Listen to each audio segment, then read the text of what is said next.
Chapter 31. Six-Armed Serpent Demon. In the magnificent hall, Lancelot awkwardly adjusted his stance. On the way in just moments before, all the succubi seemed to be looking at him with a strange gaze, which made him quite uncomfortable. "Oh, your little band of adventurers has a new companion." Tajana lounged regally in her throne. Although she was speaking to Lancelot, her half-closed eyes were not looking at him. The captives whom Lancelot had rescued earlier had been led away by a foreman, about to start their careers in the blacksmith area, while Paladin did not follow them. At this moment, his gaze was intently fixed on his own toes, trembling slightly, whether from fear or excitement, it was hard to tell. Interesting, a member of the black cult actually ran away to the abyss. Tajana's smile was chillingly sinister. This group, keen on studying demons, has hardly refrained from summoning them and then dissecting them alive. But his knowledge is indeed useful, Lancelot hurriedly defended Paladin. With his help, I believe many missions will go much more smoothly. Just as long as he doesn't set his sights on undermining Twin Bridges town, Tajana teased. These people are very focused on the situation in the abyss. I believe he's well aware of the consequences of such actions. I swear on my soul, I will absolutely not do anything that harms the interests of Twin Bridges town or yours, my lady, Paladin spoke eagerly. My lady, if there is anything you need, my wisdom is at your service. Rather use your wisdom against this knight's enemies, Tajana said, shifting her attention away from him and back to Lancelot. You've already completed your assessment task, recruit whom you like, but you are responsible for their safety, including a head tax of 300 gold coins per person per month. No refunds in case of death, remember that. Thank you, my lady, Lancelot bowed. Take this, it's your proof as a mercenary. Tajana tossed a Twin Bridges town emblem to him. Use it to purchase a residence at the mercenary hall, accept missions, and pay the head tax. Understood, my lady. Lancelot nodded knowingly. Tajana had not asked for the gold coin seized from Kuka, meaning he didn't have to worry about being evicted in the short term. Bruto stepped forward and began, "There's one more thing, milady. Are you familiar with cold iron?" "I'm not. Does it have any special properties?" "It's a metal buried deep underground, rare but not uncommon, and weapons forged from it are especially effective against demons and devils.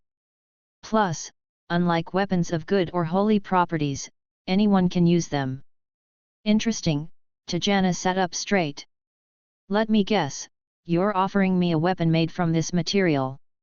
"Well, we don't have one now, but this ore needs a special low-temperature forging technique to process, and the Frostforge clan happens to possess this technique," Bruto bragged proudly, hands on his waist. "We're naturally resistant to the low temperatures produced during the processing of this metal. If we could find cold iron ore, we could produce these weapons on a large scale, and I believe your clients would be interested, but I hope to improve the working conditions for my dad and others." "So you don't have anything in hand yet?" Tajana, now disinterested, leaned back. "Don't worry about your dad, he has already proven his worth. When you actually bring in some cold iron weapons, we'll test if they're really as powerful as you claim." "Dismissed." "As you wish, my lady," Lancelot saluted again, pulling Bruto and Paladin as they turned and walked out. He vaguely sensed that the succubus lord seemed to be watching his back the entire time. Perhaps it was just an illusion born from an overly good impression of himself. "What do we do now?" After leaving the castle, Bruto, anxious, was the first to speak up. Lancelot fidgeted with the Twin Bridges town emblem. His spirit perception told him that this was truly a normal emblem this time, at least devoid of any bizarre spying effects. "Let's first sort out where we're going to stay, then take Paladin around the city to familiarize him with the environment," he said as he put away the emblem and glanced at the young dwarf, "and finally, visit your father regarding the cold iron matter. We still need to hear a professional's opinion." Bruto completely ignored the criticism in Lancelot's words. He clasped his head with both hands and strode towards a building resembling an arena not far away. The mercenary hall was located on the east side of the castle, very close by. Further east lay a sprawling series of buildings, constructed year by mercenaries who came here. The road to the mercenary hall wasn't very crowded, but each individual looked fierce and malevolent, almost as demonic in temperament minus the antlers. When the three stepped into the mercenary hall, they were startled by the receptionist. This was a creature straight out of myth. She stood over 9 feet tall, the upper body resembling that of a humanoid female, even beautiful in face, but the tightly pursed lips displayed a very cold demeanor, and her eyes emitted a terrifying murderous aura that could stop one's breath. Her overly elongated torso was flanked by 3 pairs of arms, adorned with various types of jewelry, the clearly defined muscle lines signaling that this was a highly efficient killing machine. Her lower body was an extremely thick serpentine tail, broader than Bruto's shoulders, covered with green scales that could invoke one's primordial fears, stretching about 20 feet from head to tail tip. Bruto turned to run but was grabbed by Lancelot. Paladin, after the initial shock, seemed quite interested in observing her. This is a Merylus, also known as a 6-armed serpent demon, his words squeezed out between clenched teeth in a very soft volume.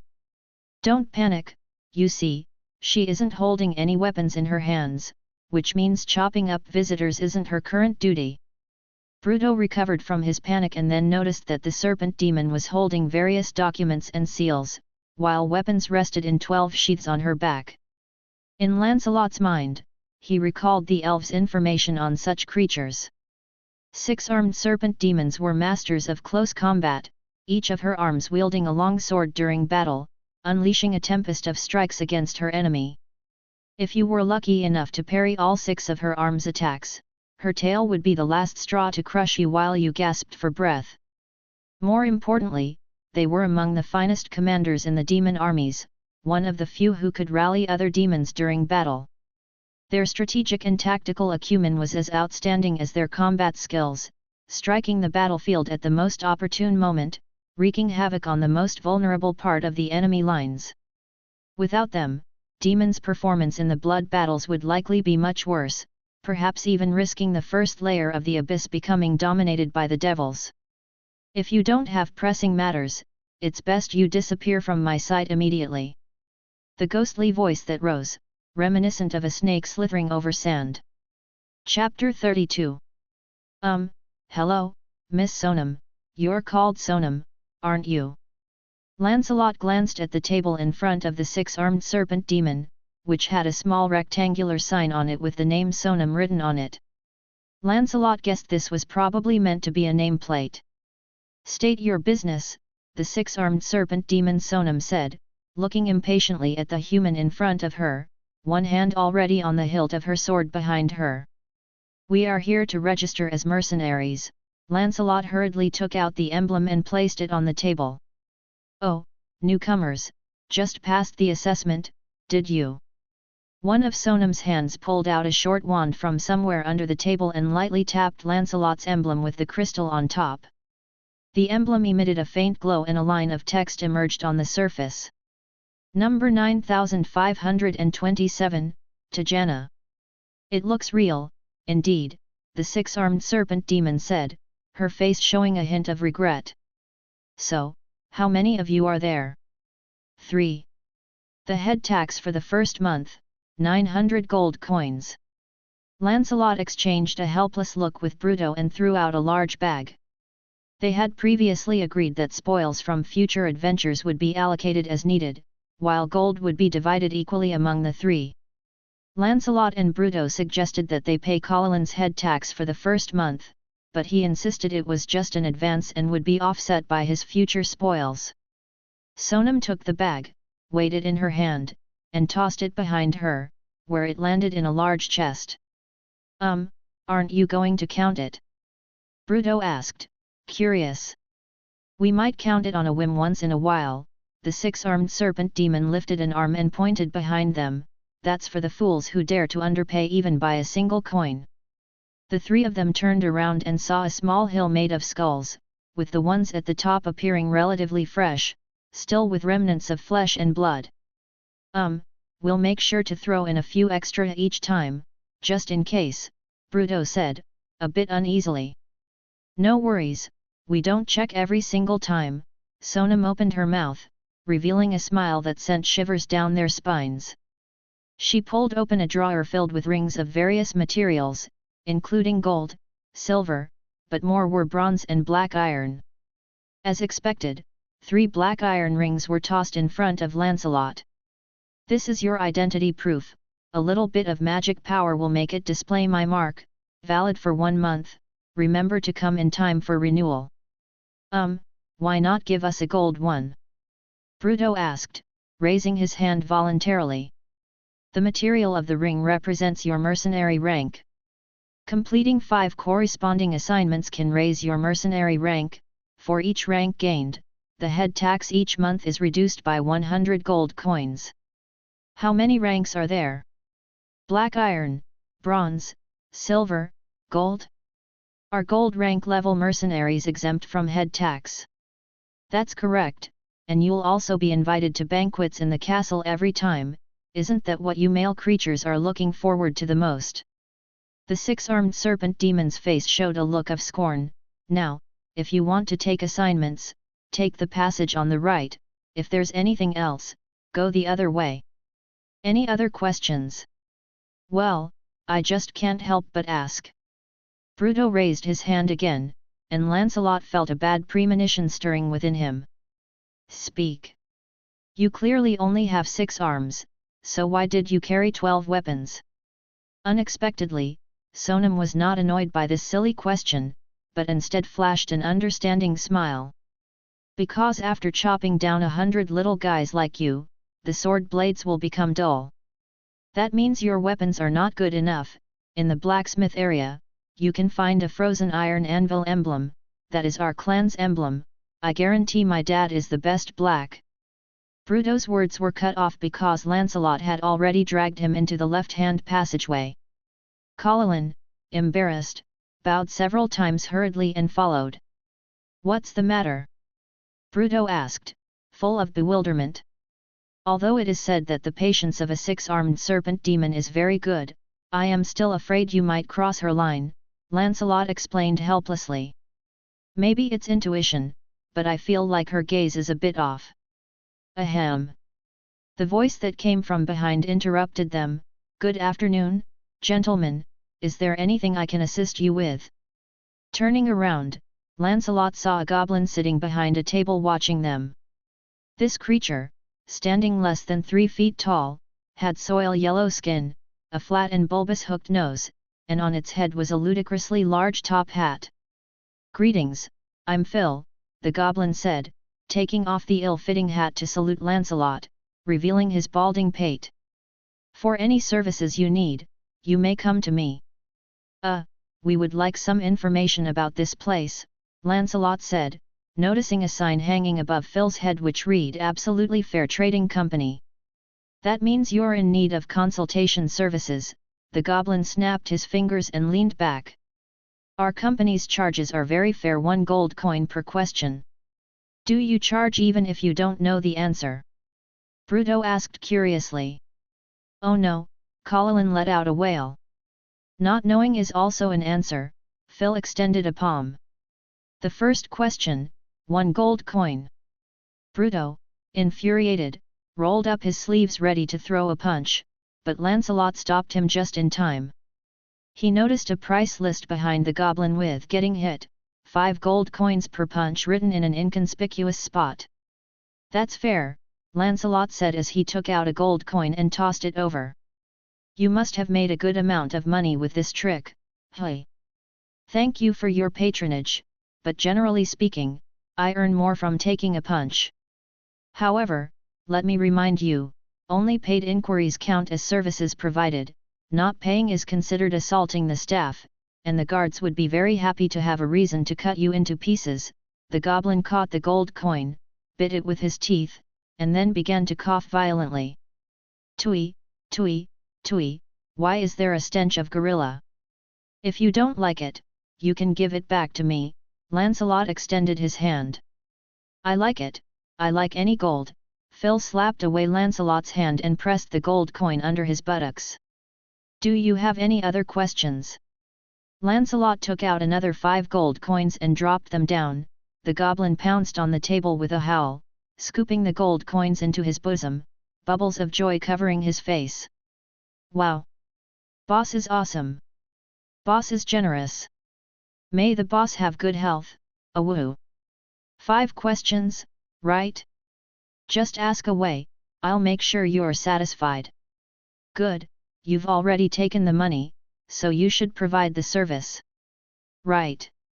Of course, Phil gathered the 5 gold coins in his hand, shaking them gently near his ear, delighting in the tinkling sounds they made. Oh, such a delightful sound! What would you like to know? No, you've misunderstood, Lancelot pointed at the remote corner of the price list. I was talking about the service that costs 5 gold coins at one time. Chapter 33. Phil's complexion changed, and then he put on an expression like a dead pig not fearing boiling water. No refunds once services are provided, come on. Just punch me. Are you sure? Maybe I should demonstrate the power of my punch first. Lancelot raised his fist, thought for a moment, and then summoned up 30% of his true chi, slamming it viciously into the nearby stone wall. With an explosion like bang, the wall was hit as if by a battering ram, creating a 3-foot-wide depressed crater surrounded by a cobweb of cracks. Phil! Are you dead? If you're not, make a noise, or else I'm heading to your cellar. A shrill female voice came from not too far away. I'm fine. And there's nothing in my cellar. Phil quickly recovered from his daze and shouted back, then pushed the 5 gold coins back with a pained expression. Actually, the service wasn't provided this time, so refunds are supported. But I feel like my dwarf companion was played for a fool and needs to vent. That's indeed a problem, and I did provide an answer to it, the avaricious goblin said, his face turning red with the effort of holding back tears. How about we treat that previous question as a free promotional gift, and you ask me a new one? Sure. First question, what's the purpose of this area? This is the service area for mercenaries, Phil said, timidly extending his palm. Be more specific. Lancelot took out a gold coin but didn't hurry to hand it over to the goblin in front of him. Well, it caters to various needs of mercenaries, like renting a bed for the night, treating injuries and diseases, lifting curses, recharging magical equipment, and so on. You can also find information brokers and traders who buy war spoils. Of course, all these services come at a reasonable price.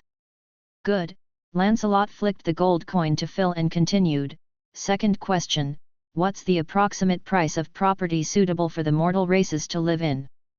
That, of course, depends on the location and size, Phil said eagerly, catching the gold coin. My personal recommendation is the Southeast District, where vampires congregate. Aside from the annoying rats, bats, and thick fog, vampires have a very good reputation as neighbors. They only move about at night, don't care what you do in your own room, and never hunt near their lairs. A 3-story house there with a garden and crypt would cost about 5,000 gold coins. It might be a bit pricey, but it's definitely worth the money. Lancelot nodded in satisfaction and took out another gold coin to throw to Phil. Tell me about the specifics of purchasing property here in Twin Bridges Town. All land and buildings in Twin Bridges Town, whether formed naturally or constructed artificially, permanently belong to Lord Tajana of Twin Bridges Town, Phil said, gesturing about towards the direction of the castle. Everyone is essentially a tenant of Lady Tajana, with each lease period lasting 3 years. Subletting is prohibited, and once a tenant dies or falls behind on rent, the property is immediately repossessed. You just have to talk to Sonam about this, the lady outside with 6 arms and a friendly demeanor. It's said the serpent demon with 6 arms' favorite food is goblins and ratmen, Paladin casually added. Haha, no wonder she looks at me so affectionately every time I go to work." Phil let out an unpleasant snicker and quickly changed the subject. "Gentlemen, any other questions?" "One last question." Lancelot placed a gold coin on the table. "Among those traders inside who recycle war trophies, is there anyone who has a preference for gemstones? Everyone wouldn't turn down those shiny little rocks, as such high-value items are much more convenient than carrying around a big pile of gold. However, the highest bidder, without a doubt, is that red dragon named Crifter, a big fellow that you absolutely can't miss. Today you're in luck, it just happens to be around, but actually, it only comes by occasionally. Besides that, there's also a devil spawn named Catez who enjoys collecting any pretty jewelry to please his dear mother, the madam of the largest brothel in town. But you'd best not mention that brothel in front of him, the underseller of the Seven Heavens." "The underseller of the Seven Heavens, ha ha ha," Bruto was tickled by the name. "Demons are not devoid of a sense of humor," Paladin said seriously, "it's just that often this humor is hard to distinguish from cruelty. You see, the money isn't that hard to earn." Lancelot lifted his finger off the coin and turned towards the depths of the corridor. After traversing a not-so-lengthy corridor, the three of them entered into a bustling hall. It resembled a small marketplace with dozens of stalls, and figures that looked like mercenaries weaved through, occasionally stopping to converse softly with a stall owner. Phil was right, that red dragon was indeed very conspicuous. It coiled at the entrance of a huge aperture on the wall, looking down at the crowd below with a contemptuous gaze. Lancelot came here naturally wanting to sell some gemstones that were of no use to him to first take care of his lodging situation. He also quickly spotted the devil spawn named Catez, who was absent-mindedly scanning the crowd. Even though the goblin had said that the red dragon's offer was highest, Lancelot had no intention of trading with someone he probably couldn't handle. "Find a place with a better view and keep an eye on our surroundings," he whispered to Bruto and Paladin before walking up to Catez's small stall alone, silently sizing up the devil spawn. Although uncommon, it was indeed possible for fiends from the lower planes to reproduce with humanoids, and the most common of such couplings involved succubi and nightmares, who seduced mortals through lust. It was impossible for fiends to conceive or cause conception by accident. They had various reasons for choosing to create offspring, love also being a possibility. But their progeny were destined to be taboo. If one parent was merely an ordinary mortal, the offspring would mostly still be a pure-blooded fiend, but if the mortal's strength surpassed that of the fiend, the child might end up being a hybrid with the physical features of both parents, along with antlers, tails, and bat wings. This was how Devilspawn came to be. The first generation of Devilspawn could almost never escape the evil nature that came with their bloodline, regardless of their upbringing. However, after several generations, the fiendish characteristics in the offspring started to diminish, the evil from their bloodline being restrained by reason and emotion, and they didn't necessarily take the path of evil, although the constant discrimination they faced often forced them to do so. This Devilspawn in front of him was undoubtedly a first generation. He had deep red skin, an exceptionally handsome face, and a well-proportioned, slender figure. Short sharp horns adorned his forehead, and giant demonic wings splayed from his back, while a thick tail rhythmically thumped the ground. He raised his eyes that seemed forever ablaze with anger and spoke in a condescending tone. "What can I do for you?" Chapter 34.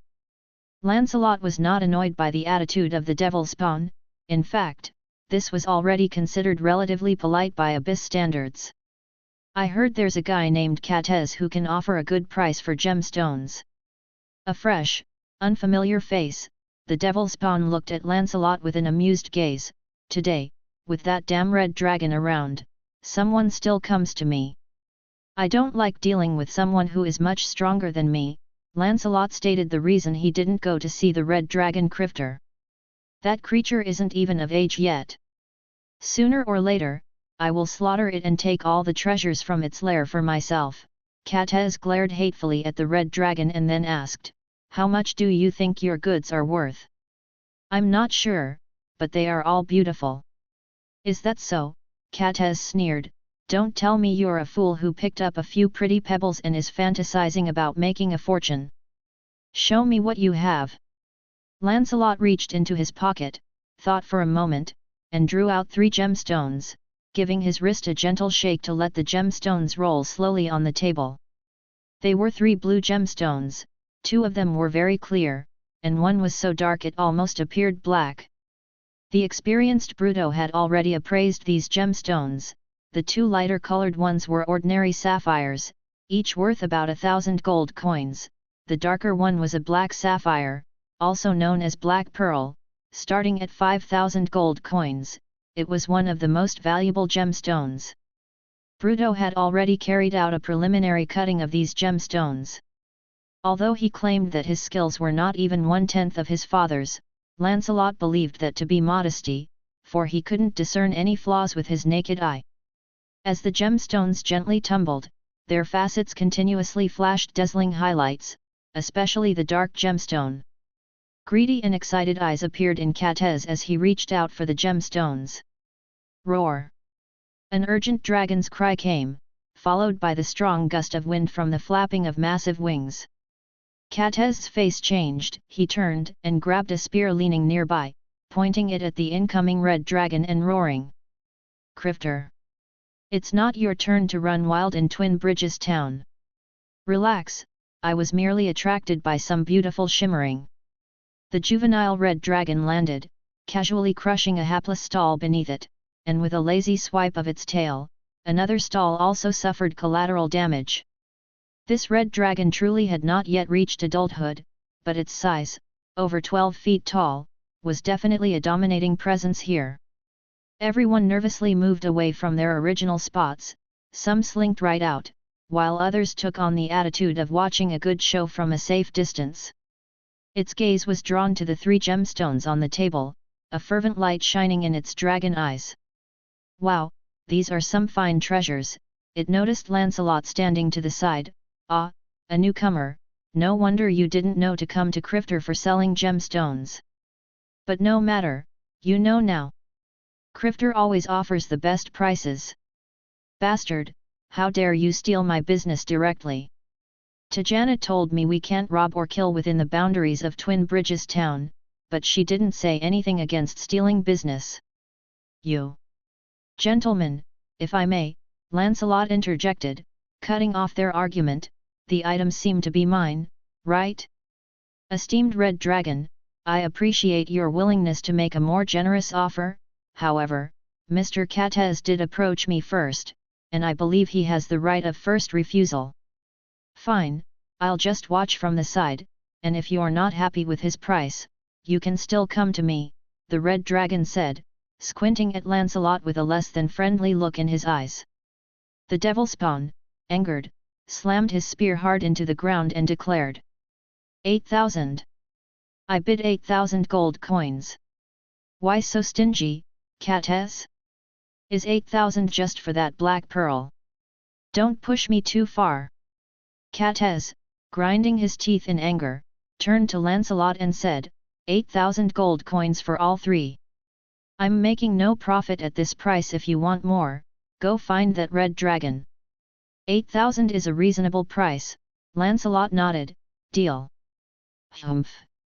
Crifter snorted heavily, flapped his wings, and turned to leave. Good. Seeing Lancelot didn't push for a higher price, Catez nodded in satisfaction, turned, and shouted across the hall, Letitia! You wench, get over here quick! Oh, you didn't talk like that in bed the other day, a lazy voice said, drawing closer. Nonsense! Catez waved his hand awkwardly, everyone can go ask around. I, Catez, am known as the Bull of Twin Bridges with the silver spear. Is the deal settled? A beautiful figure descended gracefully from the air, interrupting the devil spawn's self-praise. She was a succubus. She glanced around the room and her eyes lit up when she saw Lancelot. Oh, if it isn't Sir Lancelot, good afternoon, sir. You know me. Lancelot touched his nose. My sisters have all been hoping to receive such gifts one day, the succubus Letitia giggled, turning to Catez, "Silver spear pretty boy, what do you want with me? Watch your language!" Cathes shouted angrily, "Pay Sir Lancelot 80 soul coins from my treasury." What are soul coins?" Lancelot asked curiously. "You're new here, it's normal not to know," Letitia explained enthusiastically. "Soul coins are issued by the banks of the 9 hells of demons. 1 soul coin is worth 100 gold coins, or 10 platinum coins. Currency issued by demons." Lancelot asked, shocked. "Do demons accept this?" "We prefer soul stones that directly store souls, but those are of no use to humans like you, and you don't have the ability to assess the value of a soul. However, the ruler of the 9 hells, Asmodeus, has publicly promised that each soul coin can be redeemed for a soul or 100 gold coins." The succubus shrugged nonchalantly, her simple gesture oozing endless charm, making those around her stare blankly. "Thanks to the well-known preferences of demons, they will never give you souls. A soul coin is worth 100 gold coins, which demons believe is the minimum price to make a soul fall. What kind of fool would go to a bank in hell to withdraw money?" Bruto was incredibly shocked. "Devotees of demons, merchants who travel between the lower planes, and even the demons themselves," Paladin explained, showing his profound knowledge of the lower planes. "It is said that for every soul coin issued, there's a corresponding soul wailing, hanging on the fireplace of the ruler of the 9 hells. I'd rather not find myself one day in Barto hell demanding gold from demons," Bruto said, showing his disgust. "Let's just stick with gold coins. Gold coins, gold bars, whatever form you want, you pick." "Do you have platinum bars?" Paladin interjected. "A platinum bar should weigh 2 pounds, worth the equivalent of 1,000 gold coins." "Of course, we do," Letitia winked at Lancelot. "They're as hard as your body, sir, if you know what I mean." Chapter 35.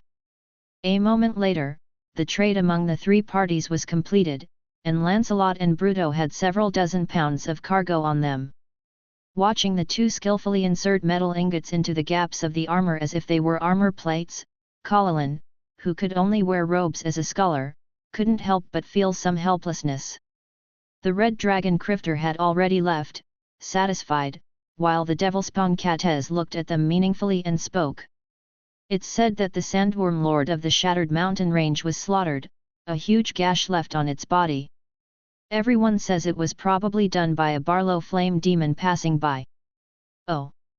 Bruto raised his eyebrows. "What does that have to do with us?" "Someone heard some interesting rumors in the blacksmith district, too exaggerated, must have been those dwarves bragging after a few drinks," Cathes chuckled. "There's also a rumor about a new human knight in town, incredibly generous, who sent our revered Lady Tajena a beautiful big diamond, driving all the succubus mad with envy." "That's just the dwarves' way of saying thank you," Lancelot replied coolly, unflustered. "The demons in charge of the work wouldn't actually go into the mines themselves, watching over every stone the slaves dig up." Of course, no one takes such absurd rumors seriously." The devil-spawn leaned back, his bat wings relaxing and stretching out. "We had a very pleasant trade today, didn't we? If you have any good items to sell in the future, remember to look for your old friend Cathes, Sir Lancelot." Afterward, Paladin borrowed some money from Lancelot and Bruto to buy some parchment and writing materials for making scrolls. After leaving the service area, the 3 of them came again to the entrance where the 6-armed serpent demon was. "Speak." Sonam clearly didn't like her current role. "We need to buy, no, rent a property." Now that he had money in his pocket, Bruto felt a bit more confident, although it might also be due to the several large chunks of metal ingots at his waist. The 6-armed serpent demon looked skeptically at the group before him. Most mercenaries were miserly until they survived long enough to reach the silver level, and even if they had some money, they spent it on brothels and equipment. Where did these guys get the money to buy property? Lancelot took out a platinum bar and said. "We just dealt with some spoils of war inside." "Lucky you," Sonam turned around, and only then did Lancelot notice behind her many bronze tubes, open at the ends like trumpets, resembling the speaking tubes used for communication in castles. The six-armed serpent demon knocked on one of the trumpets and spoke into it. "Vidya, you have a customer." After a moment, a succubus flew out from a hole in the ceiling and landed in front of them. My, if it isn't Sir Lancelot. You're not thinking about renting a house too, are you? I heard Lady Tajana has reserved a room just for you in the castle." Lancelot, already accustomed to the succubus teasing, responded with a smile. "The entire Double River town is Lady Tajana's castle, isn't it?" "Ha ha ha ha." Vidya laughed heartily. Fair point, fair point. "So, do you have an area of interest? I must say though, the North District where the succubus are won't do, Lady Tajana would kill me." The goblin at the entrance of the service area mentioned the Southeast District is nice. "Ah, excellent choice, quite befitting your noble status, though the neighbors are rather dull." The succubus pouted. "Lady Tajana neither allows them to hunt in the city nor to keep blood-fed pets. I think those bats will come down with something sooner or later. Come with me. There's a nice house there that just became available." Lancelot nodded, then led his companions as they turned and walked away. The walk from the mercenary hall to the Southeast District, where the vampires resided, took about 20 minutes. As they neared, the surroundings underwent a stark transformation. A thin fog began to appear in the air, rats and bats wandered the streets unabashed, the roadside plants were all dead, their twisted branches sprouting thorns that should not have been there, and even their own shadows seemed to stir restlessly. "Honestly, I'm not very fond of this place," Bruto said, surveying the eerie environment with some nervousness. "Don't worry," Paladin reassured, "aside from the vampires themselves, the various anomalies near their nests aren't dangerous, their main purpose is to scare away those who wander here uninvited." "Lancelot, you wouldn't mind if I set up a forge in the basement, would you?" "I would, actually. First, the sound of smithing is loud, and second, I'm worried you'd burn down the house if it's in the basement." As they tried to dispel the gloomy air through casual conversation, a charming small building appeared before them. This building was made of stone bricks, boasting a beautiful 3-story structure, each floor containing 4 to 5 rooms, resembling a country villa of some noble. Adjacent to the building was a garden about 100 feet long and 50 feet wide, enclosed by a low stone wall, but the flowers within had long since withered, leaving only strangely colored weeds growing among them. "Gentlemen, welcome to Hagrid Manor," Vidya introduced with a smile like a real estate agent. The former owner of this place was the renowned Count Wolfgang von Barlow, who was seen a week ago being staked in the chest and thrown into the Stygian River at noon, very thoroughly dead. The perpetrator was an unknown lich. Naturally, the property was reclaimed. "Liches have accumulated too much knowledge in their endless lives," Paladin remarked with a curl of his lip, "like the 3 major banes of vampires: stakes, sunlight, and running water. Silver or silver-plated weapons can also cause them extra harm. How did the Earl manage to provoke one of the top-tier undead, a lich? Clues to some divine artifact, mysterious rumors, who knows?" Vidya shrugged, "but you can rest easy, that lich definitely won't come looking for trouble in Twin Rivers town. Let's go in and have a look now." Lancelot was actually very pleased and didn't have much in terms of interior decor requirements, but the furniture inside was somewhat beyond his expectations. Contrary to what he had anticipated, only the drawing room and dining room felt somewhat luxurious, and the only presentable furniture was the kitchenware.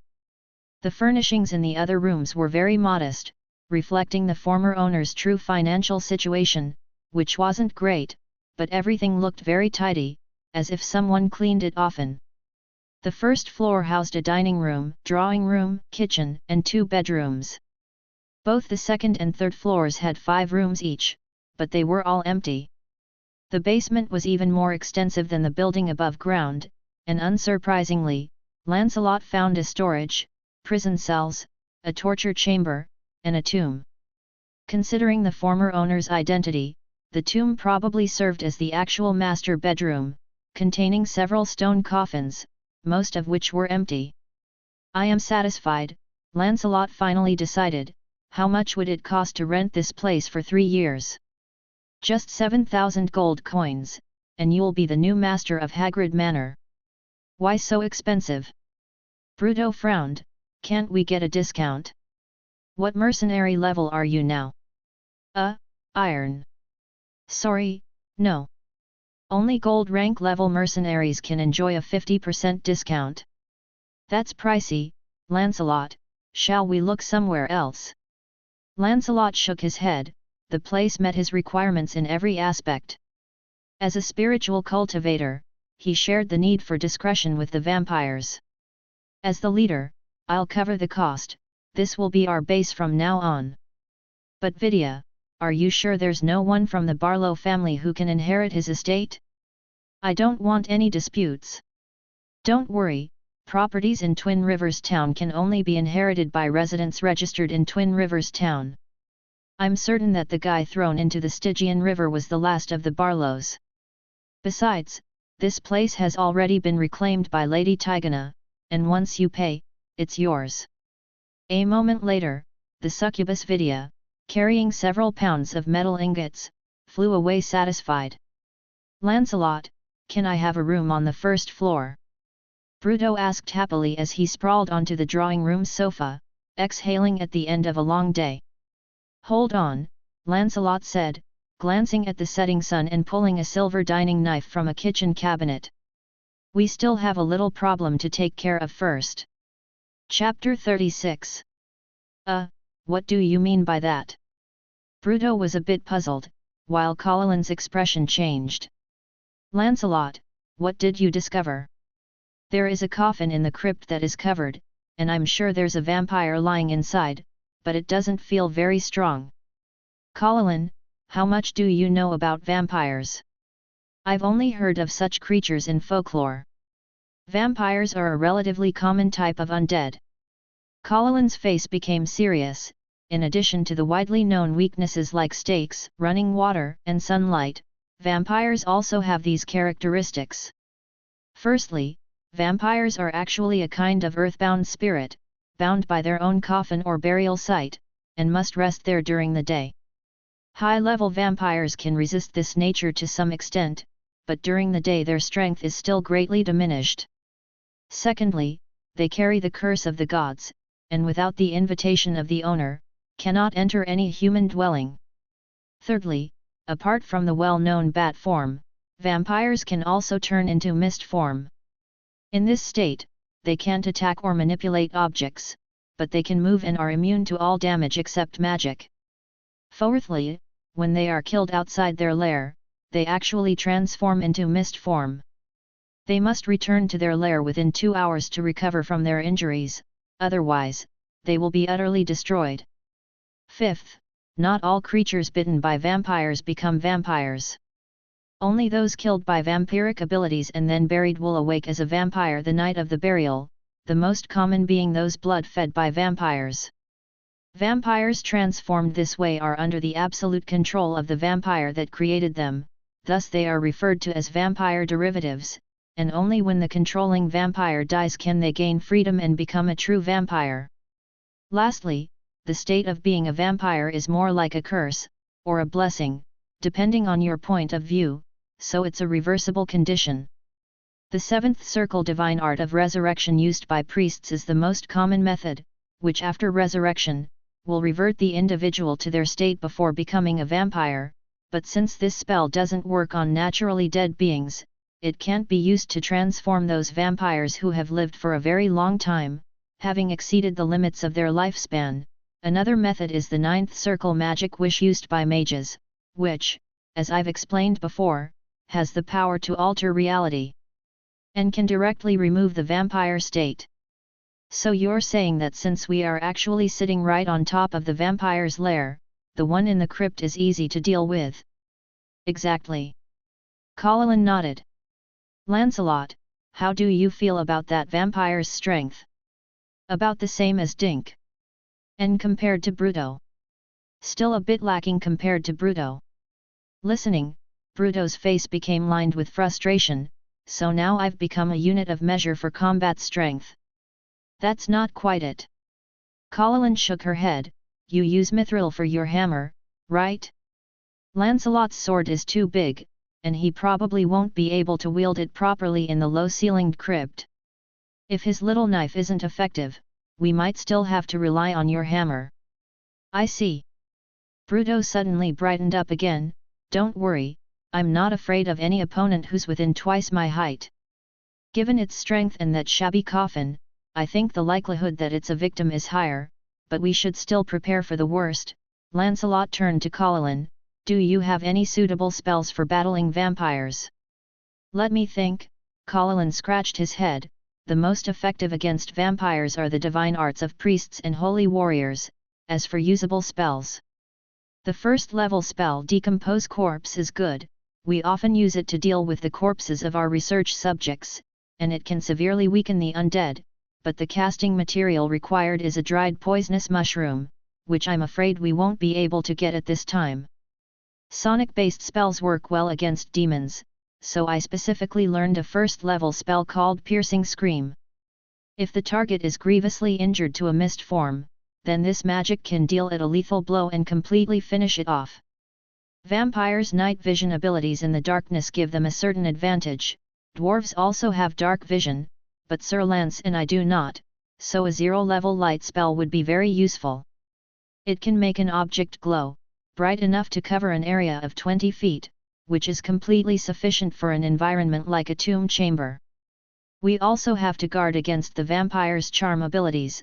The second-level spell Owl's Wisdom can enhance resistance to such abilities, and I think it should be used on Lancelot. Why not on me or yourself? Bruto asked curiously. Shouldn't we be weaker? The reason I'm not giving it to myself is that I'm the least threatening. Charmed by me, you'd pose no threat to each other, Paladin said nonchalantly. The reason I'm not giving it to you is similar. Even if you were charmed, Sir Lance would not have much trouble dealing with you. But if he were charmed, that chamber below ground might well become our resting place. Bruto opened his mouth to say something in rebuttal but could only helplessly agree. You make a good point. One of my second-level spells, Stream of Water, is also suitable. This spell creates a gentle stream of water, usually used for swimming, but since living water affects vampires like strong acid, this spell can cause them significant damage. Lastly, in line with the principle of not wrongly accusing a good person, I have a very practical first-level spell, Detect Alignment.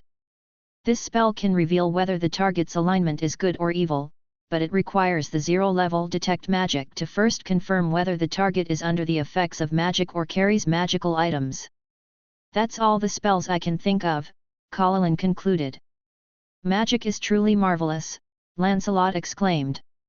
He pondered for a moment before saying, prepare the zero-level spells Light Spell and Detect Magic, they will indeed be useful. The first level Detect Alignment should be enough. Hold off on Piercing Scream for now, as its lair is right beneath us and it can't escape. As for the second level Owl's Wisdom, I think I can resist it. After all, I withstand the likes of Tajana. I should have resisted, right? And with the sun setting in a little more than an hour, is there enough time to prepare second-level spell scrolls? Not enough time indeed, Paladin nodded reluctantly. My speed of making scrolls is already fast, but an hour is indeed only enough for me to prepare 2 zero-level spell scrolls and 1 first-level spell scroll. We must resolve this threat tonight. Let's get ready quickly. Lancelot then checked the sun's approximate position again. We should have enough time. Bruto, can your hammer be used as a blacksmith hammer? Sure, what for? Lancelot pulled out a silver coin. I think I have a pretty good throwing arm, so help me sharpen the edges of these coins. Throwing money at them, hey! Bruto excitedly lifted his hammer. That's a good idea, leave it to me. Chapter 37. As the dull sun completely vanished below the horizon, Lancelot and his 2 companions were ready inside the tomb. The room neatly housed rows of coffins, but the most eye-catching were the 3 ornate stone coffins in the center. Carved from a single massive rock, they were adorned with intricate patterns and ancient characters that had long become indistinct from the ravages of time. Their actual target appeared to be nothing more than a box, carelessly tossed into an inconspicuous corner of the chamber. If not for Lancelot's extraordinary sensitivity of spiritual sense developed after becoming a spiritual cultivator, he certainly wouldn't have noticed this bonus that came with the tomb. Spiritual sense is a very mysterious sense, somewhat like an enhanced sixth sense. It could help Lancelot detect precious materials dense in energy, as well as allow him to gauge the strength of his enemies. Creatures like succubi and berserk demons felt relatively weak to him. The six-armed serpent demon Sonam was extremely dangerous, and the succubus lord Tajana was unfathomable. Lancelot was very certain that with his current strength, he had not even a tenth of a chance of victory. That's why he made sure to avoid making Tajana an enemy, besides which it made no sense for a visitor to fall out with their hostess. From the wooden box began to come creaking and squeaking noises, sending a surge of tension through the trio. Bruto and Lancelot stood at the front while Paladin postioned himself at the rear, forming an inverted T formation behind the box. The lid was gently pushed open, and a female figure sat up. She stretched lazily, then just sat there staring blankly at the ceiling. After spacing out for a while, she let out a deep sigh and began to crawl out of the box. At that moment, Bruto subtly adjusted his stance, making a slight noise. The sound caused the figure to stiffen with fear. She seemed terrified of something behind her, and yelled into the air. "I'm an undead too, please no ghosts or zombies come looking for me." Lancelot decided it was best to make his presence known. She turned around trembling, revealing a beautiful human face now dominated by an expression of fear. It was then that Lancelot took out a dining knife on which he had cast a light spell, illuminating his face from below like a torch. "Ghost!" She let out a piercing scream, scrambling out of her coffin and sprinting towards the exit of the tomb chamber. "Wait a moment!" Lancelot called out hastily, but the panicked figure obviously wasn't going to listen to anything he said.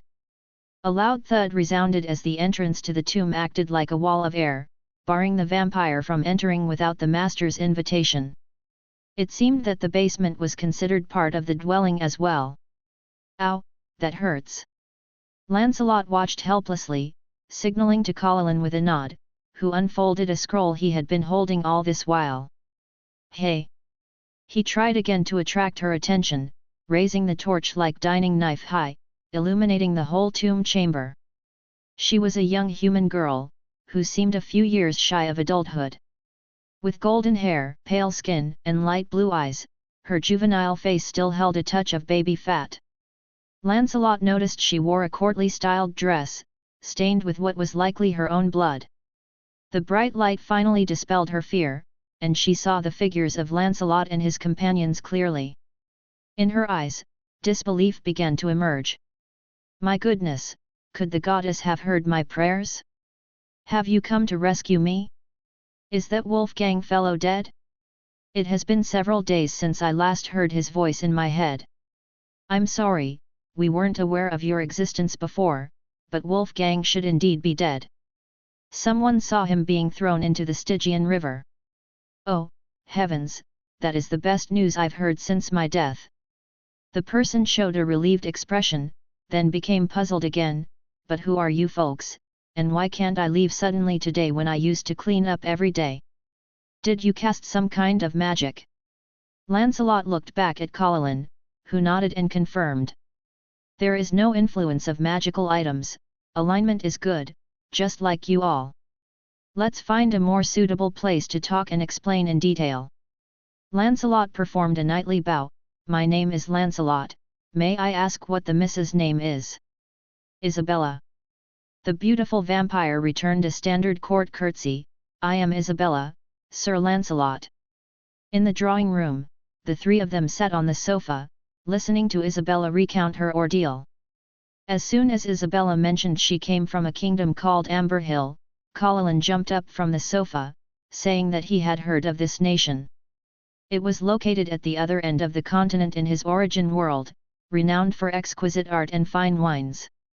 Isabella did not understand Colin's excitement until he explained that the world they came from, the world that Lancelot and Bruto came from, and the world they were now in were all different.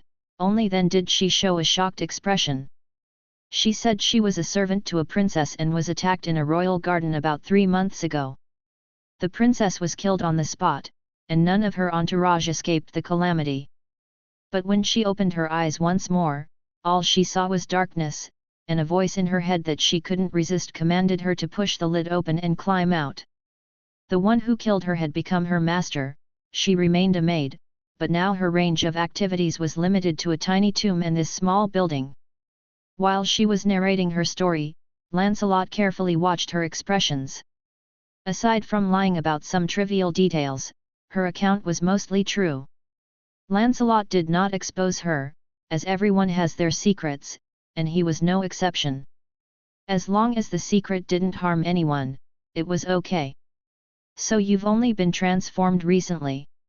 No wonder you don't look at all like a vampire, even your fangs haven't grown out yet, Colin said with a sigh.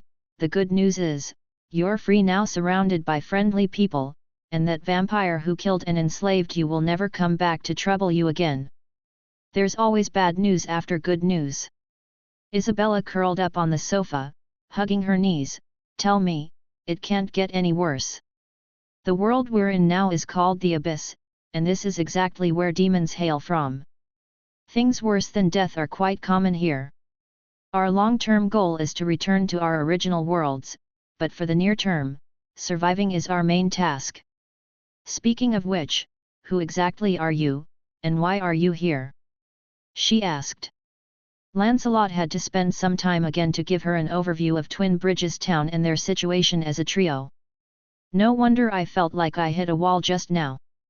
So there's a rule that vampires can't enter a residence without the owner's permission. Isabella suddenly remembered something and blushingly said, I must return to that box to rest during the day. May I continue to stay here? I can help you clean the rooms, do the housekeeping, and watch the house when you're not around. Her voice grew softer as she spoke, seemingly less confident about the task of house watching.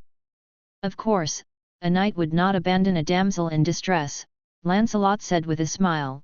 Welcome to join us, Isabella. That tomb will be your room from now on. But for now, let's leave this place and get to know the city where we'll be living next. Chapter 38. The night descended upon Twin Bridges town, yet it remained as bustling as ever. The streets were crowded with laborers out to unwind after a day's work, mercenaries in search of amusement, and demons who seemingly had no concept of rest. Torches were lit along the streets, primarily for the sake of the pitiful mortals, as most demons possessed excellent dark vision. But this did not mean that the pedestrians could afford even the slightest drop in their vigilance. Quasimodo demons weaved through the crowd, punishing those careless enough not to watch their wallets. The passers-by would sometimes get into fights over mere shoves, with the guards enthusiastically joining the onlookers before dragging away the losing party. Horrific screams would occasionally rise from dark alleys only to stop as abruptly as they started, but no one was interested in taking a closer look.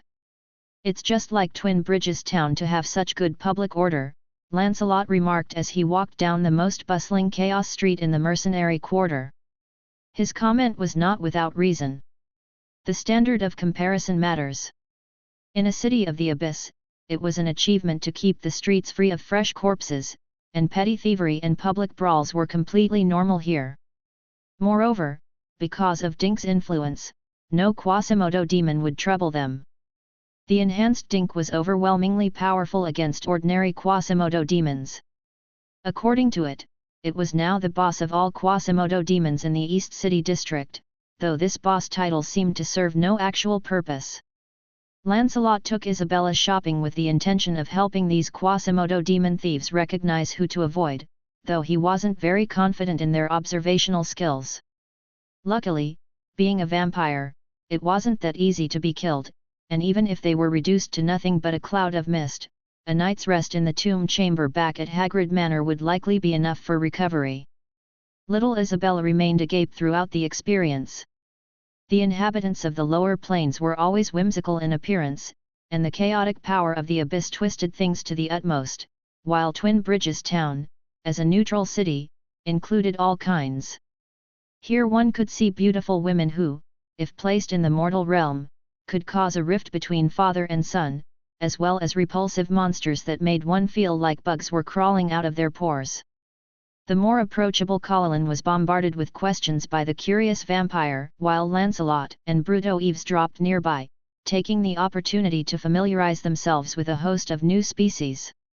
Having passed through the mercenary quarter, they arrived at the market district. As a maid, Isabella would likely have to shop here in the future, so it was necessary to familiarize herself with the area beforehand. After several rounds through the market district, they found a few shops selling food for the mortal races. The prices were obviously exorbitant, with a piece of ham costing 10 gold coins, which made Bruto curse the rip-off, but in the end, they still bought some bread and dry rations to have a supply of food. Incidentally, the city was equipped with coin-operated water dispensers, which produced 2 gallons of pure water for 1 gold coin. These fixtures solidified the water conjuring spell of the druids, though it was unclear where Tajana had sourced them from. Vampires were allergic to running water, but ordinary purified water had no harmful effects on them. While passing a magic shop named Arcane Brilliance, Paladin seemed to suddenly remember something, ran inside to chat with the owner, and then came out looking regretful. "What's wrong? They didn't have what you wanted." I remembered a magic spell called Turn Wine to Blood, and asked about it. "They don't have it now, but they'll send a message to their headquarters to order it and told me to come back next week to check," he explained. Turn wine to blood. Lancelot also realized something. "Is it for little Isabella?" "For me?" the young vampire asked with a look of surprise. "What is this spell for? Why would I need it? Have you ever felt hunger and thirst, a desire to drink fresh blood?" Paladin asked seriously. "Ew." Isabella looked disgusted. "Absolutely not, I don't want to become a criminal who harms others." "Good," Paladin nodded. "Unlike the general perception of people, vampires are not all born evil, especially those who were transformed from ordinary humans. But the thirst for fresh blood is one of the prices of immortality. Some indulge their desires, and fall into depravity in a feast of slaughter, while others find the act of feeding revolting and strive to combat this nature. But as hunger can turn mortals into beasts, a prolonged absence from that sweet red can drive a vampire insane." "How could this be?"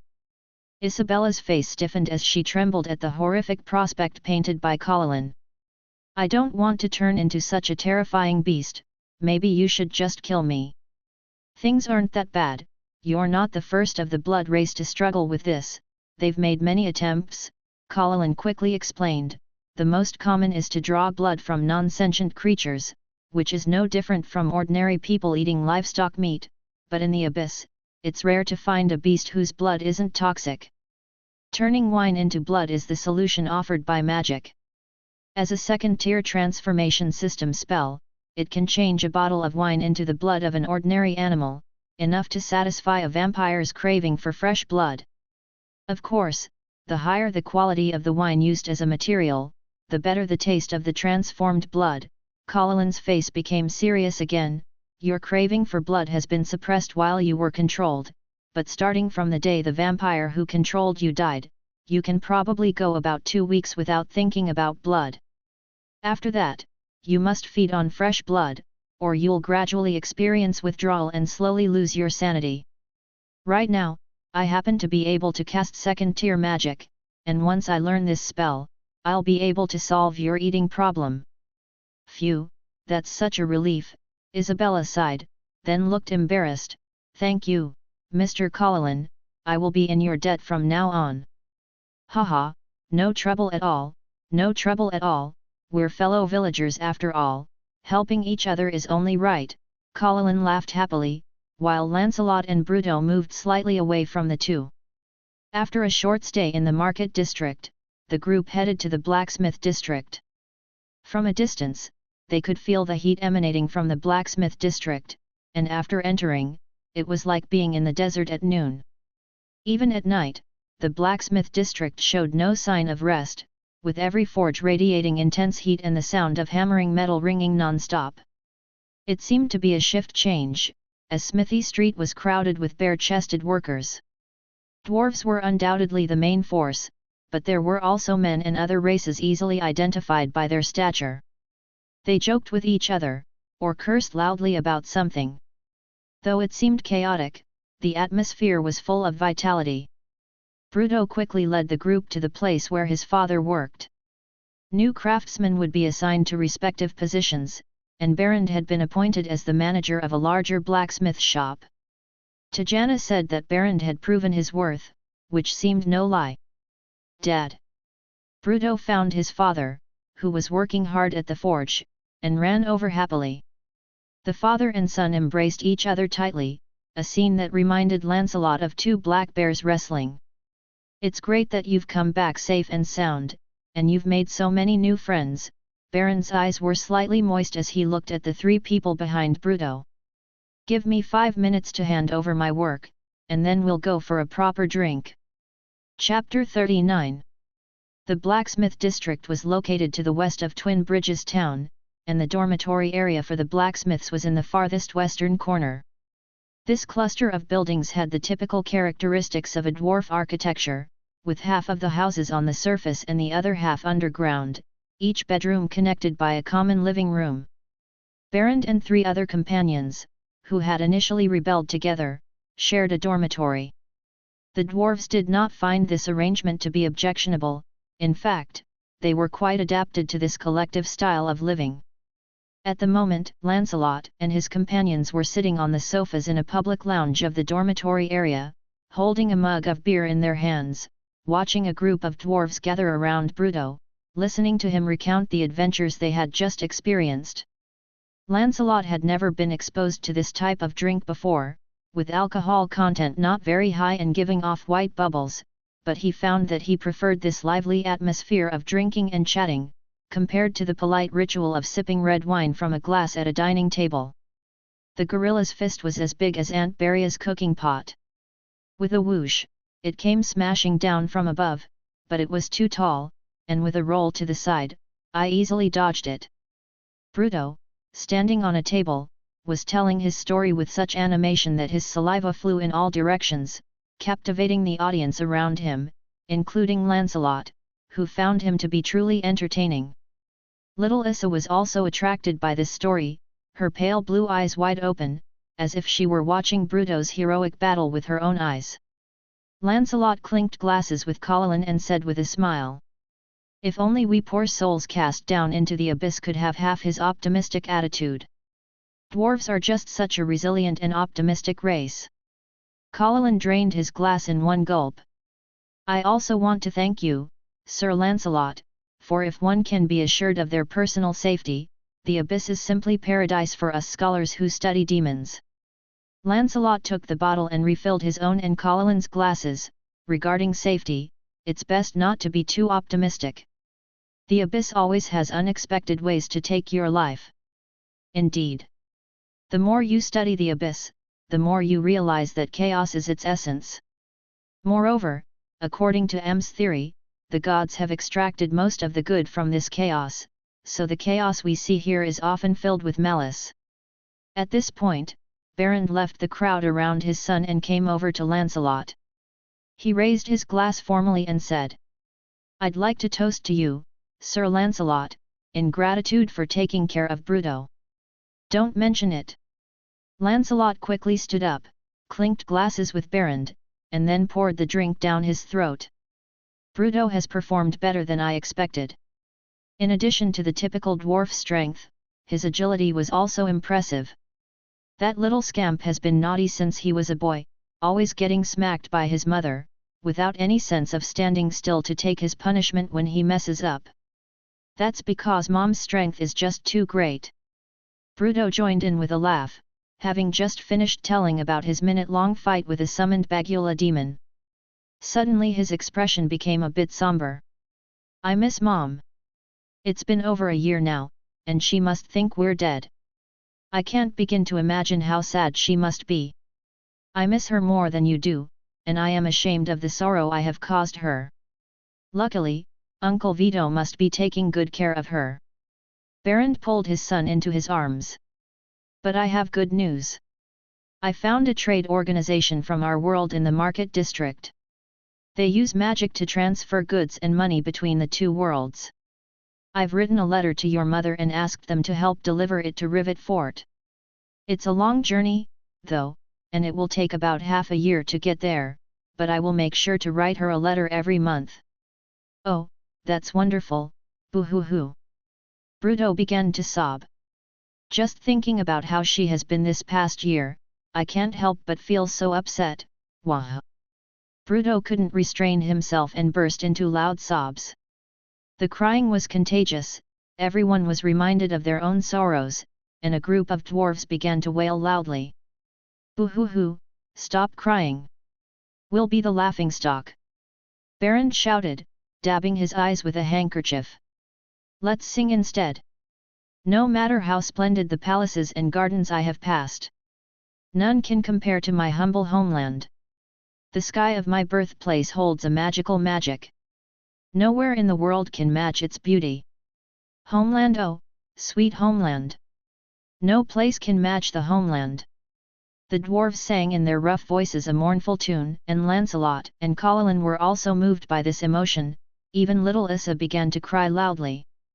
At such a young age, she had lost all the familiar things around her, and had even turned into a monster herself. This little girl's sorrow was probably no less than theirs. As the singing faded, the dwarves one by one went to rest.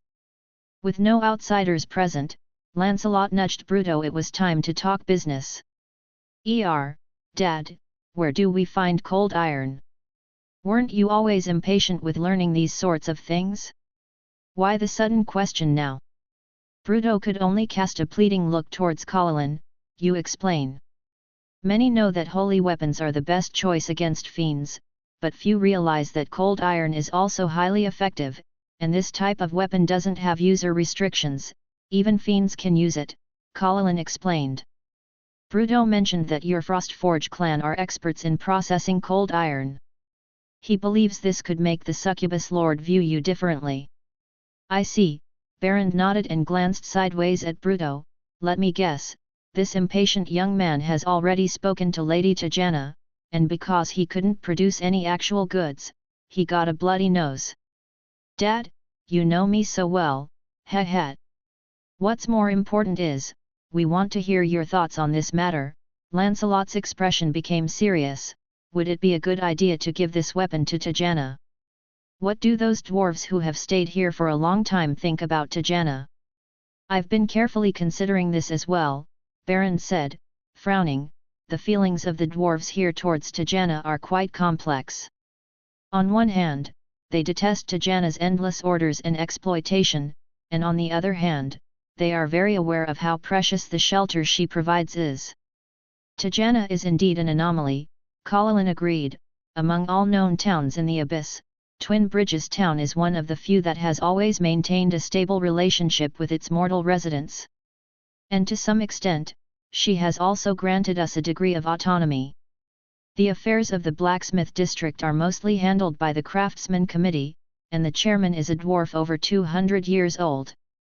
These early settlers of Twin Bridges town seem to be loyal to Tajana, and a dwarf's trust is not easily won, let alone maintained for such a length of time."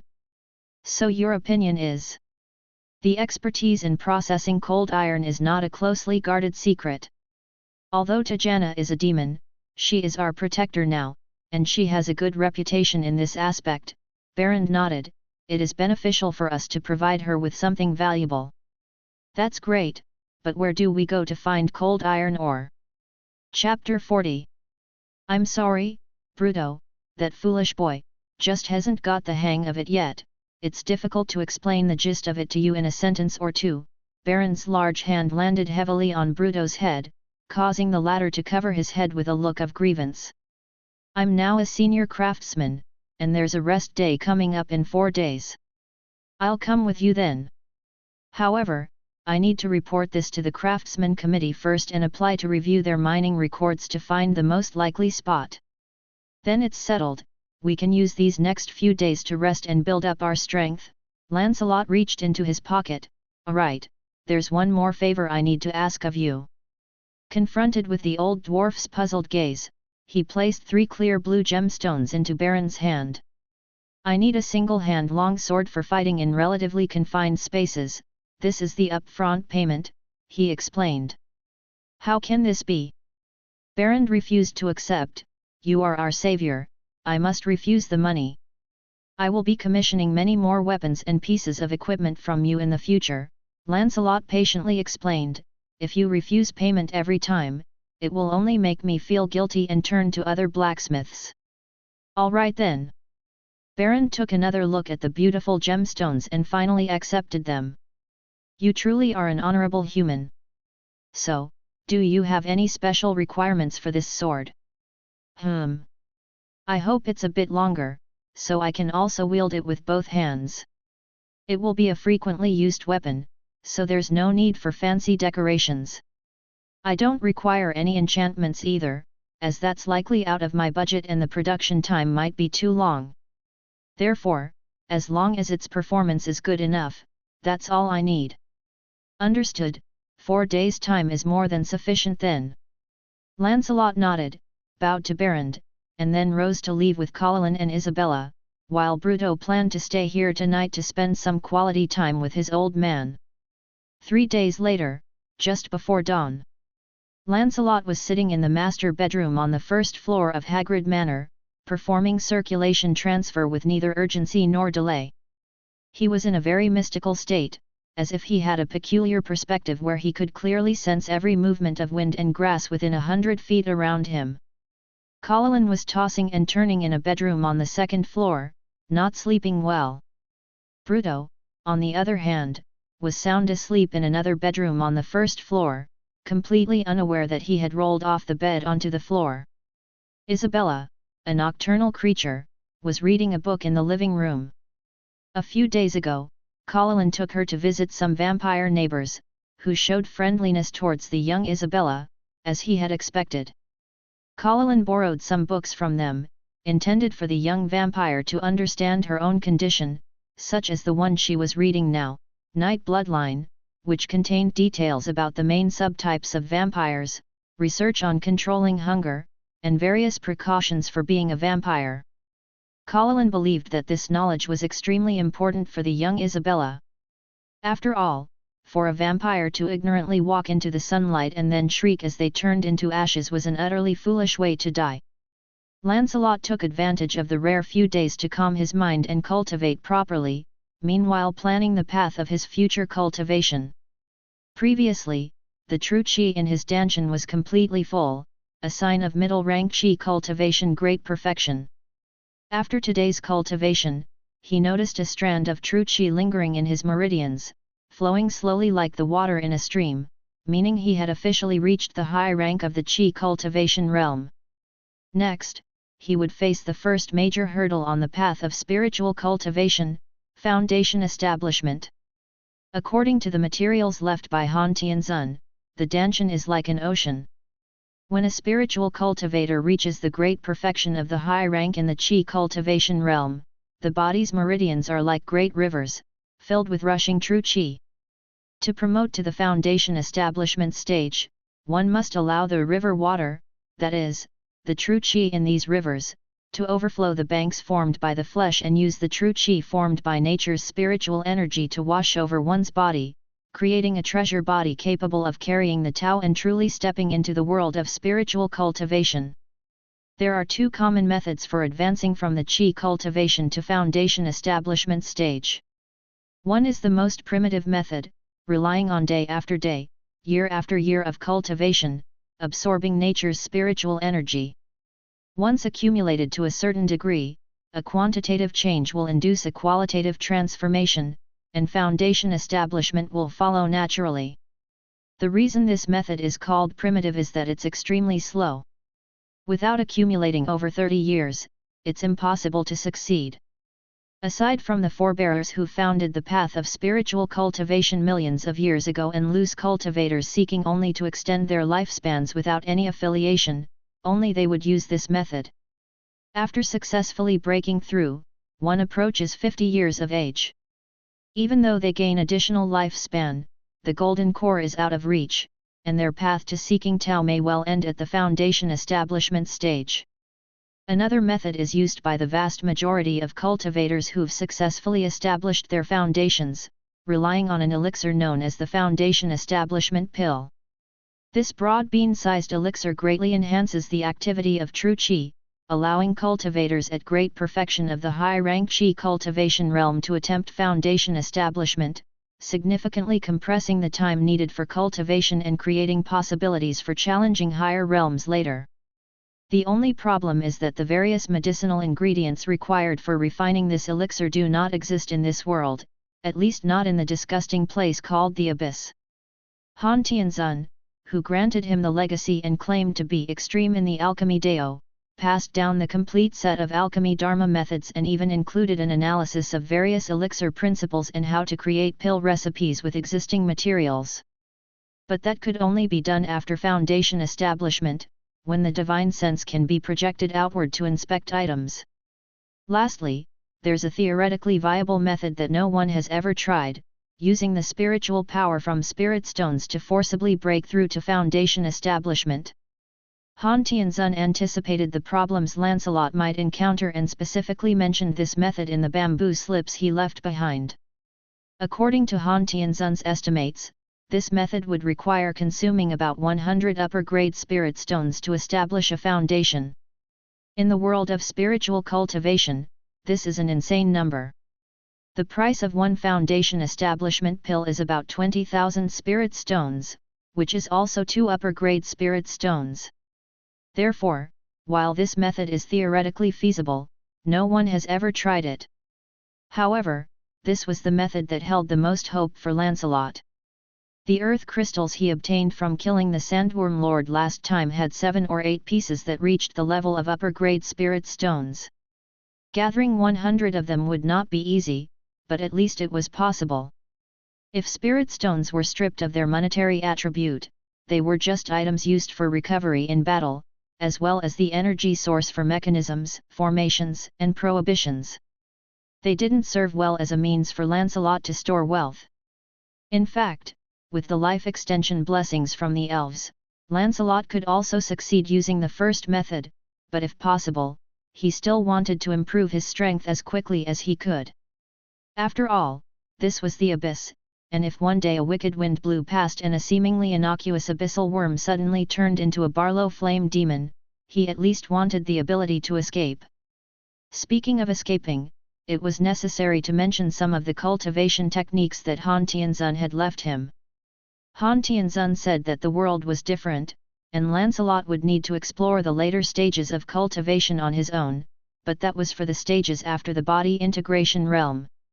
He still left cultivation techniques for the early and middle stages for Lancelot. He would gain access to higher level techniques once he reached the appropriate realm, but the techniques he could currently see fell far short of his expectations. Why were there so few attack-type techniques like gathering chi/, and mostly various survival-type techniques for running away? Chapter 41. Lancelot had spent the last few nights meditating and cultivating, while during the day he practiced several cultivation techniques from a few bamboo slips. Although reluctant to admit, techniques like concealing one's breath and shifting position were indeed extremely useful in combat. He had realized that the forthright style of the knights was actually based on the premise of having strength and equipment no weaker than the opponent's. Against fiends and strange creatures whose muscles were much larger than his own, it was best not to be too attached to formality. He had already self-taught the various applications of gathering chi/ without a mentor and had spent the last couple of days organizing them thoroughly. In particular, the throwing attack technique using the principle of gathering chi/ had a really good effect. Throwing the silver coins that Bruto had sharpened for him previously was incredibly effective, striking with the force of thunder and the speed of lightning. When utilized with full force, the impact was enough to bury a coin a foot deep into rock, and ordinary armor couldn't begin to stop it. In addition to practicing these combat techniques, Lancelot also delved deeply into the various knowledge of spiritual cultivation, of which the 5 elements theory interested him most. The multiverse perspective he was familiar with held that there were 4 basic elements: chi, earth, water, and fire that constituted matter, while the spiritual cultivation theory posited that all things possessed gold, wood, water, fire, and earth as 5 elements attributes.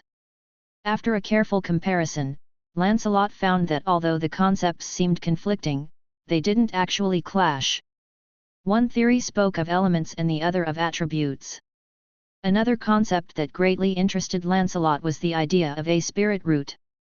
Corresponding to the 5 elements theory, spirit roots were also divided into gold, wood, water, fire, and earth. The spirit root determined a person's ability to sense and absorb nature's spiritual energy and the effectiveness with which they practiced cultivation techniques.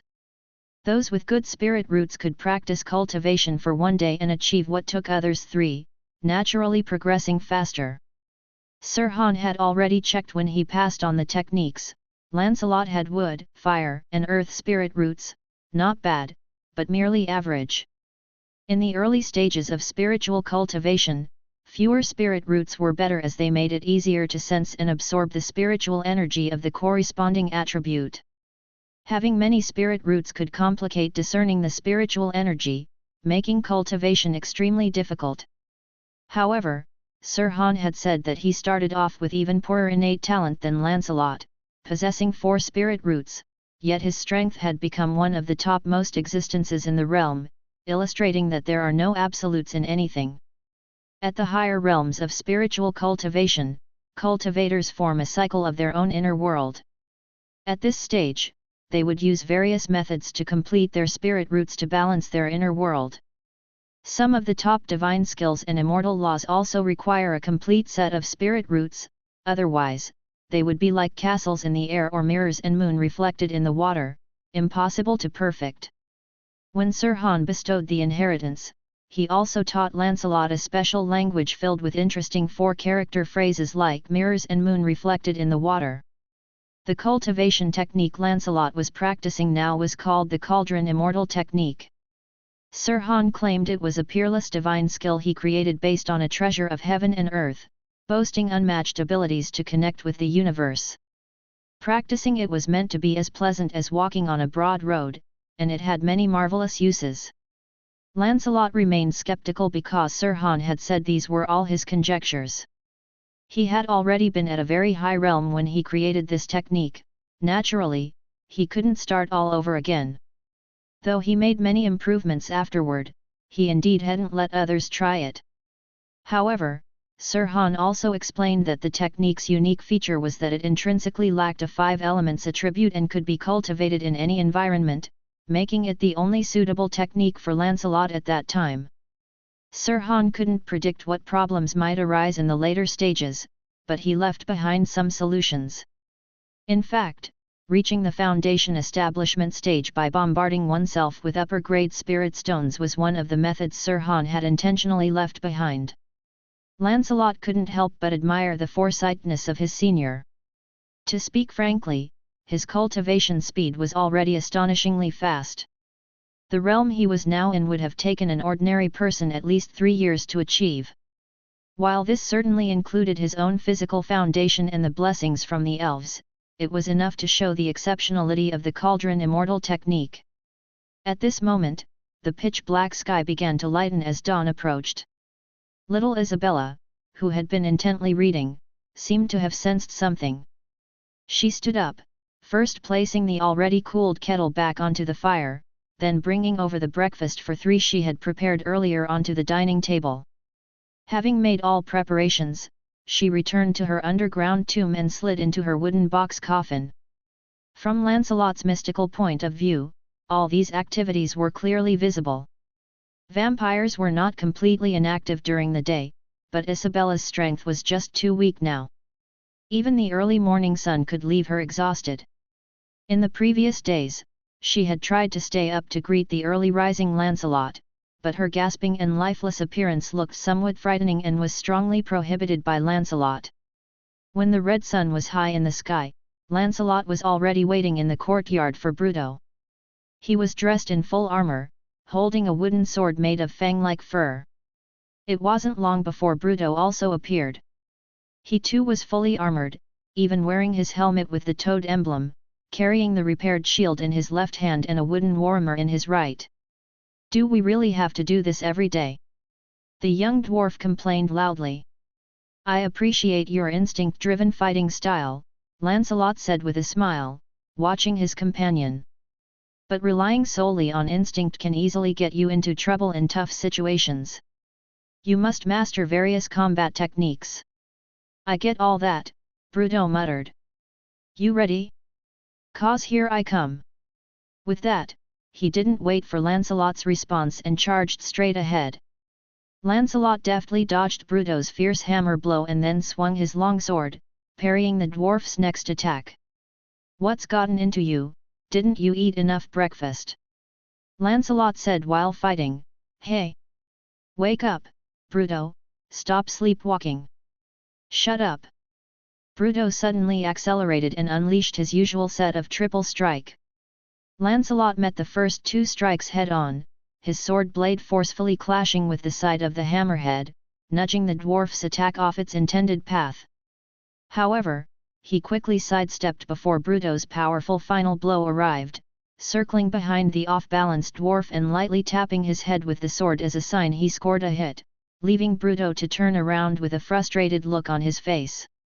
"Ah, finally woke up, hey? Carry on, but don't use all your strength every time.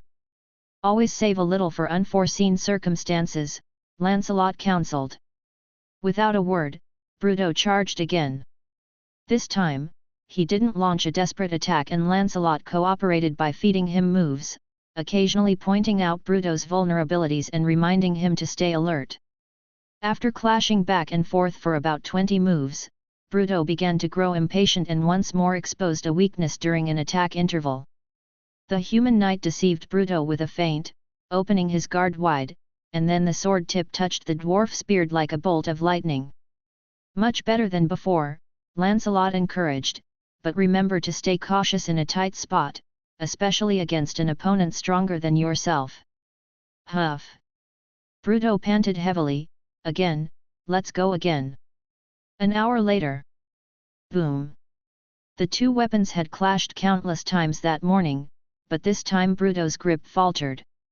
His wooden hammer flew off at an angle, and the young dwarf ended up sitting on the ground with a thud. I can't," Bruto gasped, out of breath. "I need a break." "Brilliant!" Clapping came from the sidelines, where Paladin was sitting on a bench with a book whose origins were unknown. "Why don't you come and try with me?" Bruto said, annoyed. "I surrender," Paladin said with a smile. "As everyone knows, we mundane spellcasters can't cast spells in heavy armor, not to mention close combat." "That's not necessarily always the case," Lancelot said, picking up a wooden staff from a nearby rack. "I've heard that monks from the east can bare their chests and still send fiends running scared. Come on, I'll teach you some basic techniques." Paladin approached with a gloomy face. "Is that really necessary?" "Very necessary," Lancelot nodded, handing the wooden staff to Paladin. "If a mage runs out of mana, should he just surrender without a fight?" "Indeed, some mages prefer to resolve fights using a magic wand," Paladin nodded in resignation. "In this plane, it's always beneficial to know how to defend oneself. I just tend to bicker with this guy out of habit." "Please go ahead, Sir Lancelot." Chapter 42. The next morning, Lancelot and his two companions arrived at the craftsman's quarters located in the blacksmith district, where Berend was already waiting for them.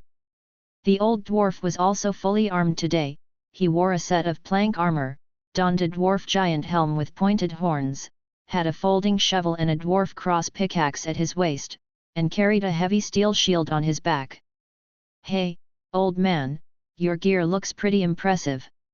It's been a while since I've seen you dressed up like this," Bruto said with a face full of excitement, like a child eager to go out and play with his father. "Back in my youth, I also crushed a few orc skulls." Berend said with a laugh, "I might not be as agile as you young people anymore, but after all these years of blacksmithing, I still have some strength." Dad, I doubt your gear will see any action this time. Bruto said arrogantly, Lancelot has been giving me special training these past few days. You just stay safely behind me. You little rascal has grown up, eh?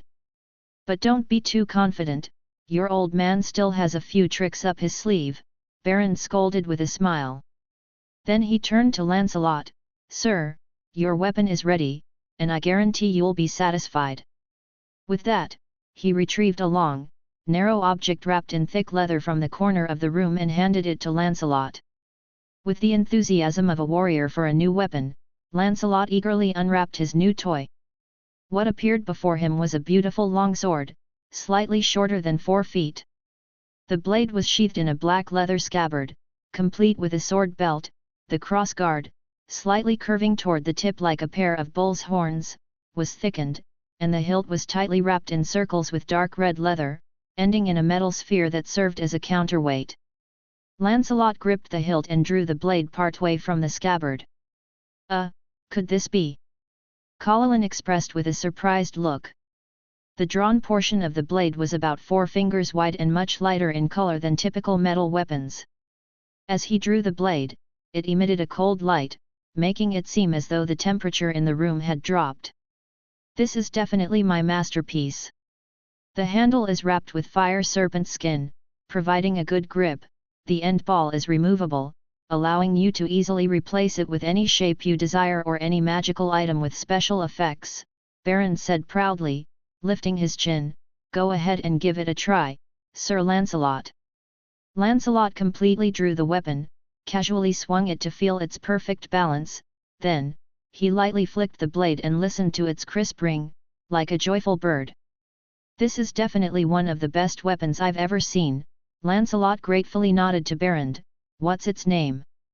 This weapon is forged from cold iron, naturally imbued with a chilling effect, so I've named it Frost Slash. That's a very poetic name, and it suits it well. But where did you get the cold iron from? Aren't we just about to set out to look for cold iron ore? When I applied to the Craftsman Committee to access the mine records, I told them that I was looking for cold iron ore. They only knew that this ore could be treated as regular iron ore, except that it requires a bit more temperature and time. I told them about the special properties of cold iron, but it must be processed using a special technique. They said it was fortunate, and there was still a little cold iron in the storehouse. If you want to access these records, then prove the value of this cold iron first. When I brought this sword before them, they almost immediately realized the value of the ore and said they would support my expedition fully. This time we just need to locate the vein, then they will organize the manpower for mining, and I just have to craft these ores into longswords, axes, hammers, or any form Lady Tajana desires in the shop. This is really great. Lancelot carefully strapped his long sword onto his back, now with 2 sword hilts protruding over his shoulder. One of them was his original 6-foot-long greatsword and the other was the newly acquired 4-foot-long longsword Frost Slash. Dad really plays favorites. I want one too, Bruto complained loudly. Baron waved his hand and knocked on his son's head. You've used up all the mithril Lancelot gave for your hammer. That stuff is more precious than cold iron ore, and you don't even show gratitude. Right. Bruto sheepishly smiled and stopped talking. Have you found a place that might have cold iron ore? Lancelot asked the question that everyone was concerned about. I've found one, but I need to test this youngster first. Baron knocked on Bruto's head again. Brat, do you remember where cold iron ore is most likely to appear? On the shady side of the mountain, the mine shaft must be deep enough and relatively new, without any associated hematite, and. Bruto grimaced, holding his head. There was one more thing I remembered, but it's all your fault for hitting me too hard, Dad. I can't think of it now. It's that the mine shaft shows no signs of magma flow. That I can knock it out of you shows you don't remember well enough. Baron almost roared into Bruto's ear. Sparing Bruto, he turned to Lancelot and said, I've found several suitable mines. The most appropriate is an ancient mine that existed before Twin Bridges town was established. No one can say for sure how deep it is, but it's at least 10,000 feet deep. Records indicate that cold iron was found there before, and I suspect there might be a significant ore vein waiting for us to discover. That sounds amazing. Lancelot shrugged. Where's this mine located?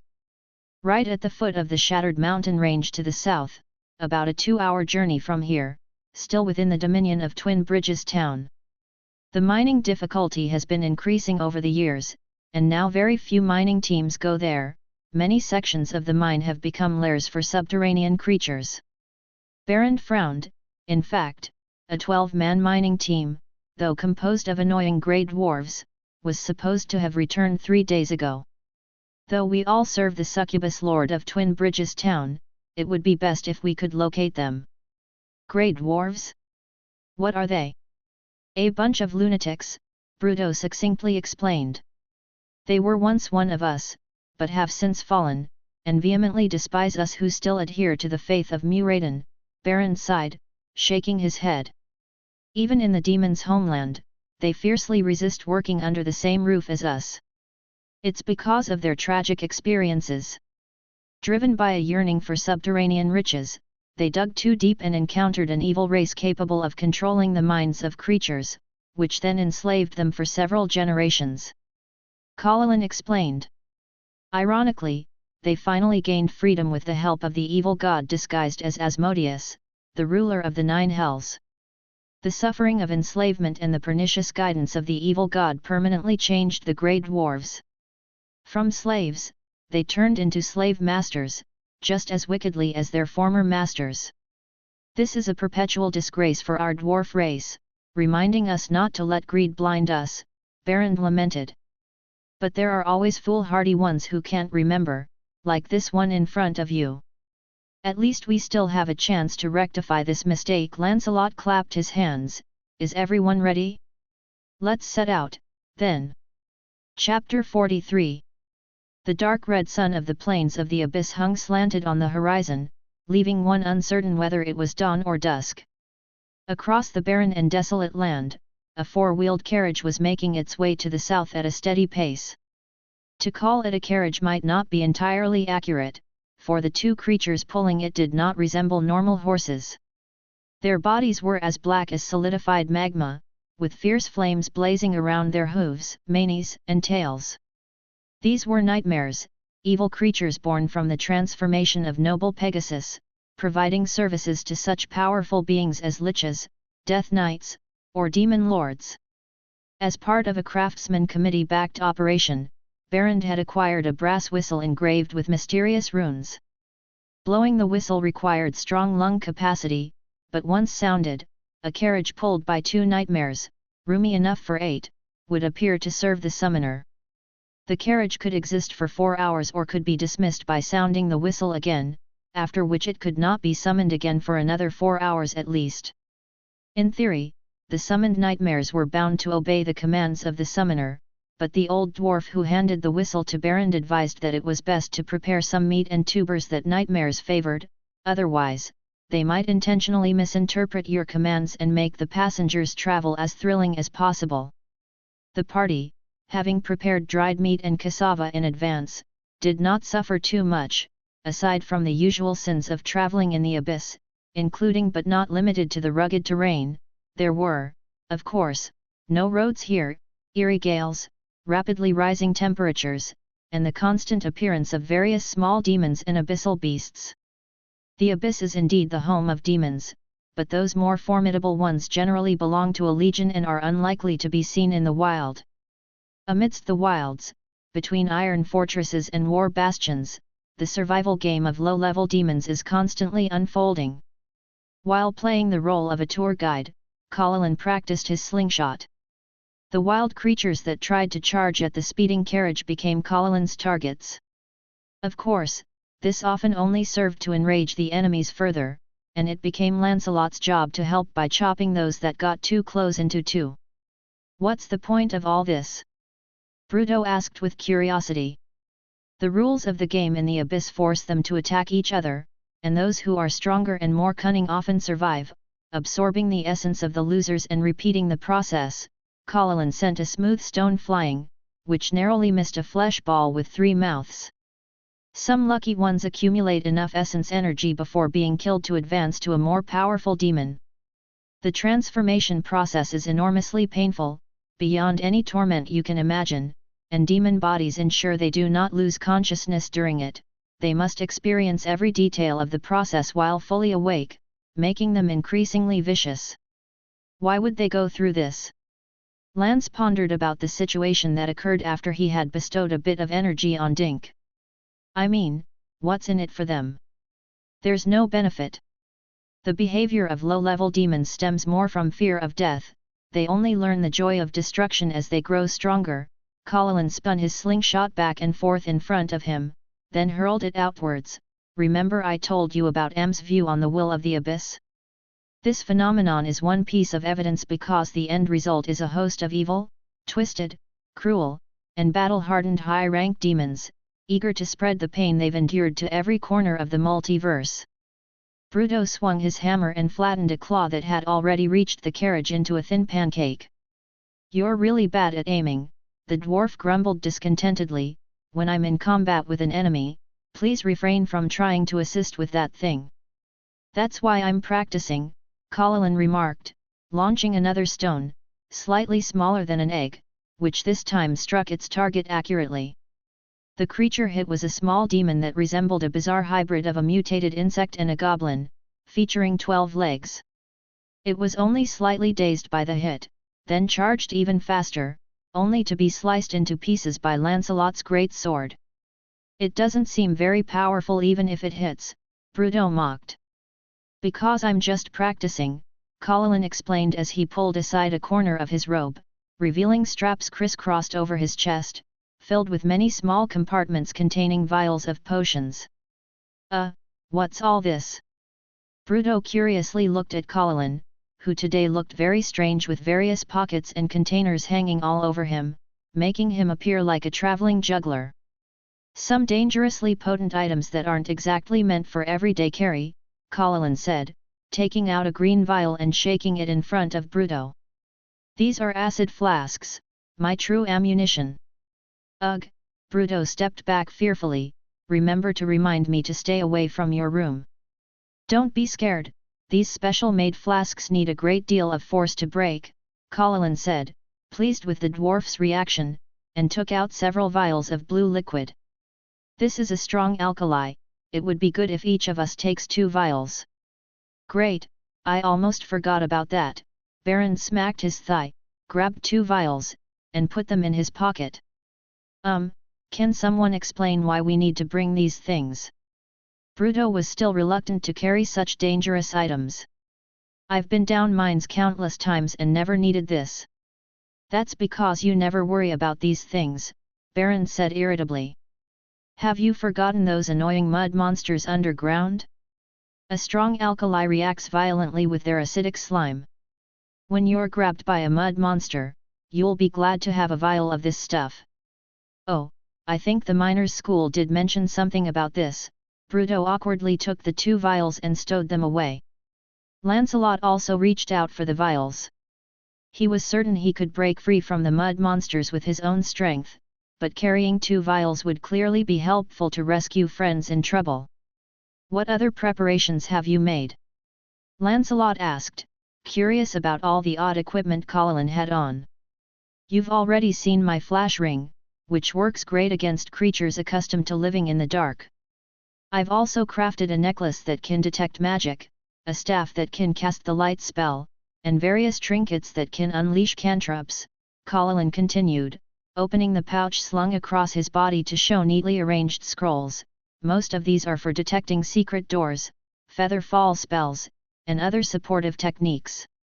I don't know many second-level spells, just the enlarge spell, see invisibility, but the most important one is magical weapon. Enemies that require magicked weapons are tough to deal with. Let's hope we don't have to use that spell this time. Let's hope so, Lancelot wasn't sure. Not far away, a dark cave entrance appeared in their field of vision, growing steadily larger. They had arrived at their destination. Chapter 44. Gentlemen, welcome to the Demon's Gut Mine, Berend hopped off the carriage first, greeting everyone like a host. I think the name is terrible, Paladin followed suit, jumping down. Existing autopsy reports have proven that a demon's digestive tract ends at the stomach, they don't have intestines, let alone excretory organs. Lancelot and Bruto were the last to disembark, as they unloaded a heavy backpack filled with various mining equipment and supplies from the carriage. Watching Berend struggle with the backpack, bigger than a dwarf himself, Lancelot curiously asked. Isn't this thing too heavy? It would be hard to escape if we encounter danger down there. There's a hidden miner's rest room not far from the mine entrance, Berend explained. We can rest there, store supplies and mining tools, and only carry the equipment needed for exploration. I see, Lancelot nodded in understanding, the situation sounding much better than he had anticipated. Lancelot's experience with underground combat was not lacking, although it involved dealing with bandits occupying caves rather than entering mines. The entrance to the mine in front of him was much larger than he imagined, big enough to admit 5 carriages, dark and gaping like the maw of a monster waiting for food to deliver itself. Additionally, there was a small trouble lurking at the entrance of the mine. His spiritual sense unequivocally told him that several entities were hiding in the shadows of the rocks and cliff walls, watching him expectantly. Get ready, he said in an offhand manner to his companions, whispering, there's an ambush at the entrance. What are the enemies? Berend, showing a bit of nervousness, managed to rein in his overly dramatic actions. I haven't seen them, but they are humanoid, not demons. Should be 5 of them, as for their strength. He carefully felt around, glancing at Bruto, they should be a bit weaker than this guy. Bruto said nothing, but by looking at his trembling hands and tense body, Lancelot was sure he was very excited now. Berend, you and Paladin stay in the back and just focus on defense, he instructed. The scholar and craftsman nodded, as Paladin opened up his pouch containing scrolls, ready to draw them at any moment. Unless it's for self-defense, don't waste precious spells, Lancelot shook his head at Paladin. Now, both you and Berend pretend to discuss something here while Bruto and I will act like we're scouting ahead. You can hold the shield, but don't raise the hammer. Bruto simply nodded without uttering a word. Lancelot shrugged, even if the ambushers noticed something amiss, it didn't matter, they were merely standing in the way of their path. Lancelot walked towards the entrance of the mine, and Bruto immediately followed closely behind. This mine is too old, I bet we won't find anything inside, he purposely spoke loudly, hoping his unguarded demeanor would lower the enemy's vigilance. Bruto just nodded again, and Lancelot completely gave up hoping that he would play along. Finally, as they were about to step into the mine entrance, a sharp whizzing sound burst forth. The ambushers finally made their move, launching several 5-foot short javelins from behind the rocks, hurtling towards Lancelot and Bruto with a piercing howl. The round of long-range attacks would have thrown anyone unprepared into disarray, but of course, it was no problem for the 2 prepared individuals. Bruto repelled the attack with his shield while Lancelot simply dodged all the incoming javelins with agile movements. The attackers finally revealed themselves. These humanoid creatures were over 6 feet tall, dressed in armor made from animal hide, dense brown hair protruding from gaps in their clothing, with a head crowned with a hook-nosed, bushy-browed, and eerie-eared face. Goblin bears! Bruto bellowed in rage. Goblin bears were the large cousins of goblins, living off raiding and hunting. These creatures were cruel and arrogant, with equal passion for slaughter and treasure, hence sometimes they were also employed by goblins or other evil masters as bodyguards, enforcers, or robbers.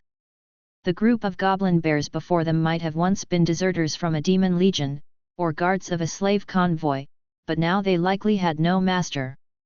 After throwing their javelins, 3 goblin bears, brandishing their weapons, charged out from their hiding spots.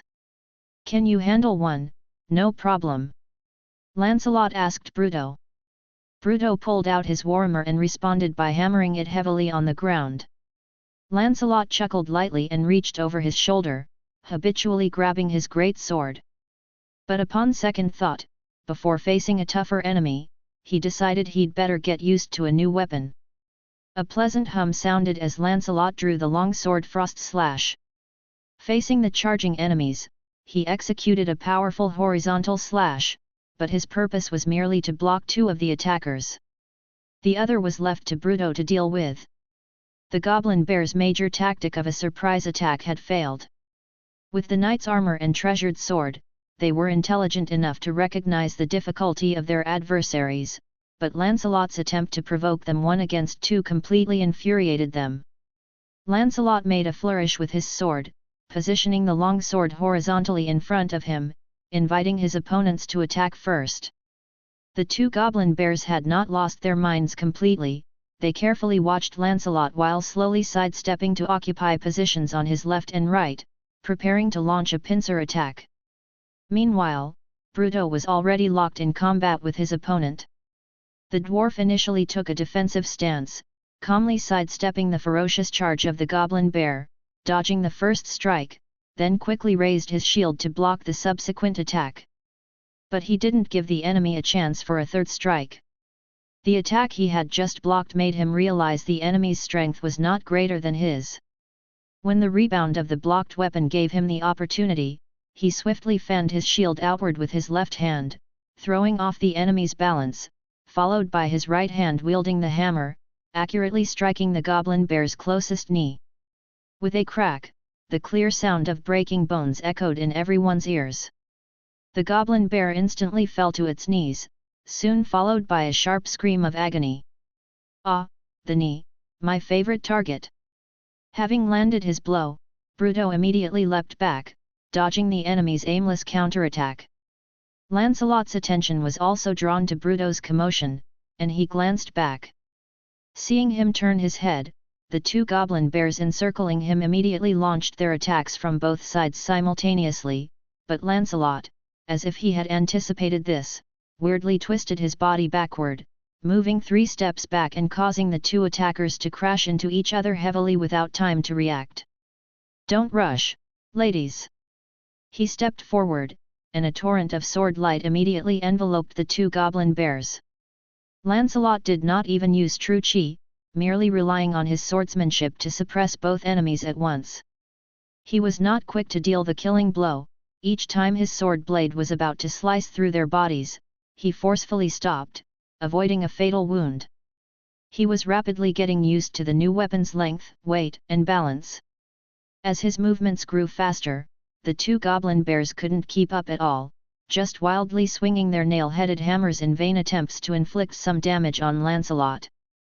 The knight finally felt the weapon had become a part of his body, his sword hand twisted, and almost simultaneously, the sword's blade struck both enemies' faces, sending them flying out. Another lurking Goblin Bear peeked out, trying to throw a javelin to cover his allies, but a stone hitting right on the nose knocked it to the ground. Paladin flashed Lancelot a victorious sign. Lancelot shrugged, turned his head to look at the enemies struggling to get up, and yelled with true chi surging. "Scram!" Chapter 45. Scram! The volume of Lancelot's shout even startled himself, and the two bear goblins in front of him were shocked to the point of falling on their butts, eyes rolling back as they entered a dizzy state. The scene momentarily entered a rather eerie silence, and Lancelot had to use a normal volume to say, "Hurry up and disappear from my sight." The two bear goblins finally reacted, scarcely believing they could survive, and quickly scrambled up to flee the place. 2 more bear goblins jumped out from behind a large rock, loudly calling out and hastily following their companions to escape. Lancelot turned back to find Bruto had already dealt with his enemy. The corpse on the ground had both its knees shattered, and a large dent in its head. The dwarf looked to be in not too bad a shape, his shield now sporting a few more white marks, and it seemed he had taken a hit from a nail-headed hammer, leaving his armor somewhat deformed. "Are you all right?" Lancelot asked as he walked over, concern in his voice. "Just a little bruising, I'll be fine after some rest," Bruto said with a carefree smile. "I took a hit, but in return, I landed a fatal blow. It was a good trade." What did I tell you before? Lancelot shook his head helplessly. Never mind, it seems anger really does give you strength. The victory over the berserk demon might be attributed to anger and luck, but in this fight, you truly showed the talent of a warrior. Berend and Paladin also approached, the elder dwarf looking at his son with emotion. I must admit, among dwarves your age, you're the strongest I've seen. Isn't that true for all the dwarves you've seen? Bruto said, unable to conceal his joy at his father's praise. No, your dad at his peak was still a bit stronger than you.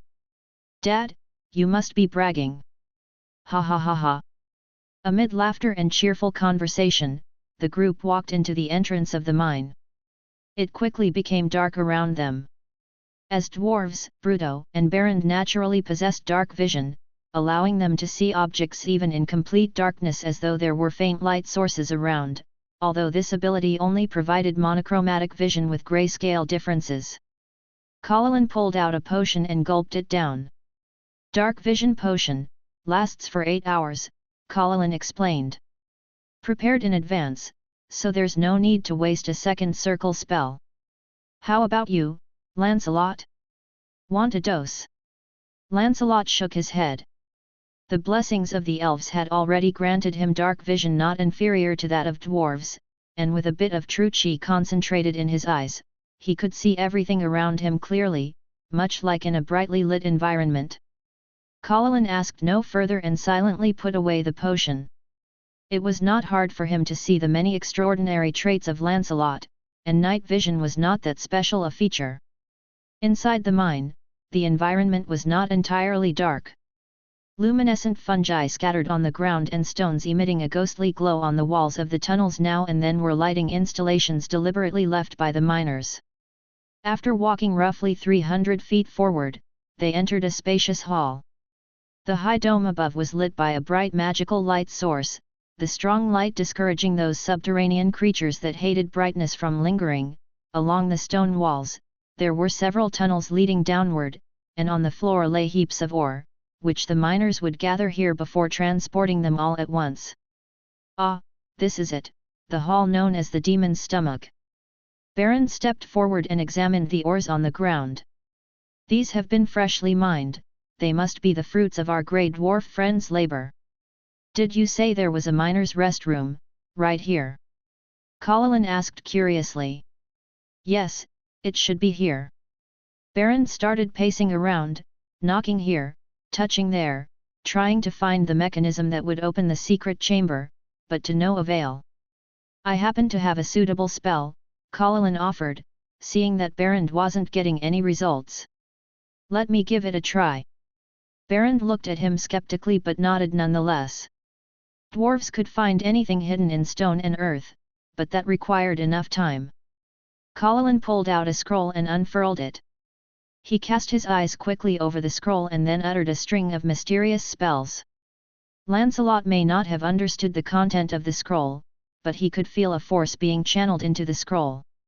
It flowed through the text and patterns on the scroll, taking on a special form, then converged in Paladin's eyes. The process reminded him of gathering chi / and other spiritual cultivation techniques. These techniques caused true chi to circulate through specific pathways within the body, eventually transforming pure energy into various miraculous effects. Paladin's eyes shone with a bright magical light, and his vision suddenly gained a powerful penetrating ability, allowing him to see through rock and earth. After getting used to this peculiar vision, he quickly spotted an unusual patch of ground. There's a room underground. Paladin continued to examine the area and finally found further clues. Under that pile of ore, there's a handle, that must be the mechanism. Bruto, too impatient to wait, rushed over and started shoveling away the loose ore, and indeed found a handle. He pulled the handle up and suddenly a low rumbling sound was heard, and the ground beside them slowly parted, revealing steps leading down to a small room. Ha, so it was underground. Berend scratched his head. I had been focusing on the surrounding walls just now, no wonder I couldn't find it. Empiricism can be deadly. Bruto teased as he entered the basement room with the others. The room had clearly been designed with only dwarves or gnomes in mind, the ceiling not exceeding 7 feet. Lancelot had to lean slightly, or his great sword would get stuck.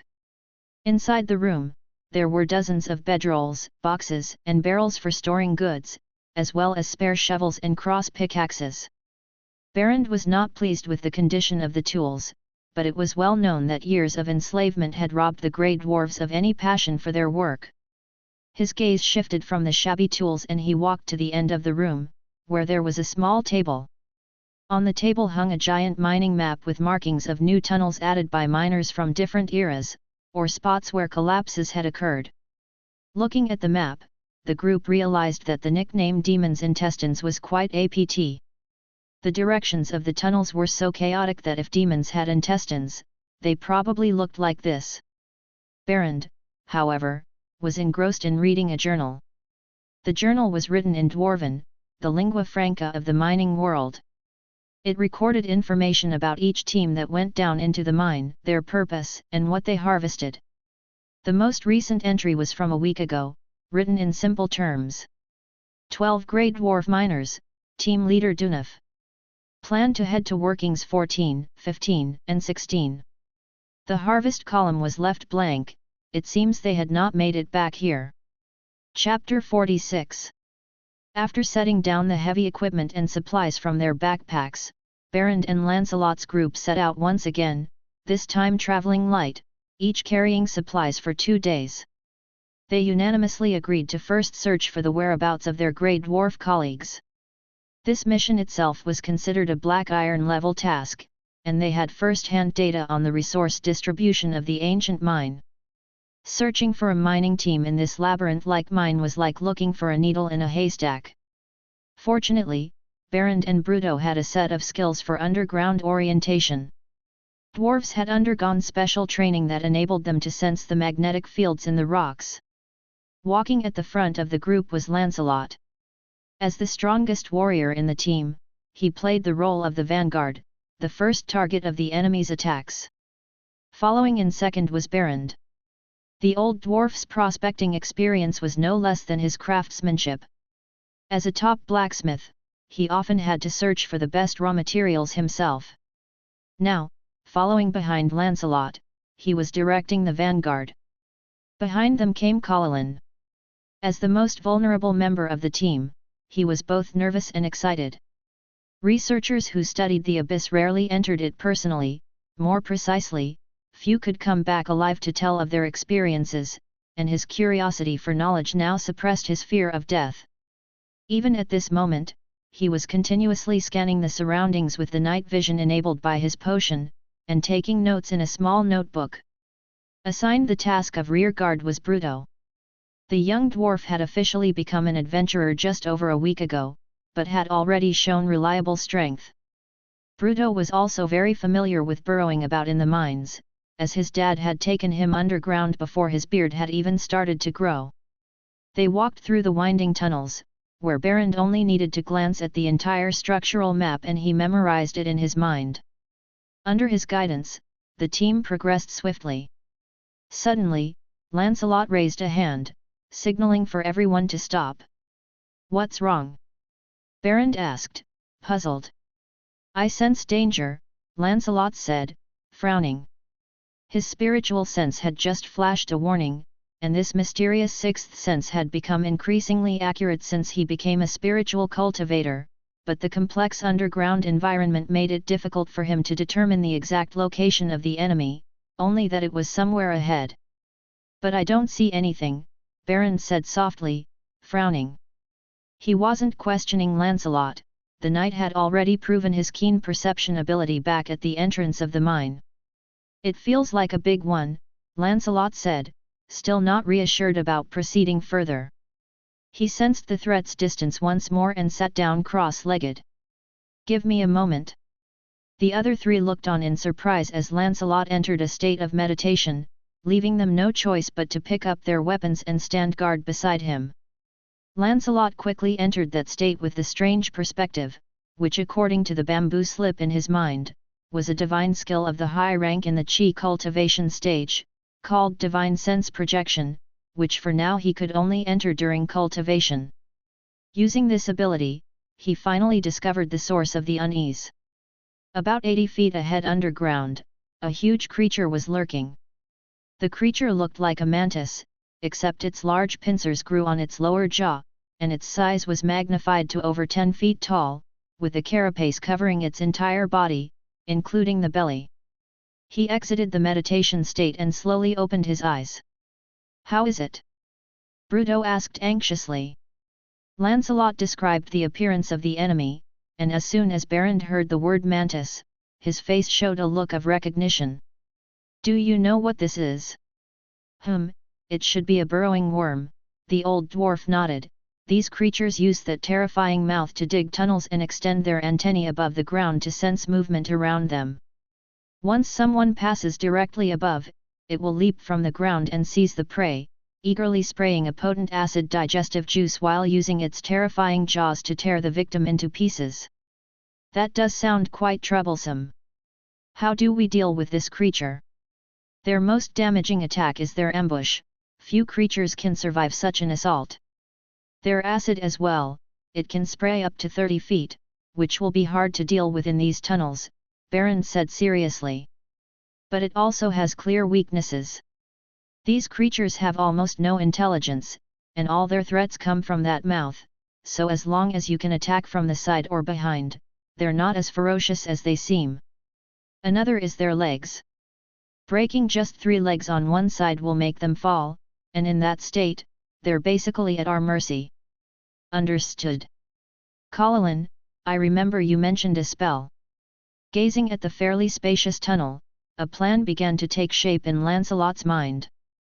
After discussing their tactics, the 4 of them carefully approached to about 30 feet from where the burrowing worm lay in ambush. Thanks to Lancelot's reminder, they had already spotted the neglected feelers of the burrowing worm on the ground, and upon closer observation, it wasn't difficult to notice the slight bulge on the surface. "Are you ready?" Lancelot turned back to look at the spellcaster in the team. Paladin nodded, a small scroll already clenched in his hand. Lancelot suddenly charged forward with large strides. The moment the sound of his footsteps rang out, he distinctly felt an excited tremor from the monster beneath the ground. True chi was already surging through his meridians, and when he was 10 feet away from the underground maw that resembled a pair of pincers, Lancelot suddenly leapt up, his body nearly skimming the top of the tunnel as he flew forward. However, the sound of footsteps did not cease, for Paladin had also activated the lesser illusion magic from his scroll at the same time. This spell could create an image of an object or a sound the caster wanted, like the roar of a lion, human conversation, and of course, footsteps. It was merely a 0-level trick that could easily be seen through by any creature with a bit of intelligence. However, the burrowing worm was probably only a little smarter than a rock and relied solely on its feelers to sense vibrations on the ground. As the sound of footsteps passed over the burrowing worm's hiding spot, the ground suddenly burst open, a pair of 3-foot-long fangs snapped shut like a pincer, an attack no flesh and blood could withstand. But what awaited it on the ground was not flesh and blood. Lancelot, who had jumped into the air, dangled his great sword below him, and the burrowing worm emerging from the ground bit down right on it. The chitinous jaw naturally couldn't contend with a weapon made of steel, and with a snap, a fist-sized gap appeared on the worm's pincers, while Lancelot's weapon remained unscathed. After landing, Lancelot immediately turned back and charged at the burrowing worm. He had to restrain the enemy to allow his companions to complete a pincer attack from behind. This burrowing worm was clearly influenced by the abyss, its body covered with demonic-like spikes, and its 2 front limbs were like 2 long swords, characteristics not seen in a normal burrowing worm. His great sword executed a flurry of airtight thrusts, enveloping the burrowing worm's mouthparts and keeping it too busy to spray acid. Bruto finally reached the enemy's rear. He jumped high, letting out a roar as his warhammer smashed down fiercely on the bending part of the burrowing worm's hind leg. Knees. My favorite. Lancelot couldn't help but wonder if Bruto had some kind of special fetish for knees. The burrowing worm let out a pained and angry shriek from its mouth. It twisted its head sharply, planning to deal with the foe at its rear with a spurt of acid, while relying on the thick carapace on its back to fend off the sword blade in front. The scholar, standing at the very back, was fully focused on watching the battle unfold, while Baron stood in front of him with a shield raised. In the instant it turned its head, Paladin made his move as well. He raised his arm, and on the ring finger of his right hand, a spell was already poised to release. Chapter 47. Paladin's right hand emitted a strong glow, the very flash ring he had used against the abyssal hounds before. He stood at the rear of the group, with all but Lancelot facing away from him, and with the giant body of the worm creature shielding Lancelot. The bright light didn't affect any of his teammates. Enjoy new chapters from Empire. The worm creature's 4 black eyes granted it excellent dark vision, but as a consequence, it was extremely sensitive to intense light. Instinctively, it turned its head away, spraying the acid that was in its mouth onto the walls. Immediately, a hissing sound came from the tunnel's rocky walls as the soil softened like heated chocolate, slowly flowing to the ground. Some residual acid still flew toward Paladin's direction, but Baron, ever vigilant, blocked it all with his shield. Lancelot naturally wouldn't just stand by and watch. In the moment the enemy turned its head, he seized the opportunity at the vulnerable spot between the thick back armor and the jaw of the worm creature, stabbing the tip of his great sword in and effortlessly out the other side. Beautiful! Bruto shouted loudly, commencing his attack on the second knee. Under the stimulus of pain, the worm creature flailed wildly at Lancelot with its forelimbs, which resembled 2 long swords, while desperately twisting its body in an attempt to turn its head around and spew acid at the human knight. But Lancelot tightly gripped the sword's hilt, unmoving, and his 7-foot greatsword kept the worm creature from reaching him no matter how it tried. However, such an injury was not enough to kill the worm creature immediately. For this type of creature, each nerve node in the limbs could function like a brain, and the one in its head was just a more versatile one. If destroyed, it could simply grow a new one. Bruto! Called Lancelot, now a bit embarrassed as the enemy wouldn't die anytime soon and he couldn't draw his weapon out, nor could he push it further in, he could only call for the dwarf's help. I'm a bit busy here. Bruto's warhammer swung wildly, and soon enough, the worm creature's thickest middle leg also collapsed. Never mind those legs for now. Lancelot shouted. Hammer my sword blade. The dwarf quickly grasped Lancelot's intent, he leaped up from where he was and, with all his might, smashed his warhammer onto the exposed sword edge on his side. The great sword propelled forward with the impact, the sword blade slicing through all the flesh and carapace blocking its path, leaving the body of the worm creature from a position roughly corresponding to its lower jaw. A horrific wound appeared at its jaw, with copious amounts of acid mixed with blood flowing out. The giant insect's body convulsed, and its 2 front limbs futilely attempted to cover the wound, but the outpouring acid corroded them together. Lancelot and Bruto had already retreated to a safe distance, and after a while, the terrifying insect finally stopped struggling and died completely. I've never heard of a worm creature this huge, Paladin said in awe as he looked at the massive insect corpse, feeling extremely uncomfortable despite the fact that it was already dead, its body full of carapace and limbs intimidating. It's a mutation, probably ate something it shouldn't have in the abyss, Baron commented while rubbing his shield on the ground. The acid's corrosive effect on steel wasn't that strong. After wiping off the acid on the ground, several dulled areas appeared on the otherwise shiny shield surface, but it didn't affect the shield's performance. I should get the credit for this kill, Bruto said, puffing out his chest proudly.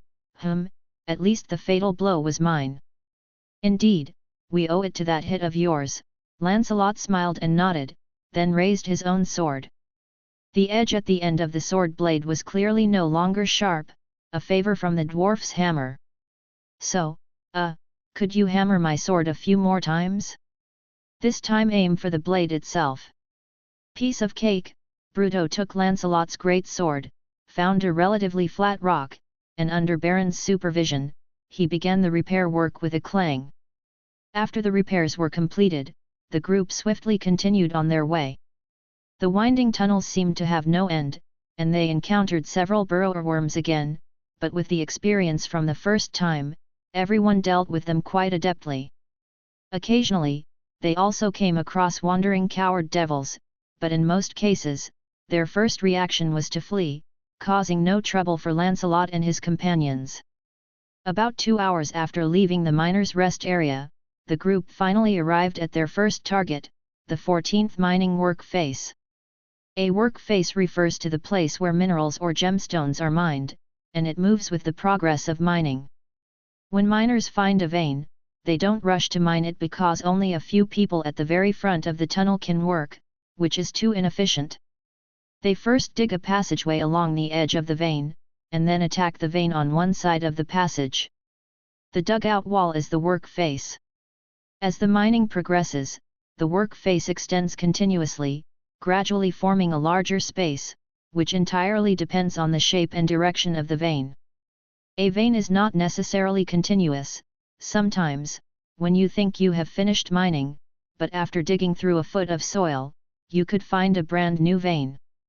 Dwarves believe that the places where veins form are more closely connected to the elemental planes of Earth, so for mining crews lacking a target, continuing to dig from an existing work face is a good choice. The 14th work face was such a place. It was about 3,000 feet beneath the surface, which wasn't considered too deep for these professional dwarf miners, but it had probably been hundreds of years since it was first mined. Years of repeated exploitation had turned this place into an open space like a square, akin to an organ connected to intestines. The group quickly discovered the target of their journey, 2 grey dwarves, but unfortunately, they were already dead. Lancelot had seen these branch of dwarves in the blacksmith district before, with their beards grey-white and their heads seemingly naturally bald, but the 2 corpses in front of them were so shattered that it was almost impossible to recognize their racial characteristics. Berend crouched down and examined the bodies of his kin carefully, his face looking very grim. Was it the burrow-worms? Lancelot noticed a huge hole in the ground nearby that looked quite similar to the state after a burrow-worm emerged from underground. Doesn't look like it. Burrow-worms wouldn't leave a body behind. Berend shook his head, pointing to a basin-sized hole in the chest of one of the bodies. They couldn't make wounds of this severity. The bodies also show no signs of acid corrosion. Paladin stared solemnly at the hole in the ground, and this hole is a bit too large for a burrow-worm. It's big enough to fit 3 of them. The culprit must have a very thick waist. Add latest chapters at lichtnovel only. There's also a pool of blood over here. Lancelot found another clue. Someone was lying here, barely alive. How much blood do your people have to lose before dying? They would have been dead long before bleeding this much out, Bruto said with a frown, but where did the body go? No one responded to him. Everyone had the same explanation in mind. So here's the question, Lancelot gestured towards the other 2 bodies, why are these 2 corpses here? Judging from the monster's girth that Paladin deduced, 1 dwarf wouldn't be enough to fill its stomach. Bruto tried to explain, maybe it ate the first one and realized it didn't quite suit its taste. These creatures that tunnel through the ground aren't picky eaters, Berend said gloomily, recalling some not-so-pleasant memories from his long mining career. No, Bruto is right, Paladin suddenly spoke up, his voice trembling slightly. What did you think of? Berend looked at the human with surprise, unable to believe that the robed figure could guess the true identity of the culprit before him. Huge size, terrifying puncture wounds, not fond of eating dwarves, Paladin spoke softly, as if afraid of awakening some dreadful existence. In our world, there's also a kind of food these monsters do not like, elves. The look of fear on Berend's face showed he had come to the answer. The old dwarf's lips quivered softly as he uttered a name. Shark lizard beast. Chapter 48. What are you talking about? What is a shark crocodile beast? Lancelot's ignorance only confirmed one thing again. His world must be tucked away in some extremely remote corner of the multiverse.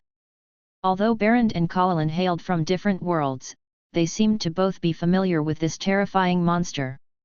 "It is a calamitous creature, over 10 feet in length," Berend said, his face displaying fear. "It is the absolute ruler wherever it roams, with all creatures above ground as its fodder." "That powerful, hey? What does it look like?" "It resembles a reptilian, with a thick, shark-like carapace on its back. Its lower half is like that of a crocodile, with claws capable of cleaving a multitude.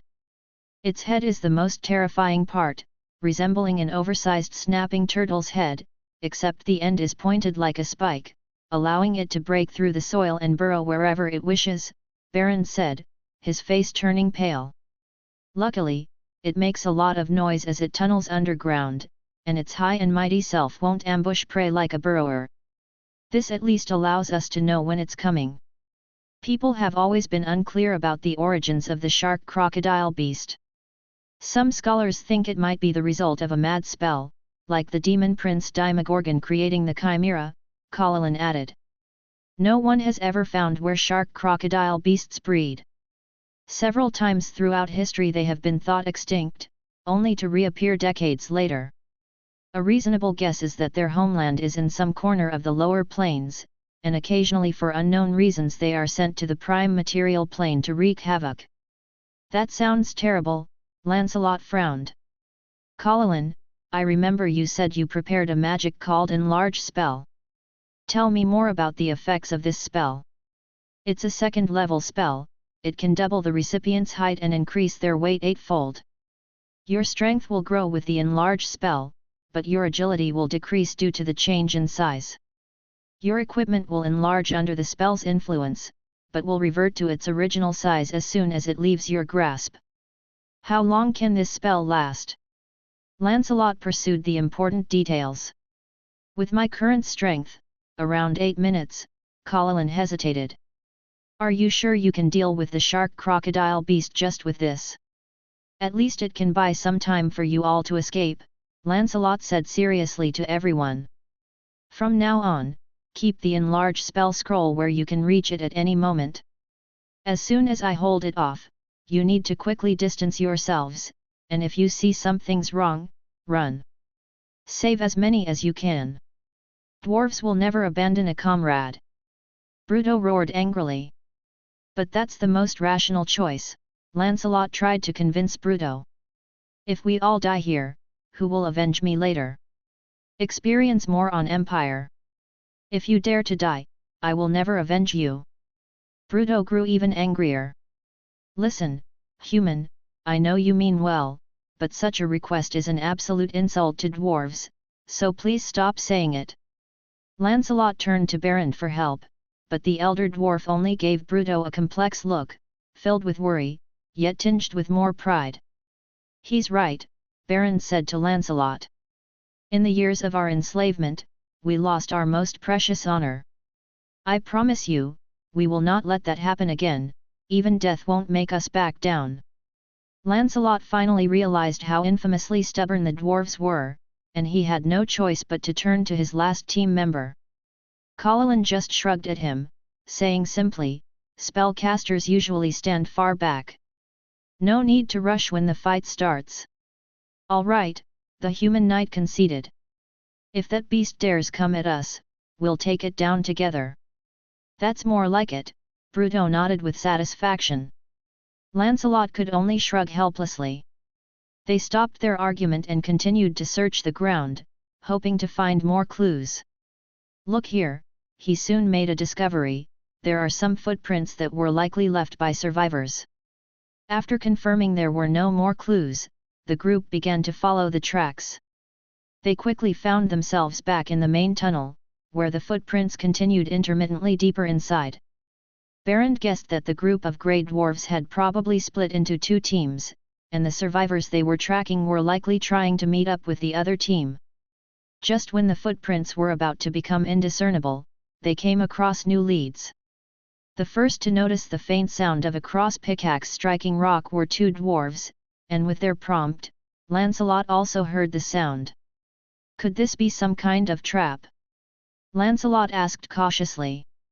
"We can't rule that out. Many creatures have tricks for luring victims with sounds, Paladin chimed in, but those are usually enchanting songs or beguiling whispers. I've never heard of one using the sound of a cross pickaxe to attract prey. Better to be cautious, nonetheless. No one objected to this, and they proceeded with caution, following the sound. Berend noticed they were heading towards Worksite 16. But as they neared Worksite 16, the sound became muffled. Baffled by this, they decided to go there directly to uncover the mystery. Their question was quickly answered. The tunnel leading to Worksite 16 was blocked by some sort of nearly transparent gel-like substance. If it weren't for the skeleton of a decomposing grey dwarf floating in midair, they might have walked straight into it. Lancelot looked with astonishment at this strange occurrence, finding these bizarre beings even more incomprehensible than demons. In front of this mass of gel-like substance, the sound of the cross pickaxe striking stone was incredibly muffled, but it was clear enough to understand that the sound was coming from behind it. Is this a mud monster? Though his martial techniques surpassed everyone present, his knowledge of various monsters was truly limited. This is one of the stronger kinds of mud monsters, a gelatinous cube, Berend said, frowning at the obstacle in their path. If those grey dwarves hadn't brought several large buckets of strong lye, this creature would be enough to block their escape route. I guess the ones inside are desperately trying to dig another way out, and even if we leave them alone, they're about to succeed. Chapter 49. But they are thirsty and hungry, they might not be able to make it back to Twin Bridges town. Berend had no good impressions of these grey dwarves, but Lancelot knew the old dwarf would not really ignore his kin who still harbored hatred towards him. Besides alkali, is there any other method to deal with it? You won't think of a way to deal with it, you'll only think of how to go around it, Paladin explained. The mud monster's bodily fluids are highly corrosive. The fluid that sprays out from a wound will harm the attacker, and the weapon used to attack will quickly corrode into a pile of scrap metal. These creatures have almost no intelligence. Generally speaking, if left alone, they will move away after a while. I have never seen any mud monsters so persistently block an entrance, and it seems this has been going on for several days. Regardless, it is blocking our path, Lancelot declared. Scholar, do we have enough alkali to deal with this creature? I'm afraid not, Paladin shook his head. The alkali will react with the strong acid in its bodily fluid, releasing a lot of heat, but on one hand, the concentration of acid on its surface is not high, and on the other hand, such surface damage is unlikely to be fatal. What if we pour a bottle of alkali directly into its body? Lancelot stroked his chin, looking at the corpse hanging in midair. Baldness was a prominent feature of the grey dwarves, and even though the flesh had been corroded away, the skull of the corpse still shone faintly in the weak light. Theoretically, this would cause it immense damage. Paladin looked at him strangely, but mud monsters do not have mouths, and you can't pour alkali into its stomach. Discover hidden stories at Empire. We could stuff it in. Lancelot turned and looked at Berend. I've heard that the skulls of dwarves are very hard. Is that so? Few dwarves die in battle from their skulls being shattered, Berend replied, his tone laced with pride. Why ask this? Bruto subconsciously covered his head while turning to check the position of his father. What are you thinking? I'm not interested in your head, Lancelot said, amused, looking at Bruto, but I do plan to smash a dwarf's skull. Paladin, do you still have ammunition for practicing your sling? Paladin took out a small pouch filled with stones the size of pigeon eggs. Lancelot grabbed one from inside, tossed it in his hand, and then hurled it with all his might at the mud monster. The throw was powerful, the stone even whistled through the air. However, when it hit the monster's gelatinous body, it suddenly decelerated as if thrown into water, and after a stubborn advance of about 3 feet, it stopped completely. If you plan to throw a bottle of alkali like that, I'm afraid the bottle would remain intact, and you'd have to wait at least 3 days for the mud monster to corrode the stopper, Paladin commented. Lancelot was not discouraged by Paladin's words. He reached into the scholar's ammo bag and took out another stone. Watch closely. This time he invoked the mental method of the gathering chi slash. The stone even drew a trail of flame-like light as it flew, penetrating nearly 6 feet into the mud monster, very close to the corpse of the grey dwarf inside. However, due to the refraction of light, it ultimately stopped about a foot above the body. The mud monster's body shook as if it felt pain. But since Lancelot and his party kept their distance, they were not attacked. Lancelot turned to grab another stone, only to find his partners looking at him with incredulous eyes. Although they had seen it from afar before, this was the first time the three had observed Lancelot demonstrate this astonishing technique up close. Lancelot scratched his head, I have something special in my mind, it has given me special abilities. Magician bloodline, Paladin nodded in understanding. Lancelot was glad someone was willing to help him explain.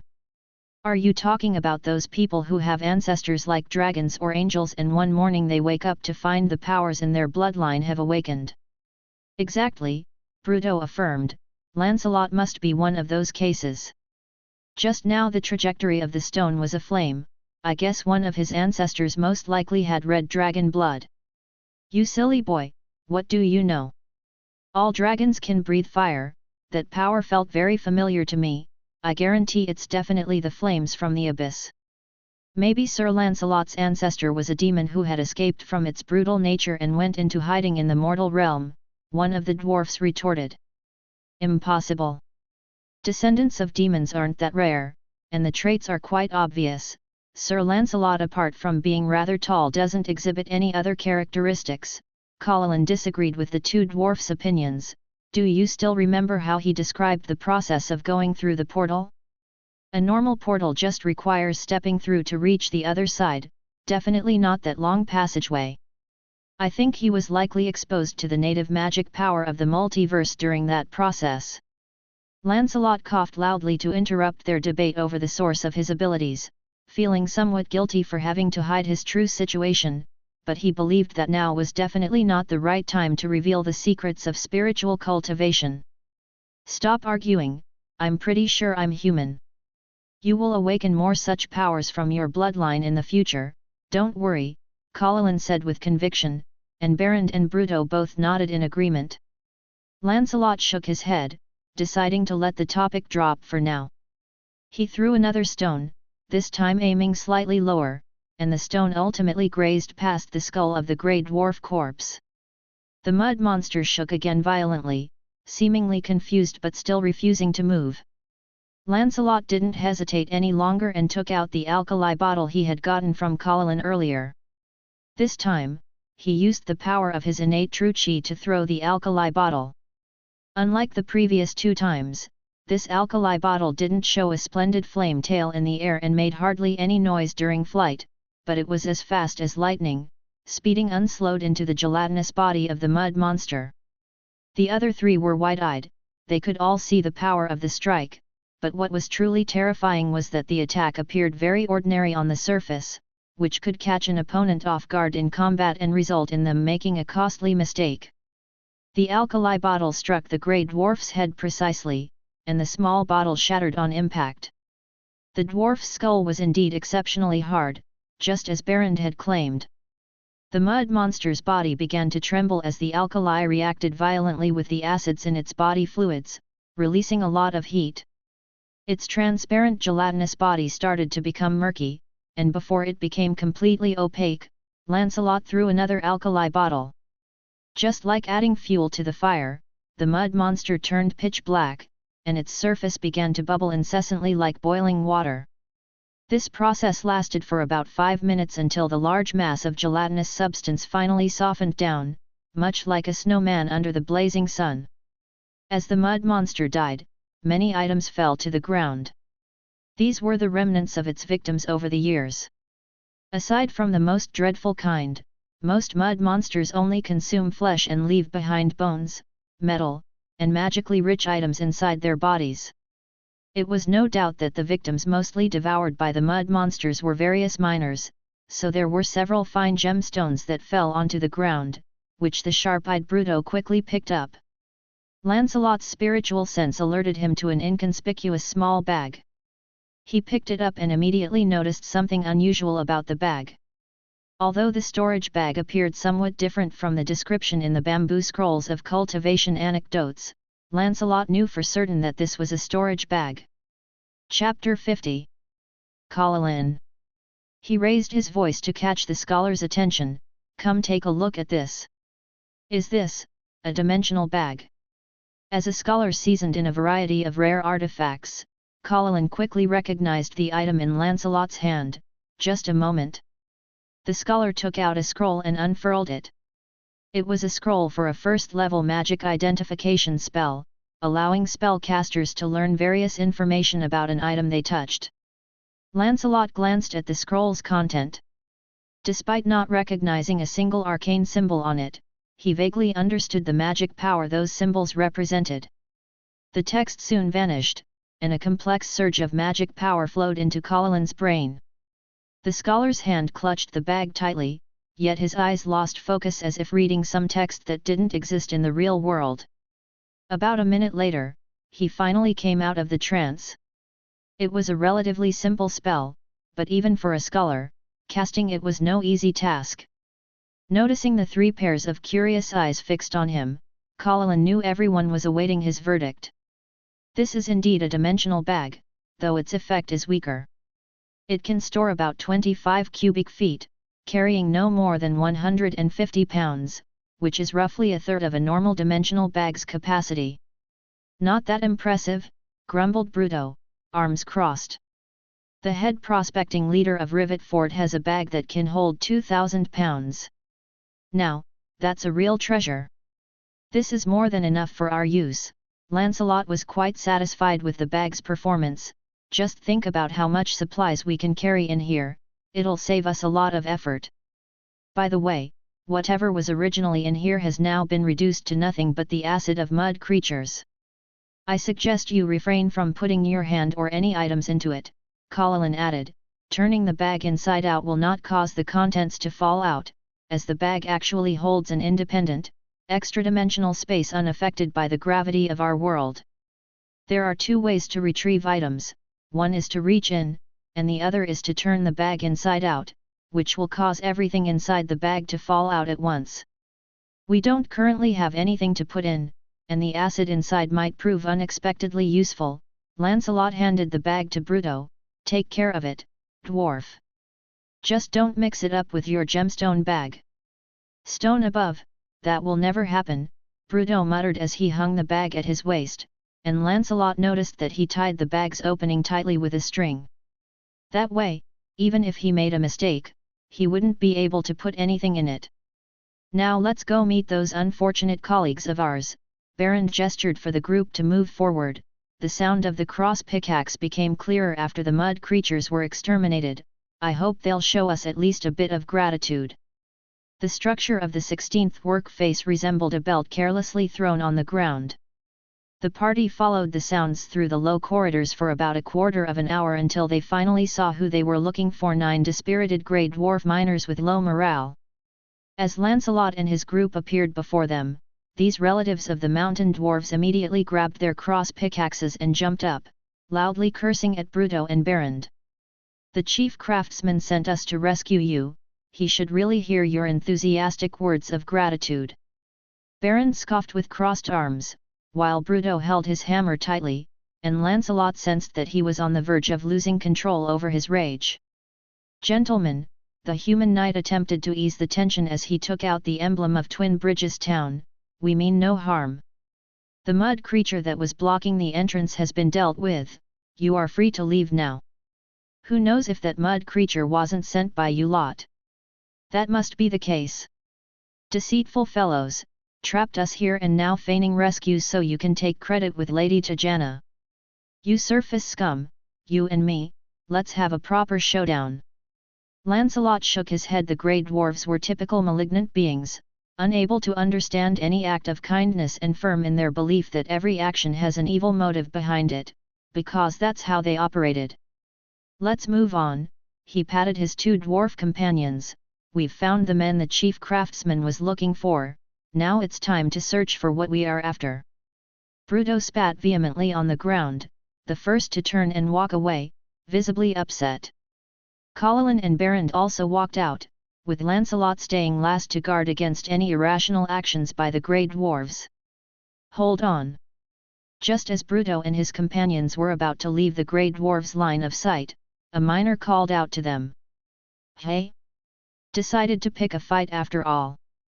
Bruto twisted his thick, short neck, producing a series of crisp cracking sounds. Perhaps we really did misunderstand, the grey dwarf said with a less aggressive tone. Did you truly come to rescue us? Go back to Twin Bridges town and ask around the craftsman committee yourself. Bruto said irritably. We only set out this morning, no good deed goes unpunished. We will ask, the grey dwarf promised. We're heading out now, too, so don't think about setting up any traps ahead of us. As if you guys are worth the traps, Bruto dismissed him and, shouldering his hammer, strode out. The grey dwarves didn't say anything more and silently followed. When they finally reached the main shaft, the group of grey dwarves had to admit a fact: they were indeed saved. All right, maybe it wasn't your doing this time. Don't mention it, Bruto replied sarcastically. We've left some supplies in the rest area, you can get some rest there before heading back to Twin Bridges town, Berend offered in a gentle tone, fully aware of the deep hostility between the grey dwarves and their near-surface dwelling cousins. Damn it, what are you playing at now? Just giving a little help to our kin in distress, Berend spread his hands. The grey dwarves fell silent, torn between their long-standing hostility and the dwarves' innate sense of honor. Finally, a few nearly inaudible words of thanks were heard, though they were addressed to Lancelot. Perhaps for the grey dwarves, thanking a human was somewhat less difficult. No need to thank me, Lancelot nodded. We haven't found what we're looking for. We'll part ways here. May I have your name, Sir Knight? Asked the grey dwarf who had stopped them earlier, seeming to be the least hostile toward his cousins and likely the leader of the group of miners, as Lancelot felt his strength was significantly above his companions. My name is Lancelot. I am Dunaf, captain of this mining team, the grey dwarf introduced himself awkwardly. I think we owe you thanks. What are you looking for? Do you need any, well, help? Lancelot stared at Dunaf for a moment and finally said. No, thank you. I think we can manage on our own. Are you sure? I know this mine very well, the grey dwarf captain persisted. There are still many dangerous creatures deeper in, and we were recently attacked by a terrifying monster. I'm sure we'll be fine, goodbye. Lancelot declined again, then turned and left decisively. As he turned, he did not miss the flash of disappointment that crossed Dunaf's gaze. Chapter 51. These clueless bastards. 10 minutes had elapsed since the separation from the grey dwarves, and Bruto was still seething about the recent events. Lancelot carefully scouted ahead for danger. He felt slightly uneasy, always sensing that he might have overlooked some detail, and Dunaf's parting glance must have held a particular reason. Under the subconscious operation of the Ice Heart spell's mental method, he found himself calming down and began to meticulously recall the entire recent process. How many people did the craftsman committee say were in that grey dwarf mining team? He suddenly turned back and asked Berend. 12, why? The group of grey dwarves we just saw was 9, right? Correct. The old dwarf nodded. There was a grey dwarf's corpse inside that mud creature, and the flesh hadn't even decomposed properly, clearly it had been devoured recently. Plus, the 2 bodies we found earlier at the 14th worksite, the numbers exactly match up. Lancelot nodded, he figured out where the unease stemmed from. From now on, maintain the highest alert for any grey dwarves we encounter in our sight, Lancelot declared. What are you talking about? Berend looked at him confused. Didn't we just count? 3 bodies, 9 survivors, the numbers match up. Especially those survivors, Lancelot answered without turning back. Everyone shrugged their shoulders and discontinued the topic. They continued downwards for another half hour, stopping as they encountered waves of pitiful wailing. I might know what creature made that sound, Paladin whispered. Move lightly, let's get closer and see. The group stealthily made their way forward and, around a corner, they saw 5 demons emitting continuous wails. A mere glance was enough to understand why these demons were wailing. Merely looking at them was painful. Their bodies were covered with sores and abscesses, with some areas devoid of skin, muscles exposed to the air. Yet, upon closer observation, they could vaguely make out the limbs and torsos typical of humanoid beings. They looked as though a giant hand had kneaded them into a ball before unfolding them again. Their legs were bent sideways instead of forward, their backs hunched like boiled shrimps, all facial features present but randomly arranged, such as eyes located in the mouth and one ear on the head while another on the chin. The arms were the only part that seemed somewhat normal, which implied they still possessed normal fighting capabilities. Most of these twisted demons held a type of long-handled weapon similar to a trident, although severely rusted. Paladin gestured, and the group carefully retreated. Moradin above, what on earth was that? Bruto was the first to speak.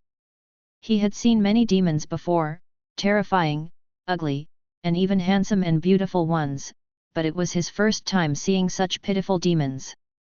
Those were aberrant demons. Paladin explained with a grim face, the abyss itself does not give birth to such demons, they are all creations of somewhat high-ranking demons. But they look like... Bruto tried to find the right adjective, not very suitable for combat.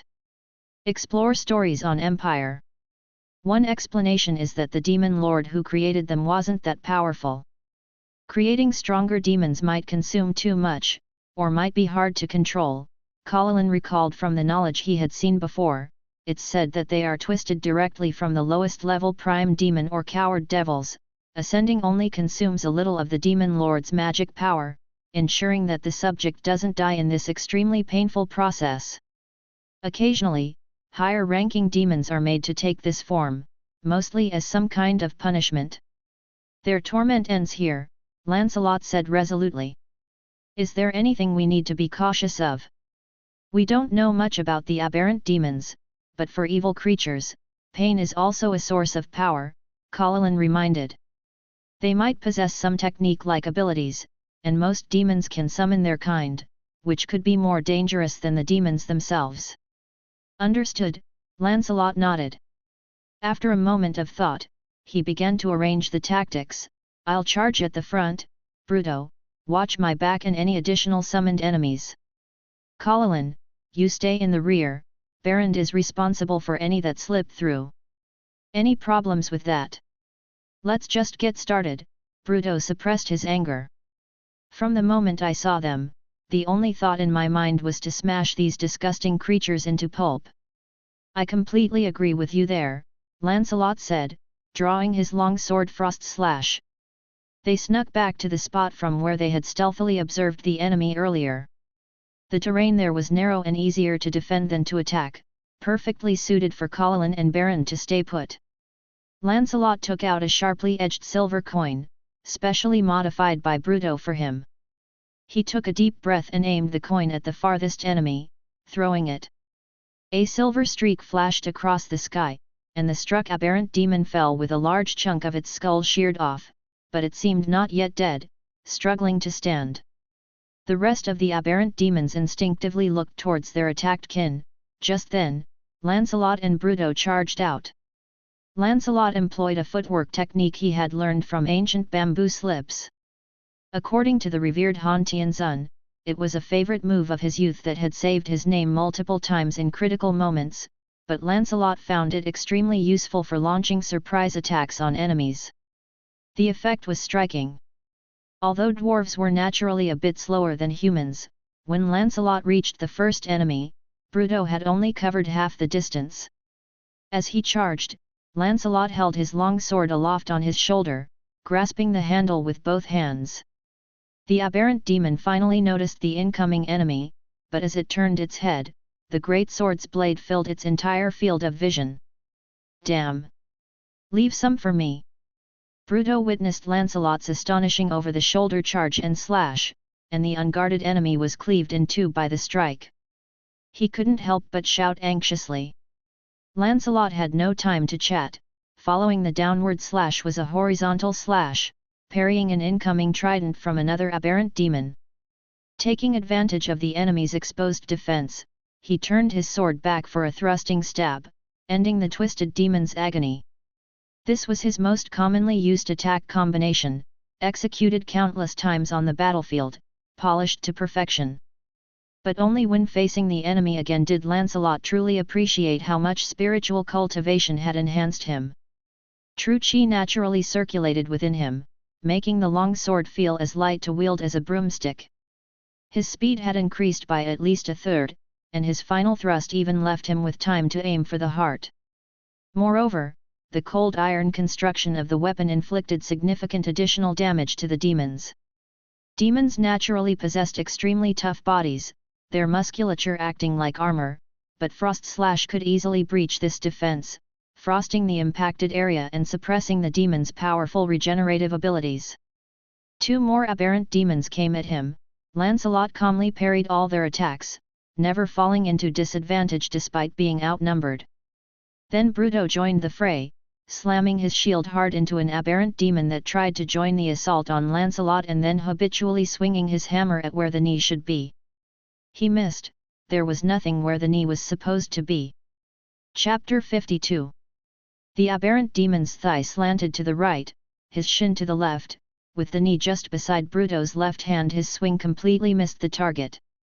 Naturally, the enemy wouldn't let this opportunity slip by.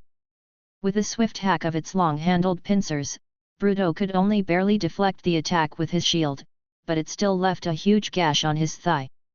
Damn mongrel! Blood filled the dwarf's eyes as Bruto let out a furious roar. He charged again, his leg wound unnoticeable thanks to a sudden surge of adrenaline. With a fierce lift of his shield-bearing left hand, the top edge of the shield met the enemy's chin with what could only be described as enthusiasm. This maneuver, purely instinctual for a dwarf, was so powerful that the aberrant demon's twisted fangs pierced through its own tongue, emerging from under the chin. The unnatural strike momentarily stunned the aberrant demon, but the demon's constitution allowed it to recover quickly. But the dwarf wasn't about to wait for that. Bruto's body rotated clockwise, unleashing the most fearsome and infamous combat technique of his stout race, the low slash. The Warhammer, inscribed with mithril runes, traced a circular path and struck the aberrant demon's twisted knee as desired, and Bruto finally heard the sound of the patella shattering that he had been waiting for. That's more like it! The dwarf roared and leaped onto the grounded aberrant demon. Elsewhere, Lancelot was dominating this 2-against-1 battle. His speed and strength completely overwhelmed the enemies, and after a series of horizontal slashes, he suddenly changed tack. A heavy blow sent one enemy reeling backwards, and then his long sword blocked the trident of the other enemy. The enemy tried to withdraw his weapon to defend against his next attack, but Lancelot wouldn't miss this brief opportunity for a one-on-one. His weapon didn't rebound naturally from the collision, but instead he gently guided it, while stepping forward in coordination with his footwork technique to quickly sidestep to his adversary's side, with the trident's point facing the opposite direction. The sword blade, like a supple snake, slid up the trident's shaft, severing the enemy's wrist just above the grip. The frenzied adversary opened his mouth to bite at the human knight, but Lancelot had already released one hand from his sword and used his steel-clad elbow to knock the enemy to the ground. As Bruto was smashing his hammer into his opponent's skull, he caught sight of Lancelot standing over an aberrant demon, decapitating his enemy with a swing of his sword. In less than a minute, they had dealt with 3 enemies. However, a burst of light flashed, and the 2 surviving enemies successfully summoned more demons. Suddenly, there was one more aberrant demon and 4 coward devils on the field along with the existing 2, they now faced 7 enemies in total. Damn it! Paladin couldn't help but curse. The demon's ability to summon others of their kind wasn't usually highly successful, but both these enemies had lucked out. After the initial assault, their enemies had actually increased in number, forcing Lancelot and Bruto to adopt a defensive stance, cautious of being overwhelmed by the sheer numbers. Just then, an aberrant demon suddenly raised its hand, and a sphere of darkness that no light could penetrate appeared, engulfing a 20-foot radius around Lancelot and Bruto. This was a sphere of magical darkness, within which no light could propagate. Not even the true chi Lancelot gathered in his eyes could help him see anything around. In the darkness, a claw swung towards Lancelot, but he timely caught the sound of the arm moving through the air. Lancelot instinctively dodged the claw, then lunged towards the direction of the attack, unleashing a horizontal slash. He felt his sword strike the body of a coward devil, and a scream echoed from ahead. Find more to read at Empire. Realizing that sound was his only cue in the darkness, Lancelot immediately gathered his true chi at his ears, enhancing the acuity of his hearing. In this pitch-black environment, the sounds created an entirely different image in his brain. Each creature's breathing and heartbeat revealed their positions and distances, and as long as they swung their arms or moved their bodies, Lancelot could discern their movements from the sound of the wind. However, Bruto didn't have this skill. Lancelot's ears told him that the dwarf was wildly swinging his hammer and shield, trying through these actions to prevent enemies from getting too close in the darkness. Paladin! Bruto shouted desperately, do something! Paladin was also scratching his head. He was familiar with this technique, it was dark arts, but dispelling dark arts required a light source created by magic of the third circle or higher, which was beyond his casting abilities. Don't panic, Bruto. There are no enemies around you for now. Lancelot thrust his long sword into the heart of a coward devil that had sneaked up silently, the organ making a deafening sound. Calm down, carefully listen to their sounds. Lancelot's words weren't much help to Bruto, but they inspired Paladin. The scholar rummaged through his pouch where he kept his scrolls and finally pulled out a rather ordinary-looking scroll. He took a deep breath, and with a peculiar expression, he unrolled the scroll. A strange wind blew past, and Lancelot suddenly felt utterly delighted, making him laugh lightly. He wasn't the only one laughing. A ridiculous, idiotic laughter emerged from the darkness, reminiscent of a group of drooling imbeciles trying to light ants with a magnifying glass. Another type of laughter was much more unpleasant, as if a prisoner tied to a chair was undergoing the torture of having their feet tickled with a feather, allowing one to clearly sense the pain involved. These were the laughters of the coward devil and aberrant demon, respectively. These sounds didn't cause any harm nor did they affect their actions, but they were enough for the dwarf in the darkness to pinpoint the enemy's locations. Bruto, fueled by rage from being blinded, finally found an outlet for his anger. He charged toward the nearest source of the silly laughter with his shield raised in front, ready to block any possible attacks. The demon's vision was unaffected. The coward devil instinctively tried to avoid the massive iron ball charging toward it, but the continuous stupid laughter gave away its position. Bruto's shield struck the side of the coward devil, making it lose its balance, but then the dwarf's hammer made balance irrelevant for it ever again. A lower body slash was just a standard horizontal slash, only that when performed by a dwarf, it was perfectly at the height of a typical humanoid creature's knees. The move was so simple that dwarves could execute it even with their eyes closed. The coward devil was flipped onto the ground, still laughing foolishly. So the furious dwarf smashed his shield onto that mouth, again and again. The steel shield was large enough to cover the entire head of the coward devil, and by the sixth hit, Bruto felt like he had smashed a watermelon. The dwarf finally snapped out of his frenzied state, realizing that his enemy was completely unable to fight back. Bruto scrambled up from the ground, raising his ears to search for the next target. But he had spent too much time on that coward devil, and there were no more targets left. With the death of the last aberrant demon, the effects of the dark arts also dissipated. Bruto looked around, the bodies of demons lay scattered everywhere. Most had been run through with a sword, and the human knight stood in a dashing pose, flicking the blood off his sword blade. I've found that ears are better at finding demons' weaknesses than eyes, Lancelot smiled as he noticed everyone looking at him.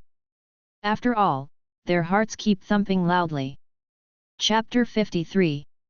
Lancelot, considering the sword my old man made for you, couldn't you have left me with more? Bruto complained loudly, perhaps his desire for battle was unfulfilled, or maybe he was annoyed that his body got splattered with quite a bit of coward devil brain matter. You only asked to keep 2 of them. Lancelot spread his hands and then turned to Paladin. The effect of that magic just now was really good, how come you never mentioned it before? This magic is called Breeze of Smiles, it's something I created by combining wind creation spell and mad laughter spell.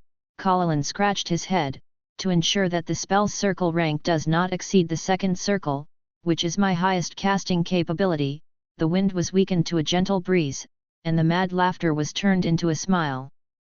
The purpose of creating this spell was very simple, merely to break the awkward silence that often occurs during scholars' gatherings. I made this scroll for practice, but because I felt it didn't quite fit the adventurous atmosphere, I did not bring it up. Well, the situation just now proved that this magic is definitely more useful than you thought, commented Lancelot. You say you can create new magic? Baron asked with a face full of surprise. Dwarves have mixed feelings about magic, consisting of fear and distrust, even though they understand how to imbue equipment with magical power better than any other race. Well, not really, Paladin explained. Only those who can directly manipulate the magic net might be able to create a completely new spell.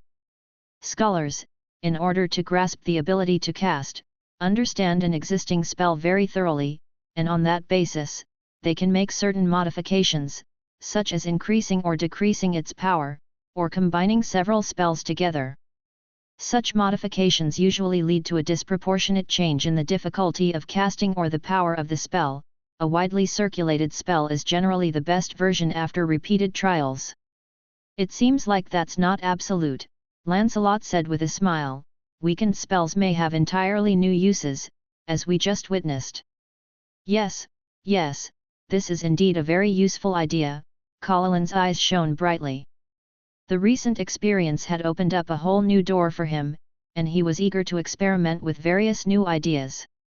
The creator of a spell gets to name it, right? Bruto said with a mischievous grin, that spell's full name should be Paladin's Breeze of Smiles. Agreed. Then it's settled, ha ha ha. There was nothing valuable on the bodies of these demons, and the group continued on their way. Baron would occasionally knock off a piece of iron ore from the sides of the tunnel, inspect it carefully in his hand, or enter a working face for an exploration, but after an hour had passed, they still hadn't found anything. It had been 6 hours since they had left Twin Bridges town, and the group found a relatively flat area to start eating their dry rations. We'll search for another 3 hours, and if we still haven't found anything, we must head back, Lancelot said. Spending the night in this mine is probably not a good idea.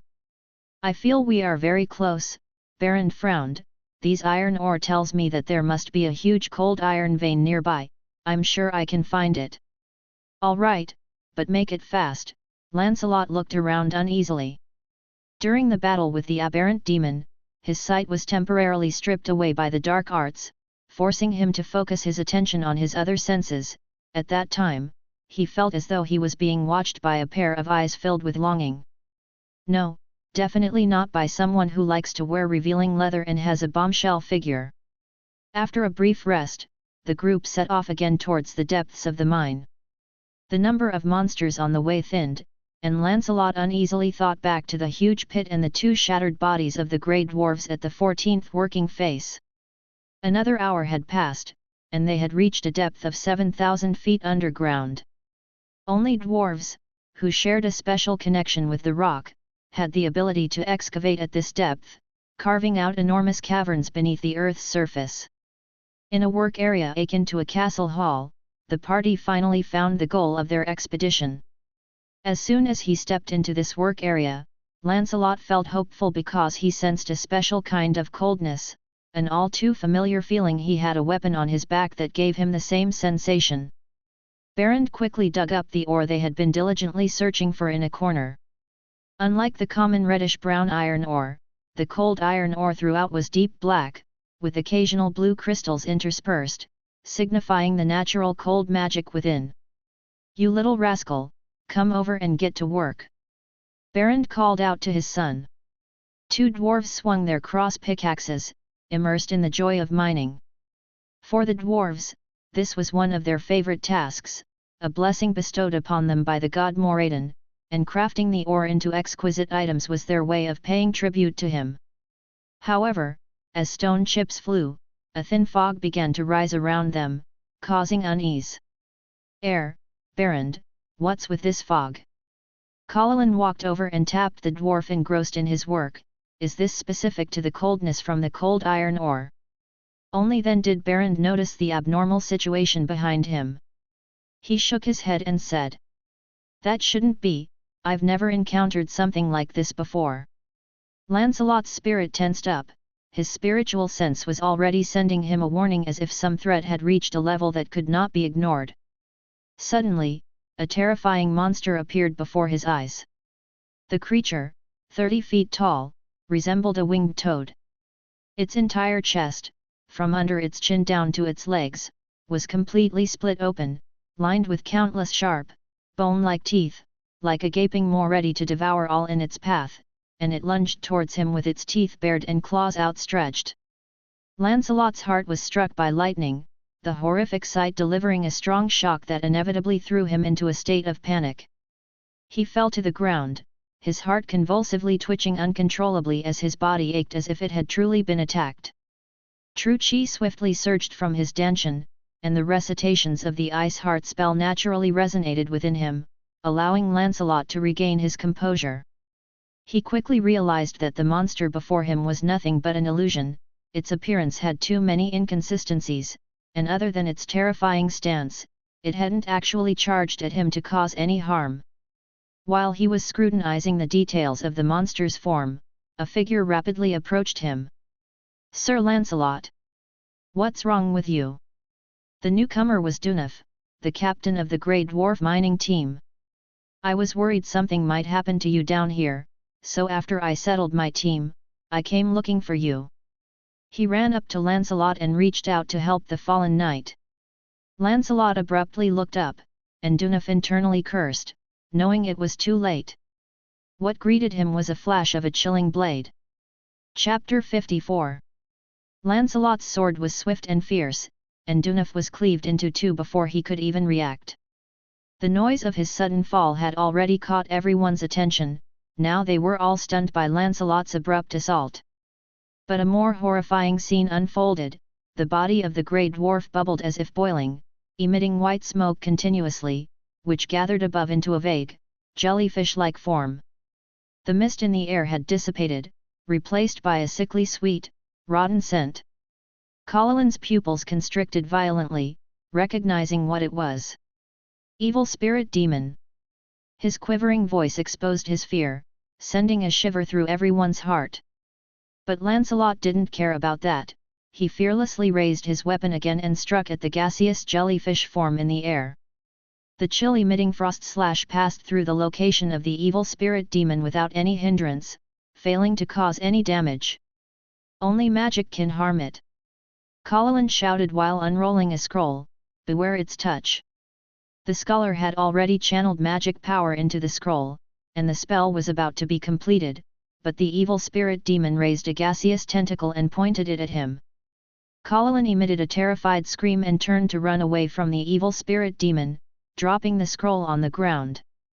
The evil spirit demon, recognizing the robed figure as the only spellcaster among the group, used a fear spell to drive him away, leaving the three remaining people incapable of inflicting any harm upon it. The human knight named Lancelot continued vainly attacking the air with his sword, yet he was the target of the evil spirit demon this time. Evil spirit demons are a peculiar type of demon. They are not generated by mortal souls but can possess a corpse that is not severely damaged. Afterward, they will continue to play the role of the original owner of the body or adopt a new identity, blending into the social fabric of the deceased's community. They naturally prefer individuals of higher social status, with charming appearances, as this facilitates their spreading of evil and corruption. They certainly do not wait for their targets to die naturally. In fact, they are incredibly adept at seizing a mortal's life.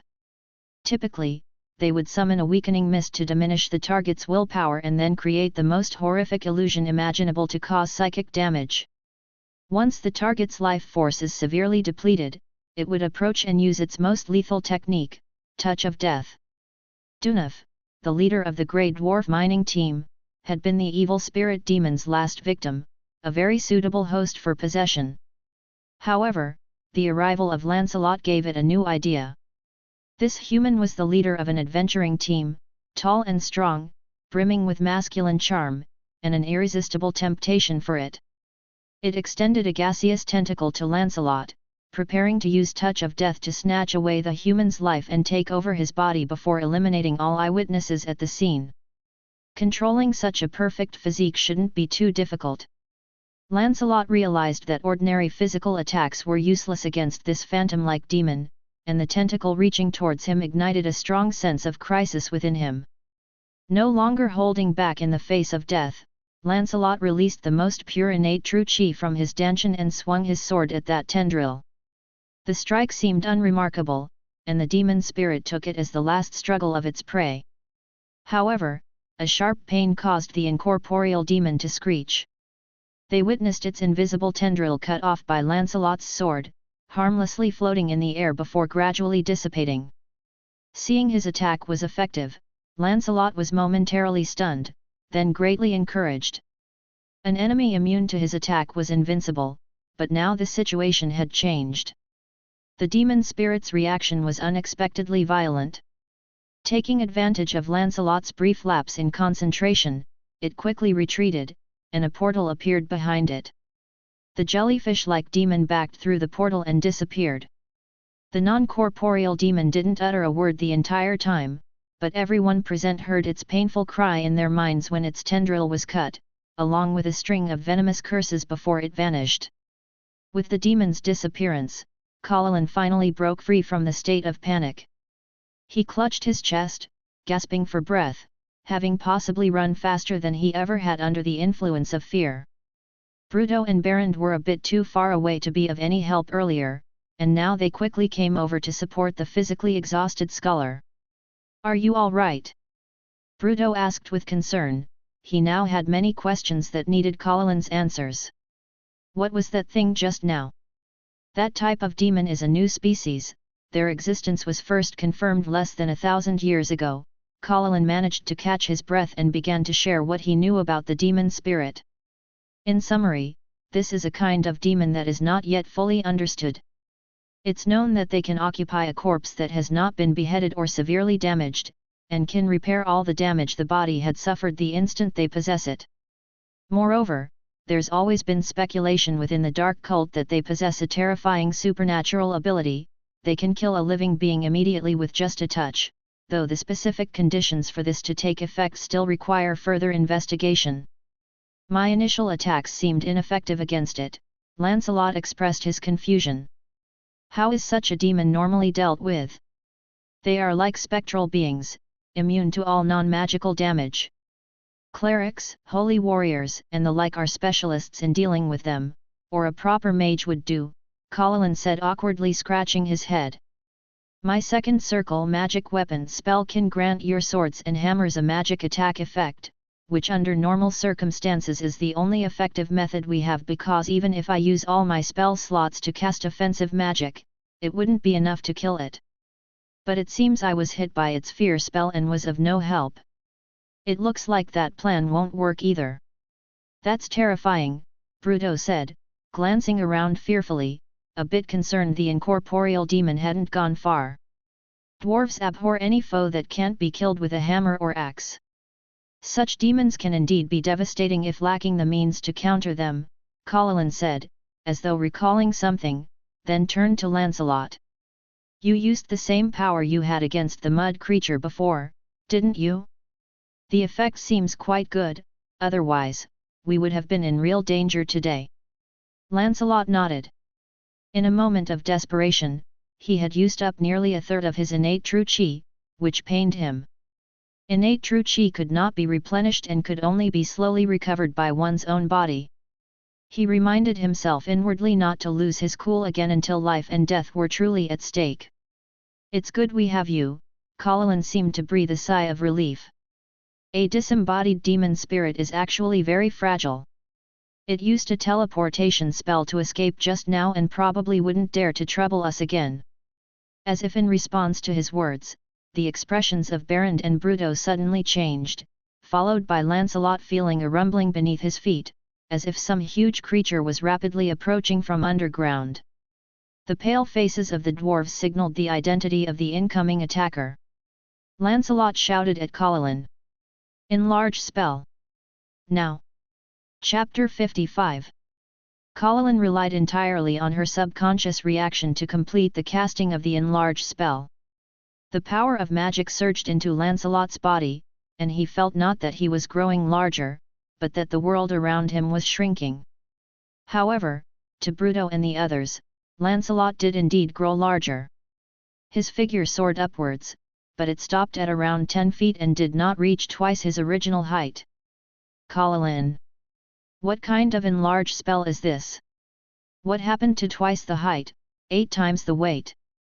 Bruto, leaning against one of Lancelot's enlarged thighs, shouted anxiously. Impossible! I have not tampered with this spell at all. And even a true mage couldn't have done it better than me. Paladin, unconvinced, retorted with her neck outstretched. It must be my problem, Lancelot spoke, his voice like the muffled thunder of a summer day. He could feel the force surging into his body was extremely powerful, but the flesh and blood strengthened by nature's spiritual energy were not so easily duplicated. Everyone clung tightly to Lancelot, as scattering at this time would be akin to giving the enemy the opportunity to defeat them individually. With the large figure of Lancelot present, at least the shark lizard beast would not be able to swallow them all in one bite. The vibrations from the ground grew stronger and stronger, making everyone's hearts rise to their throats. Lower your center of gravity, brace for impact. Lancelot called out a reminder, and everyone did as told immediately. Then, Lancelot suddenly leaped into the air. What the hell? Bruto was baffled by his movement and blurted out without thinking. Of course, Lancelot had no time to respond. He jumped nearly 10 feet high, and at the apex of his leap, he drew his enlarged great sword, pointing it downward, and let gravity pull him back to the ground. As though it were a pre-arranged signal, the moment the tip of the sword pierced the ground, the earth burst apart simultaneously. A terrifying figure sprang from below. It was going to send all creatures on the surface flying and swallow the one in the middle in a single gulp. That is, if there wasn't a sword blade lodged in its mouth. Lancelot's sword tip pierced through the lower jaw of the shark lizard beast, his feet planted on either side of its gaping maw, like a spread pair of tongs, preventing the monster from closing its devastatingly large mouth. Bruto and the others were flung aside as the shark lizard beast burrowed out from below, but fortunately, Lancelot's strike from above halted the creature, and they had been ready for the impact, so they almost immediately scrambled to their feet, unharmed. No creature likes the feeling of having their jaw pierced by a sharp weapon while their mouth is open, and the shark lizard beast was no exception. Driven mad by pain and rage, the beast violently thrashed its head, forcing Lancelot to jump aside, of course not before he yanked the hilt hard, enlarging the wound on the beast's lower jaw a bit more. The shark lizard beast finally crawled out from the ground. It was nearly 20 feet in length, about twice the size of its kin that had previously appeared in the prime material plane. Its back was covered with smooth yet sturdy carapace, with sharp protrusions resembling shark fins on top.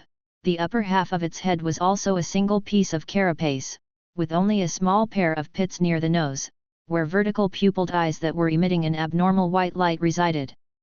Its gaping maw was now like a leaky water bag, fresh blood constantly gushing out from below. Such a wound wasn't fatal for it, but it was sufficient to drive it mad.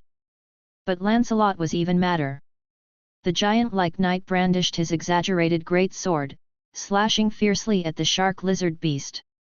Lancelot was shocked to find that his full-strength strike powered by true chi was not strikingly effective, barely cracking the beast's skull. However, he did not ease the pressure on his enemy. His great sword, like a pile driver, fell again and again upon the shark-lizard beast. As a warrior seasoned in countless battles, Lancelot was not short on experience in dealing with wild beasts. You can rely on bait, traps, and ambushes to kill them without showing yourself, but when you must face them head-on, you must not show even a hint of cowardice, or you'll surely be the one to die. This shark-lizard beast had never faced such a formidable opponent before. Lancelot's relentless greatsword strikes stunned it, but some primal beastliness from the abyss awoke within it.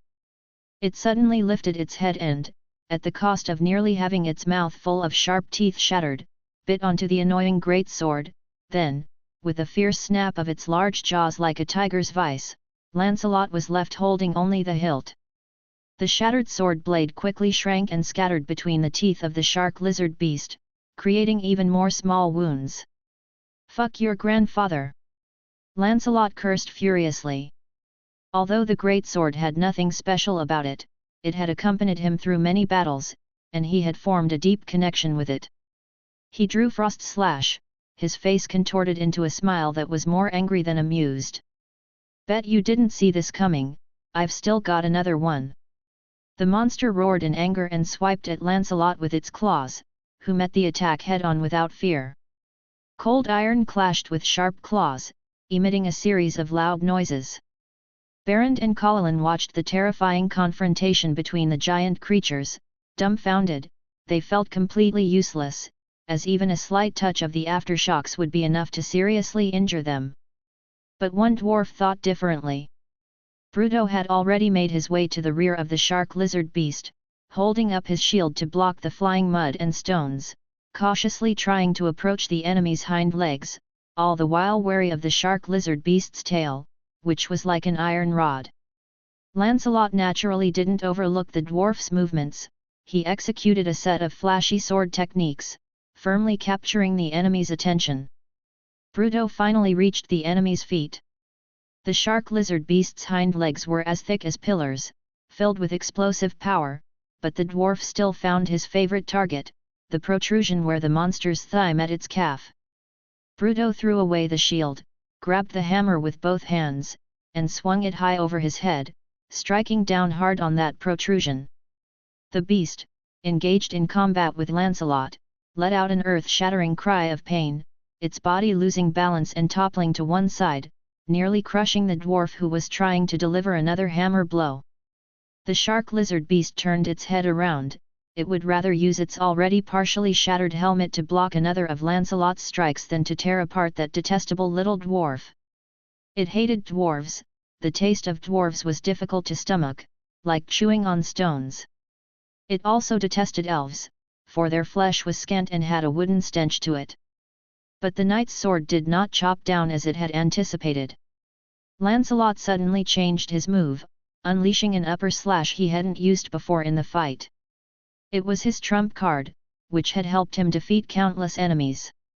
Aside from being well practiced, there was nothing special about the move itself, but Lancelot would initiate with a series of downward and horizontal slashes to create a defensive pattern in the enemy's mind, then he would suddenly perform an upper slash, often achieving a decisive effect.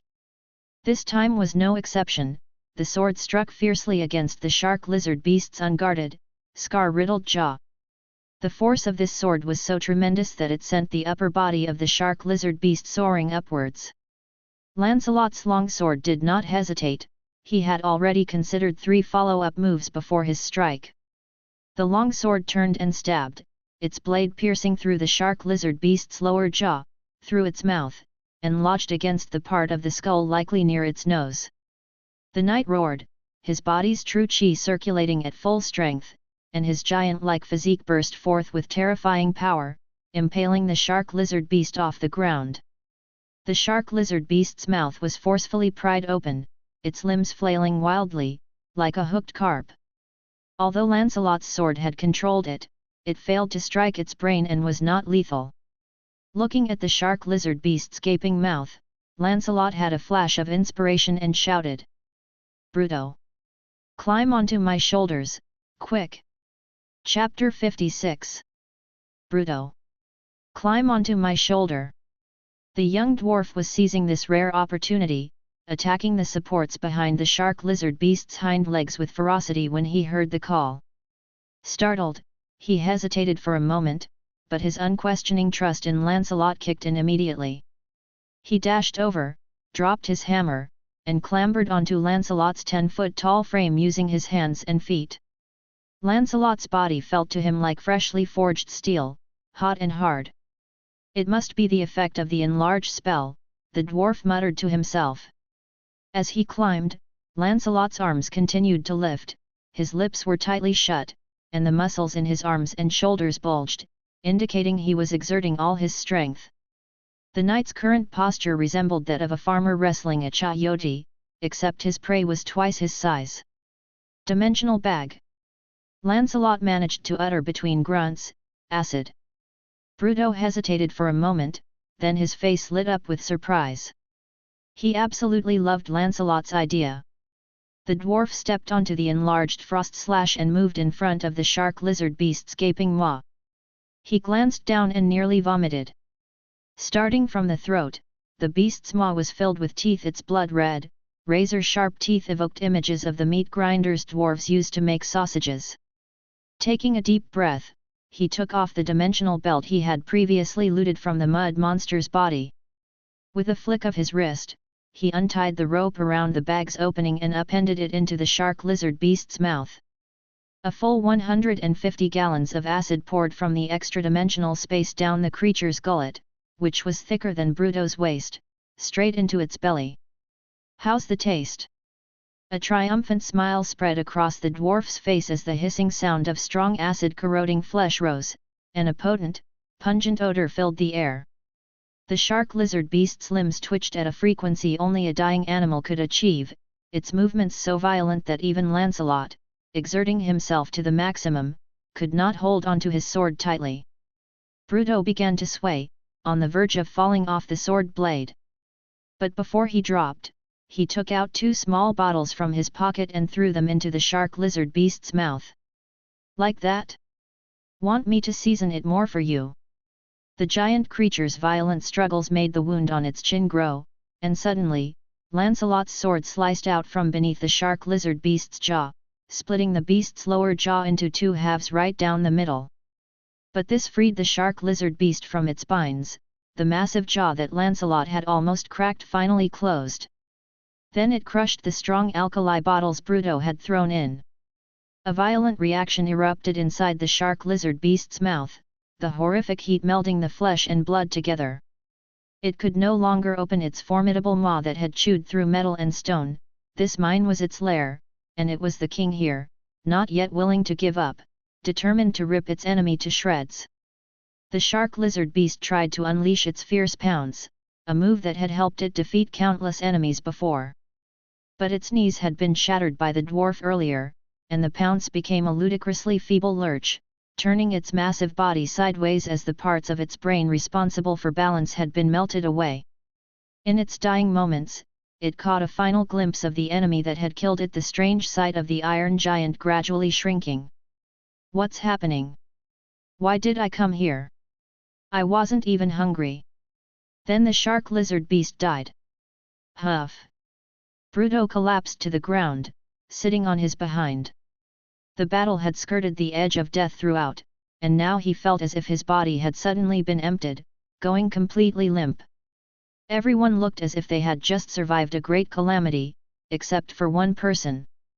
Lancelot's spiritual sense told him the danger was far from over and was rapidly approaching, but he couldn't pinpoint the source of the threat. He pulled out a mountain crystal equivalent to a middle-grade spirit stone, urgently replenishing the true chi that had been greatly depleted just moments before. Just then, a fierce grey light burst from the eyes of the corpse on the ground. Malevolent spirit demon. Paladin was the first to react, crying out in alarm. A flash of light passed, and the carcass of the shark lizard beast stood up once again, all its wounds gone without a trace. The malevolent spirit demon possessed an ability unknown to many. It could bestow a gift upon an ordinary creature through touch, enhancing the creature's attacks. However, the malevolent spirit demon could also see and hear everything around the recipient through their eyes and ears, and whisper into the recipient's mind, making them believe these were their own thoughts. Resisting the malevolent spirit demon's gift required a strong willpower, something utterly impossible for a beast like the shark lizard, whose brain was filled with muscle. It had been used by the malevolent spirit demon for hundreds of years, providing it with countless fresh corpses without raising any suspicion. After all, this was the abyss where it would be strange if a mining pit never had any minor deaths. But the gift had another effect. Once the recipient died, as long as the malevolent spirit demon was on the same plane of existence, it could immediately occupy their corpse, regardless of the distance between them. "You damned fiend, will this never end?" Bruto, who had just been sitting deflated on the ground like a punctured ball, suddenly sprang up, running towards his hammer and shield that he had tossed aside earlier. Lancelot didn't understand how the malevolent spirit demon managed all this, but he was very clear about the situation at hand. He was not unprepared, either. During the battle with the shark lizard, he had never used his most powerful move, innate true chi, intending to save it for this threat that had previously slipped away from him. The original plan of the malevolent spirit demon was to command the shark lizard to kill these people, but the human knight had proven to be exceptionally strong under the effect of the enlarge spell, further fueling its desire for that body. In the last view of the shark lizard, it saw the effects of the enlarge spell dissipate, deciding it was time to take matters into its own hands. In fact, Paladin had already used up all of his second ring spell slots. The only thing he could do now was to make sure he didn't become a burden to Lancelot. However, the malevolent spirit demon had no plans to let him go. The shark lizard glanced at Paladin, and the poor scholar once again fled uncontrollably. Lancelot charged forward proactively. Given the size difference, once the shark lizard started its charge, nothing could stop it aside from the solid rock walls here. The malevolent spirit demon-controlled shark lizard looked disdainfully at the human. He had indeed demonstrated great courage and skill in the recent fight, but what could courage and skill amount to in the face of absolute power? The shark lizard opened its massive mouth, revealing a full set of neatly arranged sharp teeth. Just as it was about to bite down on the human, who clearly overestimated his abilities, the target vanished from its sight. Lancelot once more used the footwork technique he had learned from the bamboo slips. Seizing the moment the shark lizard's eyes narrowed as it opened its mouth, he leaped mightily into the air. In this jump, he applied the mental method of gathering chi / concentrating true chi into his feet. To the onlookers, Lancelot's leap was so swift that he looked just like a tree frog. Given its body structure, it was difficult for the shark lizard to raise its head and observe above itself, but its upper body was covered with a thick carapace, typically disregarding any threats from above. The demon occupying the shark lizard's body was well aware of this, though it had yet to realize the disappeared human knight had now positioned himself on its head. In mid-air, Lancelot tapped into the very essence of the power within his Danshan Chi Si. Chapter 57. An invisible sword aura extended from the blade made of cold iron ore, and if one observed closely enough, they could see a slight refraction of light in the air. To Bruto and Berend, the sword Lancelot slashed in the air felt light and airy, as if a snowflake was gently falling from the sky and daintily landing on the shark lizard beast's smooth back armor. Then it continued forward without hindrance. The demonic spirit found itself suddenly unable to control the shark lizard beast's body, while the ground rapidly approached him. Lancelot was like an old farmer selling winter melons at the market, cleanly and neatly chopping off the shark lizard beast's turtle-like head in one stroke so smooth and complete that it was even pleasing to the eye. The monster had already died just moments before. It was the power of the demons that sustained its life. Thus, from the wound, only a small amount of fresh blood surged out, with more of it being a kind of hazy smoke, quickly reforming into the shape of a jellyfish in the air. Lancelot knew that the enemy would immediately try to use the same portal technique to escape, and he could no longer tolerate letting this demon slip away from his grasp again. Many years of warrior training had equipped him with a skill akin to a barbarian's rage, only it was more proactive and controllable, and now was the time to use it. His adrenaline surged wildly, and strength flowed out from within his body like the tide, making everything around him seem to slow down. Innate true chi gathered again on his sword, and in the blink of an eye, Lancelot swung 3 consecutive times, slicing at the head of that jellyfish-shaped demonic spirit in the air. The sword blade, imbued with innate power, carved the body of the demonic spirit into several pieces. The demon had not even had the time to scream telepathically with its sensory ability before being killed by Lancelot, dissipating into the air. As Lancelot killed the demonic spirit, he vaguely sensed a weak force, similar to nature's spiritual energy, being absorbed by him. He immediately thought of the cruel survival games between demons, but upon slight introspection, he found that apart from a strong scent of the abyss, the force would soon be integrated by his cauldron immortal technique and was nothing inappropriate. As the demonic spirit was slain by him, the surroundings became completely silent. From the moment the shark lizard beast was resurrected to Lancelot's amazing strike that decapitated it, to the 3 strikes that shredded the demonic spirit, the entire sequence took less than 20 seconds. Everyone was stunned by Lancelot's astonishing performance, and the scene fell silent for a moment. Ahem, well, this time it should really be dead, Lancelot couldn't help but break the silence. Big bro, when we were dealing with that big beast. Bruto was the first to recover from his shock, finding the scene before him very familiar. Correct, it's that move, Lancelot said with a smile and nodded. Stones above, your magician bloodline is a bit exaggerated, isn't it? Bruto looked in awe at the cleanly polished cut on the body of the shark lizard beast. When do you plan to make a move on Tajana, big bro? Lancelot burst into an intense coughing fit, and everyone burst into loud laughter. Speaking of which, this might be the most intact shark lizard beast corpse in history. Paladin walked around the massive body on the ground. The demonic spirit's power had restored the body of the shark lizard beast to its prime condition before Lancelot chopped it off in one stroke. Berend also approached, pulling out a very tiny little hammer and tapping and feeling here and there on the body of the shark lizard beast, finally announcing. The hardness of the carapace that looks like a shark fin on its back is outstanding, and it contains some magical power. It can be used to make a shield. The skin on the buttocks and hind legs is also very good. The other parts are average in value. Maybe someone would like to eat its meat, but I think that person isn't here today. What are we waiting for? Bruto came over with a hammer and saw, ready to do something rough to the beautiful corpse. I'd better do it, Lancelot sighed.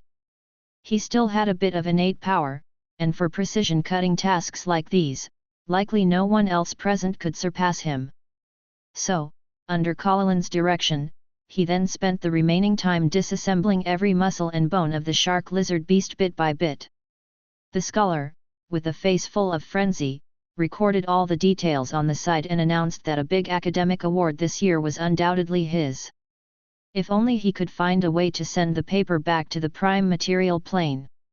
At last, the contents of the storage bag, aside from the complete back armor with the shark fin, included the head of the shark lizard beast, which everyone agreed would make a suitable souvenir, especially the neat rows of sharp teeth that indeed possessed a certain ornamental appeal. Besides, Lancelot also saved about 10 pounds of the finest tenderloin from the beast's lower back. The meat from that area looked smooth and tender, its evenly distributed fat resembling a layer of white frost. In his not-so-aging noble gaze, Baron's opinion probably didn't apply to this part of the shark lizard beast. Preservation was a big issue, but when he saw the ore-emitting cold air the dwarves had dug up, the solution to his problem came naturally.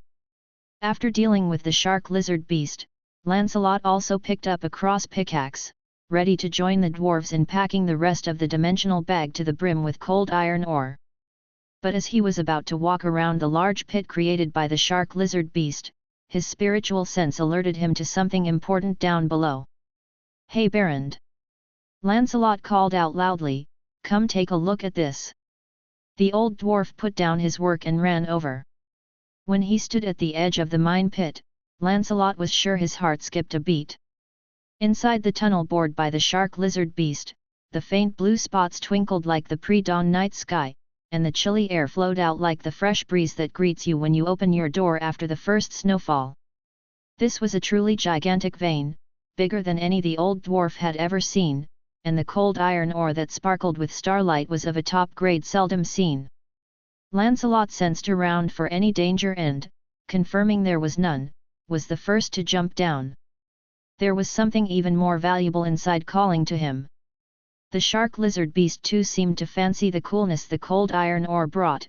Perhaps the cold iron vein was much larger than they had imagined. The entire tunnel was completely within the cold iron vein. At a certain turn, Lancelot stopped and began swinging the cross pickaxe in a specific direction. Berend and Bruto came to help him. The dwarves also sensed something vaguely, but they were not as certain as Lancelot. Finally, they uncovered a patch of blue crystals associated with the cold iron ore. These crystals exposed to the air emitted a mist like cold smoke, and when Lancelot placed his hand on them, he unsurprisingly felt a significant amount of spiritual energy, like that of a mountain crystallizing. Cold water crystals, treasures comparable to mountain crystals. Bruto glanced at Lancelot. "Boss, your treasure-finding ability, how should I describe it?"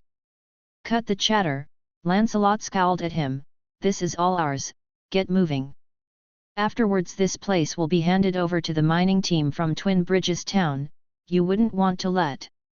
He didn't finish his sentence, because the two dwarves had already speedily begun swinging their cross pickaxes, their eyes so fervent they seemed capable of melting the cold water crystals. When it comes to a love for gemstones, perhaps only dragons could be mentioned in the same breath as dwarves. Chapter 58. After collecting these blue crystals, the dwarves immediately began mining cold iron ore. They worked with incredible efficiency, and due to their innate talent, their cross pickaxes always hit the weakest spots in the rock layers, never showing signs of fatigue, growing more spirited the harder they worked.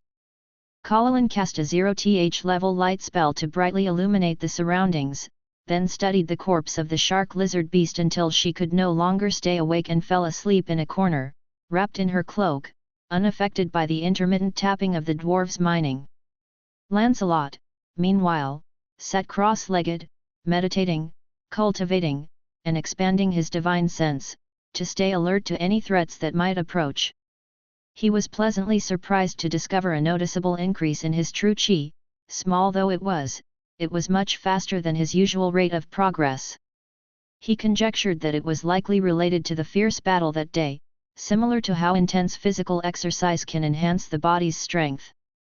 Bruto and Berend attacked the ore vein with their cross pickaxes throughout the night.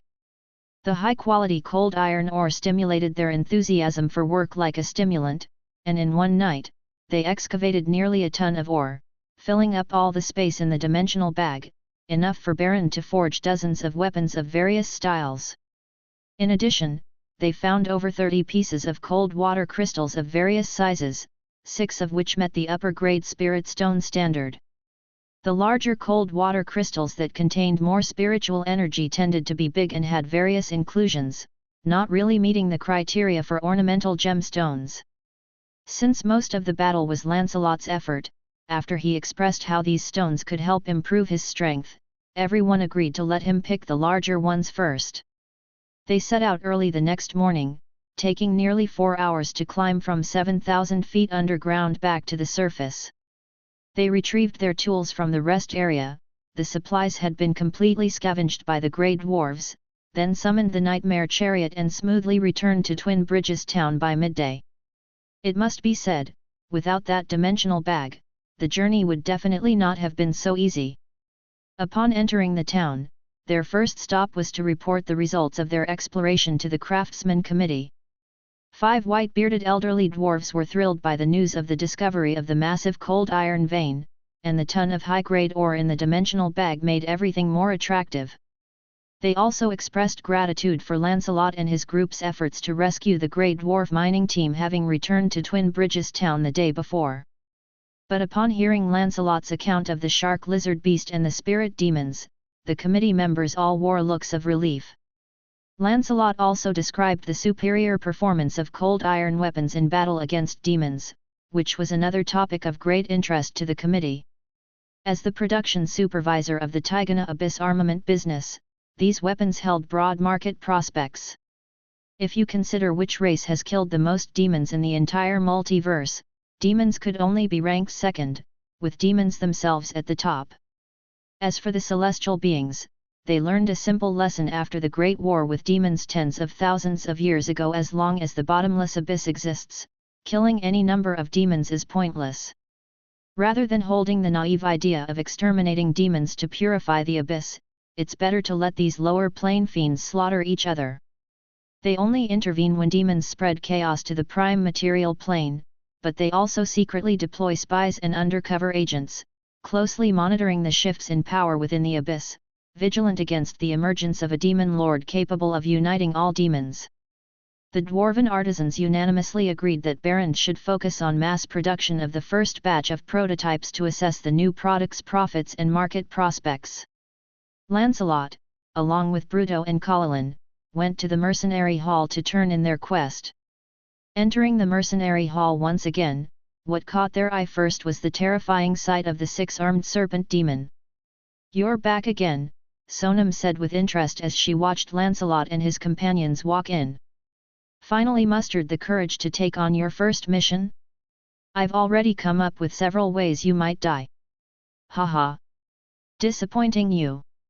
We've already completed our first mission," Bruto shouted boisterously. Sonam scrutinized him with suspicion, her eyes narrowing into a dangerous slit, and Lancelot hurriedly produced the document the Craftsman Committee had given them. He really felt like knocking some sense into this nutcase's head the way Barend did. Most demons' characters can be simply summarized as psychopaths with serious violent tendencies, and the one before him was even capable of ripping apart a shark lizard beast, skewering, and roasting it for a meal. Lancelot was certain that Bruto's unrestrained big mouth would sooner or later bring serious trouble to everyone. The six-armed serpent demon verified the authenticity of the document and nonchalantly took a small pouch from the box behind her and tossed it to Lancelot, containing 500 gold coins, which was their reward for completing this black iron mission.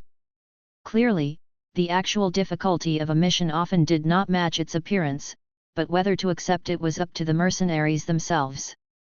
Moreover, unless it was a designated mission item, all the spoils of war belonged to the mercenaries. This time, they had obtained a dimensional bag, cold crystals, the carapace and leather of the shark lizard beast, as well as its backstrap meat, which Lancelot was very curious about, and enough ore to offset Barend's work for a month. Apart from nearly losing their lives, the return could be said to be extremely generous, and no wonder so many desperados dared to venture into the abyss to become mercenaries. "Not bad, not bad. You've already outlasted more than one-third of the mercenaries by returning alive," Sonam hissed with a sinister laugh, her gaze falling on Lancelot's shoulder. "It seems you've exchanged for a rather fine weapon." "Ha!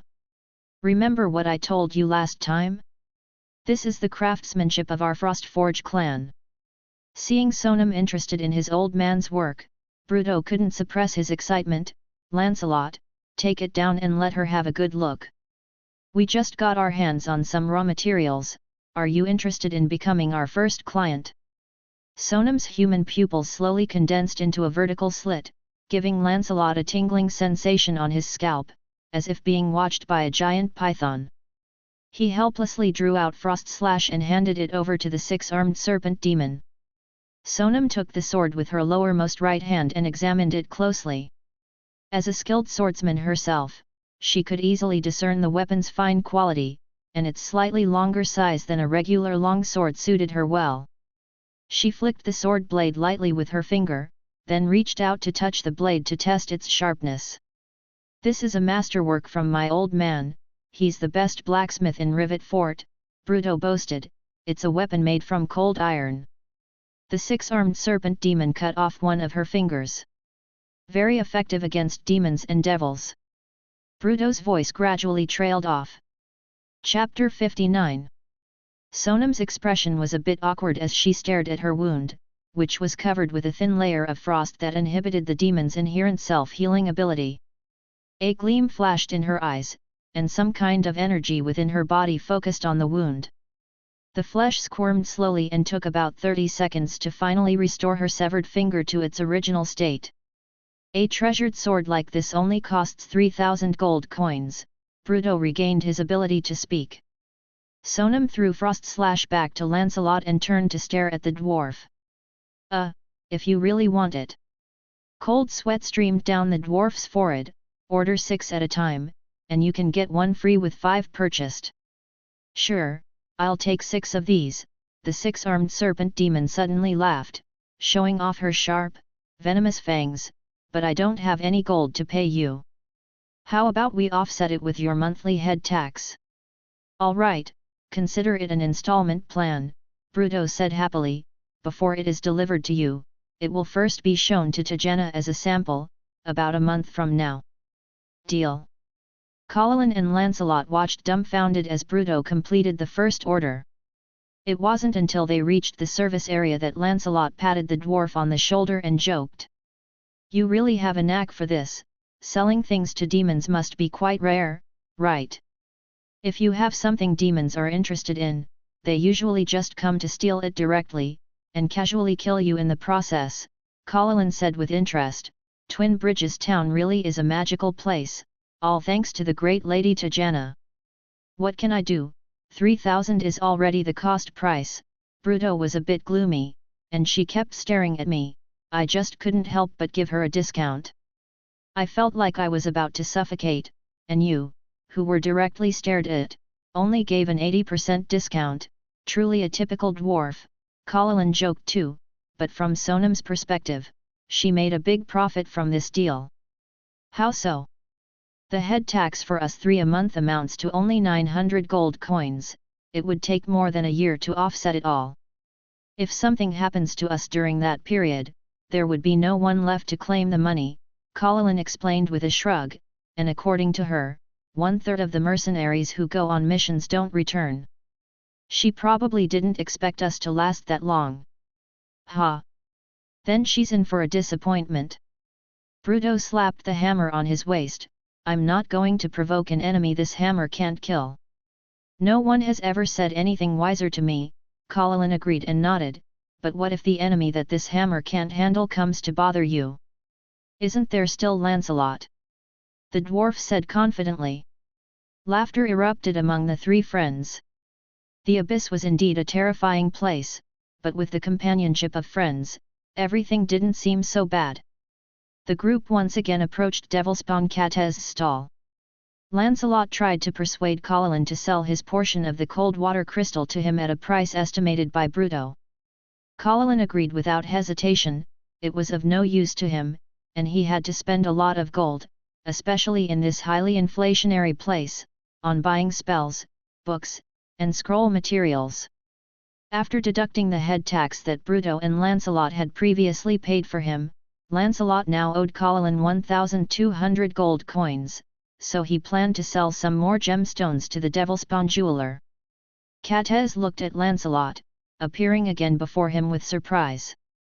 Today, the red dragon, Crifter, was indeed absent, but he was surprised that this group had harvested so quickly again.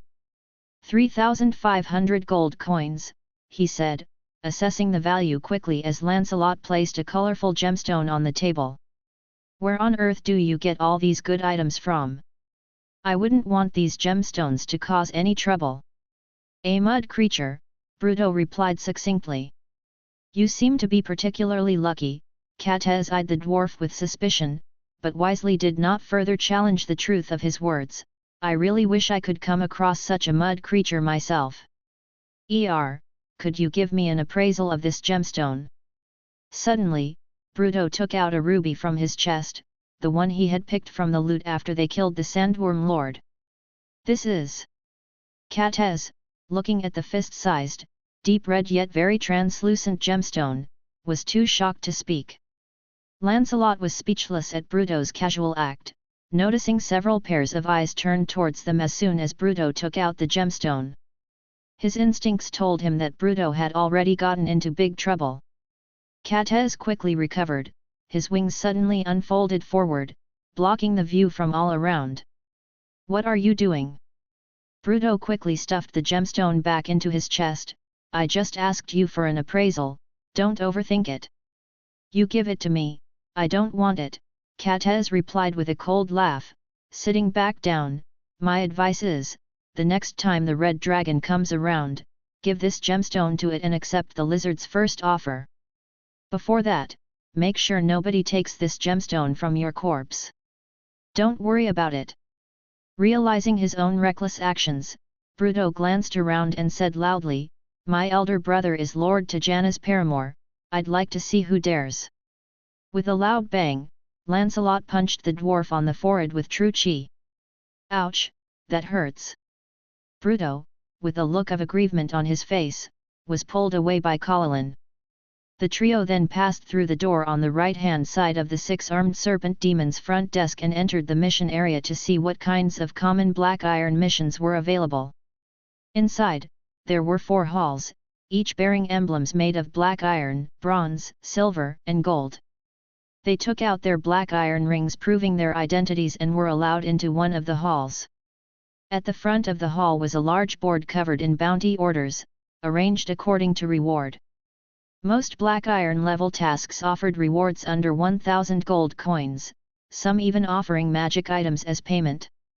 They briefly reviewed the tasks, most of which involved clearing monsters from a mine, escorting trade caravans to nearby neutral towns, or gathering somewhat rare magical materials. If one ignored the characteristic that the locations were in the abyss, it wasn't much different from a typical mercenary guild. Lancelot pondered that those mine-clearing missions might be quite suitable for them as they already had experience delving deep into mines, and it would also be an opportunity to gather some mountain crystals or cold water crystals as substitutes for upper-grade spirit stones to prepare for their foundation establishment.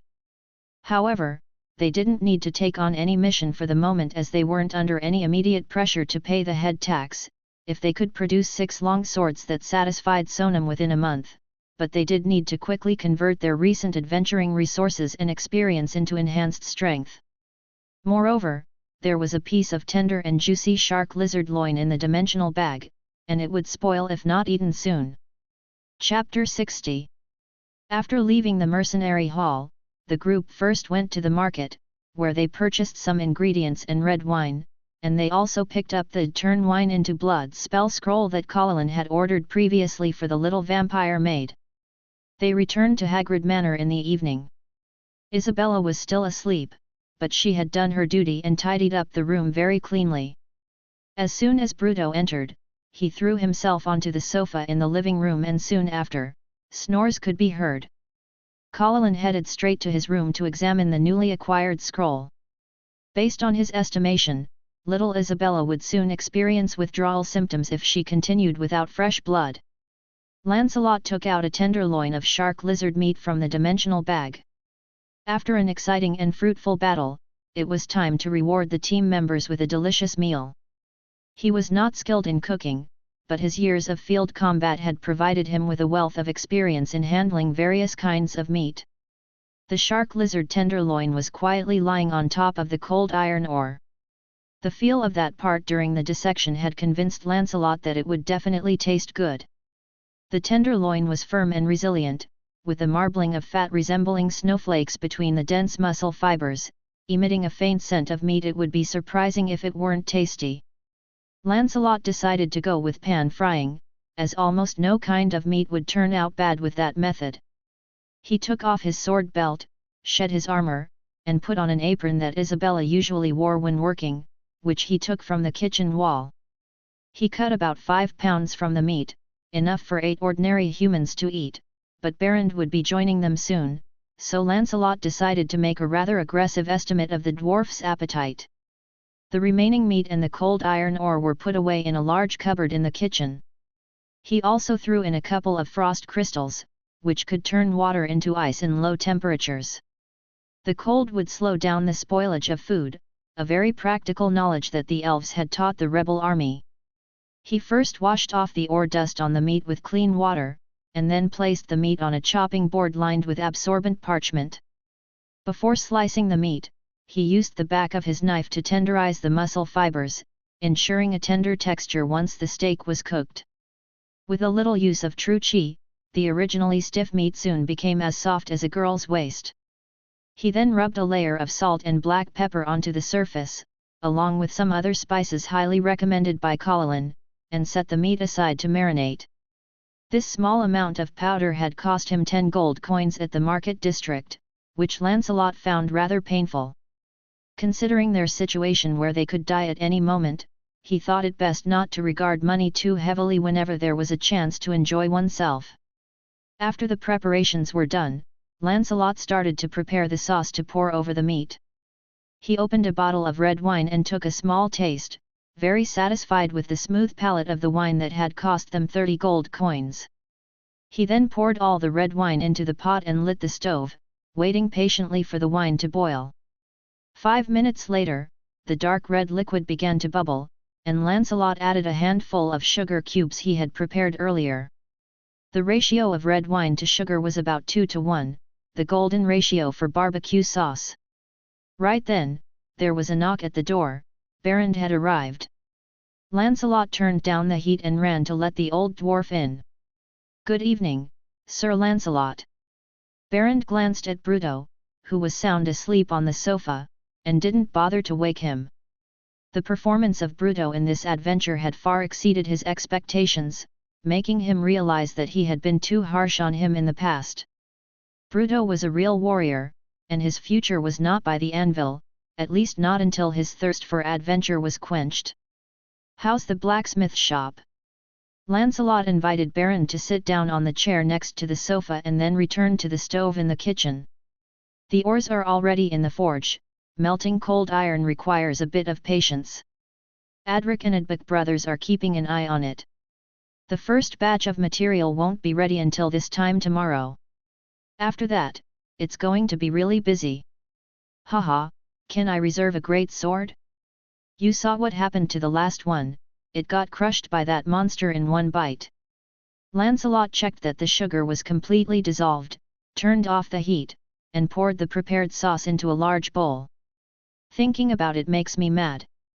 I'll have to eat more later to relieve my anger." No problem at all. Any special requests?" "Just make it the same size as my old one," said Lancelot as he put a large lump of butter into the pot, watching it slowly melt in the high temperature, and if possible, make it a bit heavier. "Are you sure?" Berend sized up the decorations in the living room.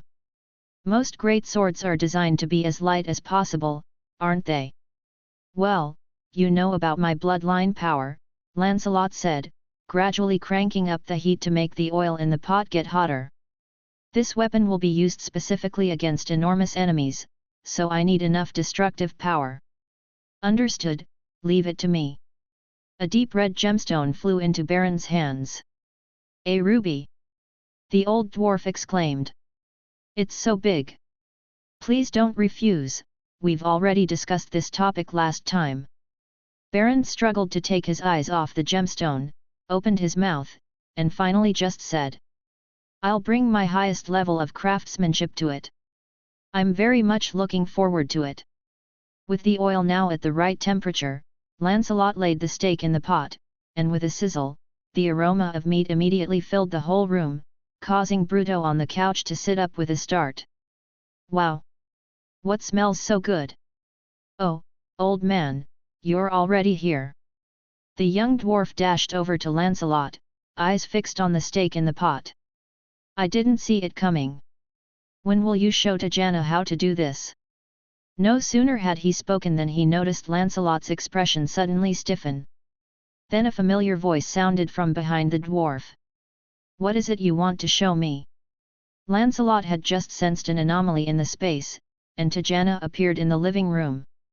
As the mistress of Twin Bridges town, she could use portals to appear anywhere in town at will. Her wings were not visible behind her, probably under the effects of some kind of transformation magic.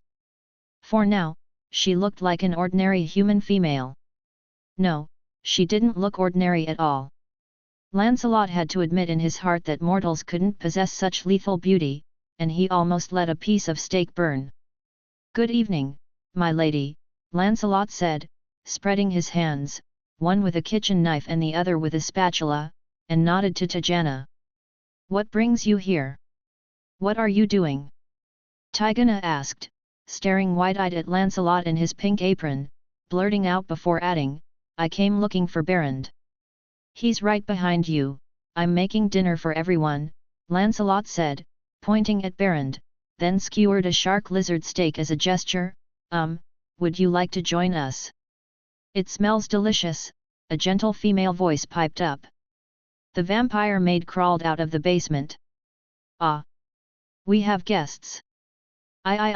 I'll go make some tea." "What's all this?" Tigana burst out, "Where did you pick up another girl to bring home?"